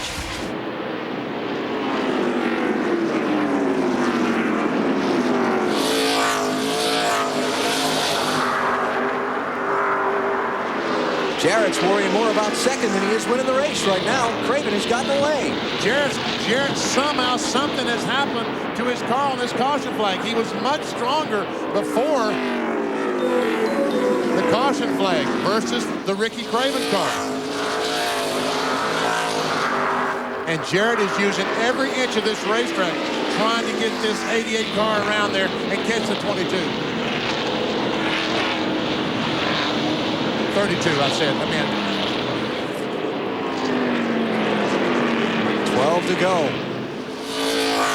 And Craven, that last lap, was 3/4 of a mile faster, mile per hour faster. You see Jeff Burton on the inside of Mike Wallace. This is a battle for 6th.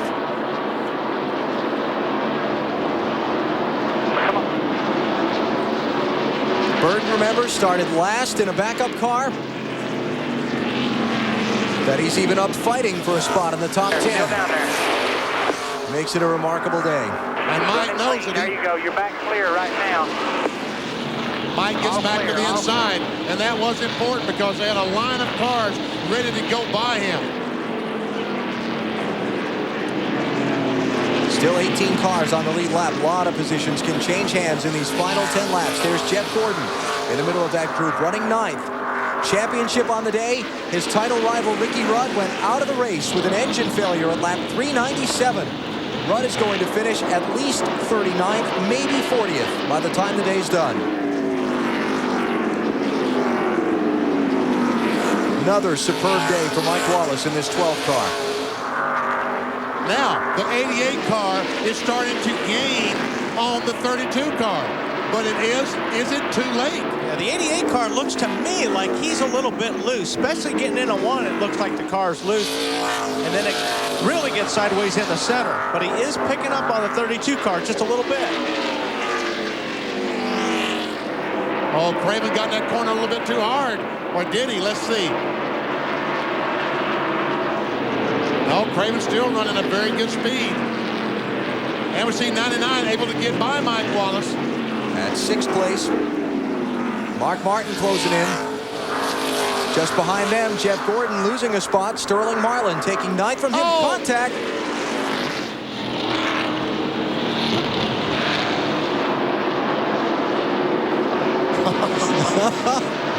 Old Mark is up on the wheel right now. He is. He's going somewhere now, trying to. Mike Wallace doing what he can to defend. Wallace in 7th, Martin in 8th. Traffic stacking up behind him. All right, Mark is there now.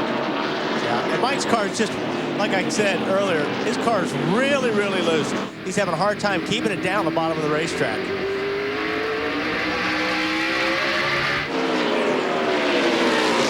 Gonna try and get to that inside lane, but he can't do it. Up front. Jarrett is right there, just a couple of car lengths behind Ricky Craven. It doesn't look like traffic is going to be an issue before this thing is over. He's only got a few laps left to catch him. 3 to go when they come to the stripe. 3 car lengths for Jarrett. Catching him's one thing.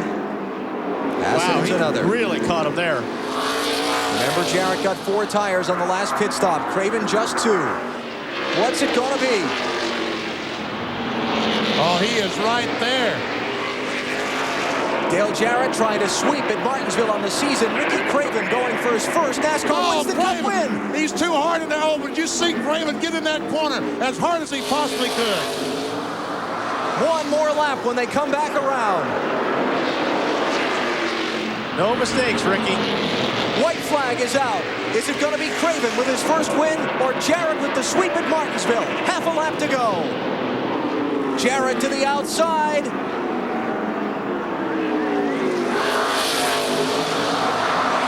Wow. Bumping, banging into the final corners.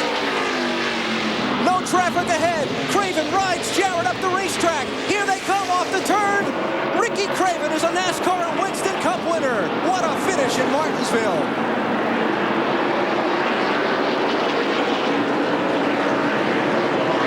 And the fight continues for the rest of the lead lap positions. Burton edging Benson.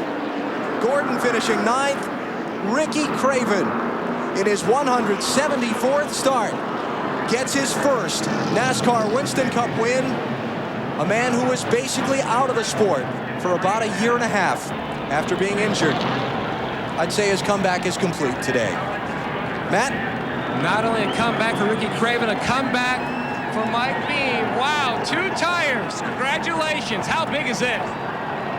Well, it's good. I want to thank Todd, and Ken Moore and Ford especially. Goodyear brought a great tire, and especially Ricky Craven. He's just a great guy. We've become good friends, and it's our own chassis, and whenever I took 4 and Todd, or when I took 2 and Todd and took 4, I really gambled on it because I've seen the race win here, and I want to thank Dale Jarrett because he races good. I really appreciate that, and it's good for all our sponsors. Really good for PPI. Everybody back to the shop. Thank you so much, and it's just great. I really want to win at Martinsville for 25 years. I've been coming here forever. When I worked for Butch Lindley, we lost a couple of races up here, and so I don't know if they give you grandfather clock, but I'd like to have one. They certainly give those out here in Martinsville. His first win here in 25 years, the first in Ricky Rudd's career. That is the trophy for winning in Martinsville, a grandfather clock. Ricky Craven's got one on order right now.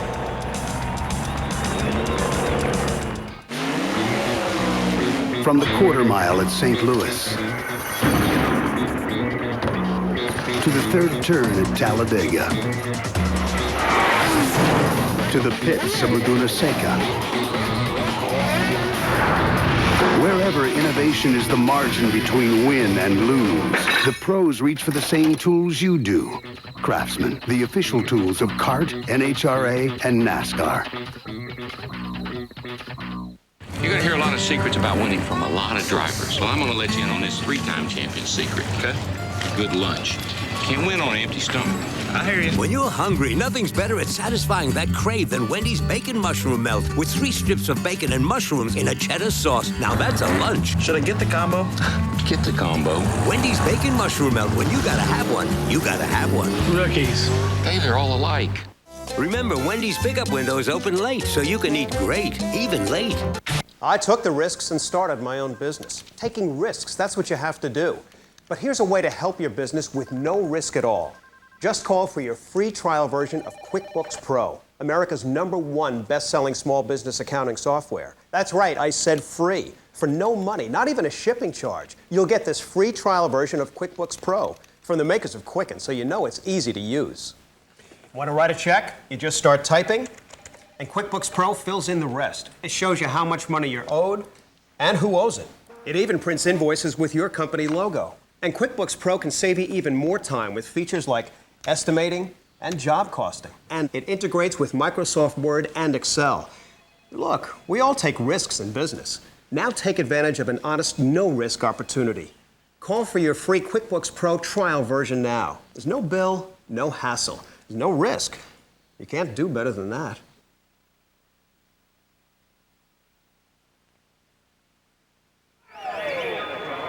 They're going crazy in New England. Newburgh, Maine's Ricky Craven is a NASCAR Winston Cup winner. 174th start. Craven injured badly. Multiple concussions a couple of years ago. Had to spend the better part of a year out of the sport. Year and a half really trying to rebuild his career. When he and Cal Wells, the owner of this Tide Ride, started talking about Craven coming to work for him, Ricky said, "I'll submit to any medical test you want to show you I'm capable of driving this race car." He did it, and Bill, he's done it. Today, he's a winner. Alan, you're exactly right, and this will be a very emotional victory lane. Ricky Craven has already thanked his crew on the radio, and now will be climbing out of the car for the first time as a winner in the NASCAR Winston Cup Series. This guy was damaged goods left on the shelf until he proved that he could come back and drive a race car. Now, Ricky Craven is a Winston Cup winner.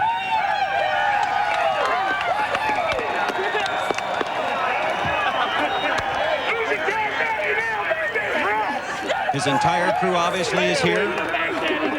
He's already talked to Mike Beam. Turn around, wave to him. Give him the TV tower.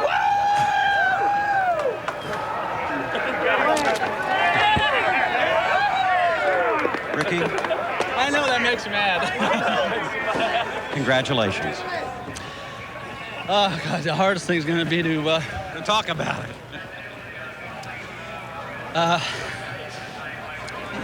Just countless people that I have to thank. And I began racing in 1982. I was 15 years old with the dream of winning a Winston Cup race. And by God, we did it today. And you beat Dale Jarrett door to door at the Checkers. And I used him up a little bit, you know. I knew he expected me to. My first win. And I found comfort with Dale Jarrett in my mirror. And I just prayed the last 20 laps that I had the strength to keep going because we took 2 tires and it was getting away from me. It's the hardest 20 laps I've ever driven in my life, but I want to tell you, I owe everything to this team. First, Cal Wells for giving me the chance to drive this car. Tide, you know, the greatest group in the world I've ever raced for. They deserve to be in victory lane. And I'd be remiss if I didn't recognize my wife, Riley Everett. You know, there were 2 years where we were floating around Moosehead Lake and gave little chance of ever getting back to Winston Cup. And my wife said to me one day, she said, "Tough times don't last, tough people do." And I found inspiration in that, and I just won a Winston Cup race, man. That's awesome. How determined were you to do it, Ricky? I knew when I got this opportunity, it was what I needed to get the win and get back on track. And I'm really so thankful that Larry Hedrick gave me my introduction into Winston Cup racing. And I got the opportunity with Rick Hendrick, and I thank him for that because I really enjoyed it. And then things didn't go the way I'd hoped. I got beat up, and wow, what a perfect story, though. I mean, the way we were able to get another opportunity, and I've gone full circle, and I truly believe that I should be driving the Tide car. This is my car. This is my sponsor, and I'm perfect for the deal. And I'm just so thankful for everybody that stuck with me, and I want to thank God for giving me the strength, because I'm telling you, I really dug down deep, and thank everybody along the way that's helped me. And there's so many people, you know, I couldn't recognize all of them, but just thank you all. Just say hello to New England, because you know they're celebrating. Well, you know, in a perfect world, we would have won at New Hampshire, but what a great place for a second win, you know, and the people in New England were the part of the strength that kept me going. And you know, here's the good news. I'm only 35 years old. And 2 years ago, that looked old. Right now, it's looking pretty young. Congratulations. Thank you, Bill. Ricky Rudd in victory lane at Martinsville. Nice guys can finish first. Marty. Well, what an amazing finish, Dale Jarrett, beating and banging down to the end. Tell us about the last few laps. Well, it was exciting, and congratulations, first of all, to Ricky Craven and that entire team. He did a great job out there. Exactly what he was supposed to do. I mean, I had 4 tires, and he only had 2, and I could see his car was really loose up off, and you know, I might have could have pressed the issue down on the bottom. I could tell he was really protecting that, but I would have had to hit him, and I didn't want that to be the way that we either wrecked or I won. I wanted to try to pass him and tried him on the outside, and he did what he was supposed to do up there in 3. He ran me up high and got me a little bit out of the groove, and that's slick anyway, so he did a fantastic job. That's fun. That's what these the fans that stayed home and watched it, thank you for the support, and the ones that came out here and either called in on a sick day or took a day of vacation. We appreciate the support. You raced Ward Burton really hard on the restart. Did that cost you a lot of time? Well, I couldn't get going at all, and I was trying to keep Ward behind me because I knew my tires would come in soon. So I really had to try to do to keep him back there. So I was having to be a little more careful than I wanted to be. So Ward was doing what he had to do. Just needed a little more time. Good second place finish for Dale Jarrett. Believe it or not, only a second top 5 since his win at New Hampshire in July. All right, Marty, thanks. What a finish between Craven and Jarrett, and I think Ricky said it all as we look at the leaderboard in victory lane. I just won a Winston Cup race. That is big. Good job, Ricky Craven. Good top 5 runs for Ward Burton, Bobby Labonte. A little deeper on down the running order. Rusty Wallace off the pace all day. Dale Earnhardt Jr. had a miserable day. Kevin Harvick after the penalty finished 22nd. Look back to 31 through 40. And Ricky Rudd back in 39th position. Big hit in the championship today. Tony Stewart, 3rd in points coming in, also out early with engine problems. We're back in a minute. To help keep America moving, Pep Boys just rolled back tire prices. 70,000-mile touring tires rolled back to 4 from $159.96. Raised white letter performance tires rolled back to 4 from $199. Truck and SUV tires rolled back to start at just 4 for $199.96. So for huge savings on all types of tires, roll on over to Pep Boys. All you need to know is where to go. Pep Boys.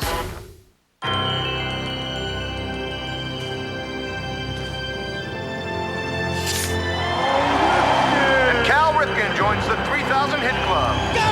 Run number 400 for Cal Ripken. Rounds third is Dan. Waves him home. New consecutive game record. Baseball's new iron. Dad? Dad? Ready to go? Yeah.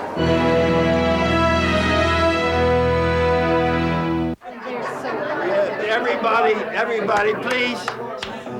I just want to thank this beautiful lady here for 50 wonderful years. Hey, let's break out the champagne, eh?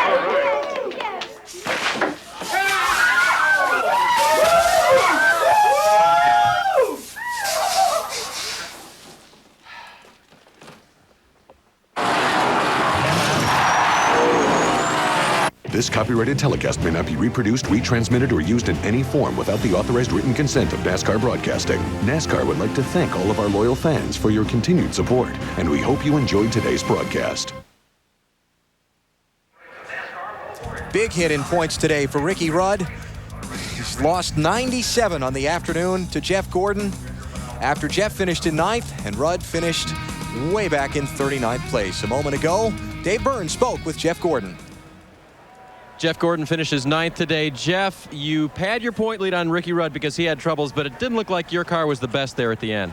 You know, so good early, and we weren't very good on new tires all day, even when we were good at the beginning, but we needed that track position. Once we lost that track position, there was no getting it back just because we really struggled on new tires. We were still real good on the long runs, but I don't know, we lost the handle a little bit, and you get back there, man, it's wild. I tell you what, we fought hard for this finish. You know, it's not what we were hoping for, but, you know, we got to just take what we can get right now, and that's, you know, come out of a short track with a top 10, we'll take it. Real quick, you took 2 tires early. That was sort of a test. Would you have wanted to at the end if you could get them instead of 4? Well, you took 2 actually, didn't you? We did. I kind of wish we would have taken 4 now. You know, we were trying to get that track position back, but we just lost a handle on it there. And, you know, we just couldn't get the track position. But, you know, so it didn't really matter. I think, yeah, I would love to take 4, but shoot, 2 it seemed like the best way to go. That's a call that Robbie and the team myself made, and that's the one we're stuck with. But bring home a 9th place finish. We'll take it. For a points leader, a top 10 is still a very good thing. Kevin Harvick finishes 22nd, not the finish you'd want. What took place from your point of view, Kevin? Well, I mean, we're at Martinsville, and there's not a whole lot of room, and we gambled, and we stayed on the bottom of the racetrack and did what we thought was right, and kept it glued to the curb as much as we could, and tried to get good runs up off the corner, and Bobby Hamilton got into us a little bit, and you know, we just kind of returned the favor, and I guess that's not what they wanted to see, so you know, we'll just live and breathe with their calls, and those kind of calls aren't what fills these grandstands, though. Isn't that an unwritten rule, though, between drivers? Yeah, I mean, I've watched, you know, several guys go out there today and spin people out, and I think it might have something to do with the rookie stripe on the back of the car. But, hey, you know, it's their call, and they do what they want to do, and they didn't feel that it was right, but I didn't feel that it was right that Bobby Hamilton knocked us out of the lead the way he did, and I just, you know, an eye for an eye, and that's the way we race. The guy nicknamed Happy can at least put a smile on the end of what ended up being a very frustrating day. Well, Matt, for the other side of that story, Bobby Hamilton, what happened in your viewpoint? I mean, I was running, you know, real close to him, and I wouldn't do anything any different. And all of a sudden, his momentum broke, and I accidentally hit him. Hell, I could have hit him 3 laps before that. I hadn't been driving like that all day, and I knew that he had 4 old tires, and we had new tires. I was just sort of biding my time. And I even slowed down, and then it let the 32 get up under me. Then he ran into me down there and spun us around. But, you know, that's Martinsville racing, and yes, NASCAR did see what happened. They seen its momentum slow down, and that's why they done what they did. But the problem you got here is you got a young kid with a lot of talent trying to fill Dale Earnhardt's shoes and thinks he is Dale Earnhardt, and he wouldn't make a scab on Dale Earnhardt's butt right now. He just needs a little more time. Obviously, tempers pretty hot down here, and they were very disappointed they might have had the car to win today, Alan. Well, tell us what you really think, Bobby Hamilton. Hey, I figured we'd get exactly what he thought. There you go. Now, a couple of moments ago, Marty spoke with the 3rd place finisher today, Ward Burton. A 2nd straight 3rd place finish for Ward Burton, and looks like you knew you had to get DJ on the restart if you were going to pass him. That's the only way I was going to pass him. He was a little bit better than I was in the long run, but tell you what, really proud of the Cat team. I know everybody says that, but from the spring race here to the fall race, my team has made so much progress. The motor combination is so much better. The aero package better. Tommy and Tracy and the guys have gotten the Goodyear tires figured out more. Just a lot of progress in 4 or 5 months there. And a solid finish for these guys. His only 2nd top 10 here at Martinsville. All right, Marty, thank you. Ward Burton finishing 3rd behind Ricky Craven and Dale Jarrett, who put on a thrilling finish for the fans here. Drama is teaming up China's best detective with LA's worst. Which one of y'all kicked me? Do you understand the words that are coming out of my mouth? I don't want no partner, I don't need no partner, and I ain't gonna never have no partner. We can hang in my crib. I will show you my hood. What the hell did you just say? Hands above your head! Jackie Chan, Chris Tucker, Rush Hour, October 26th at 8 on TNT. Never touch a black man's radio, boy! So, you racing Saturday night? The Kellys. Exclusively on NASCAR.com. America Online keyword NASCAR.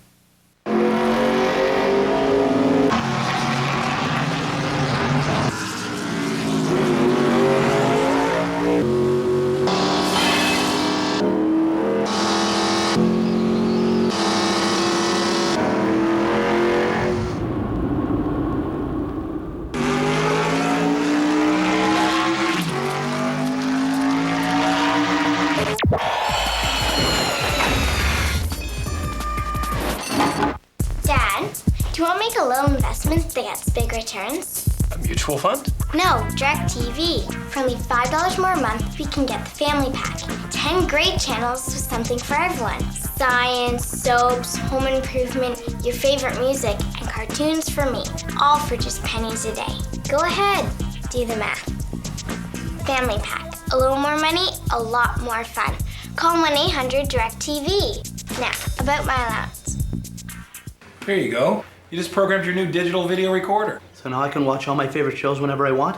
Yes, sir. So if I just walk out the door right now, it'll record. Automatically. I'm stepping towards the door, and I'm not missing a thing. Right. It's prime time, and I'm leaving the house. I am now on the porch. Introducing DirecTV receivers with digital video recording. Now you can watch what you want, when you want. Visit these retailers for a demo today.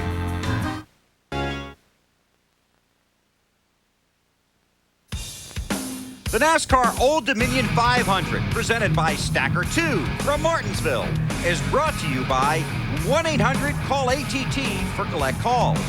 Just dial down the center, 1-800-CALL-ATT. By the United States Army, an army of one. By Pfizer, where life is our life's work. And by the Home Depot, the official home improvement warehouse of NASCAR. Our Pepsi race recap was a great race. 14 leaders, 19 lead changes, but they saved the best for last. The white flag was out. Ricky Craven on 2 tires, Dale Jarrett on 4. And they went at it side by side for the final half mile here in Martinsville, with Craven getting his first NASCAR Winston Cup Series win. What a thriller. Next week, it's on to Talladega for Benny Parsons, Wally Dallenbach, Bill Weber, and our entire NASCAR on TNT crew. Alan Bestwick. See ya. This has been a presentation of TNT Sports.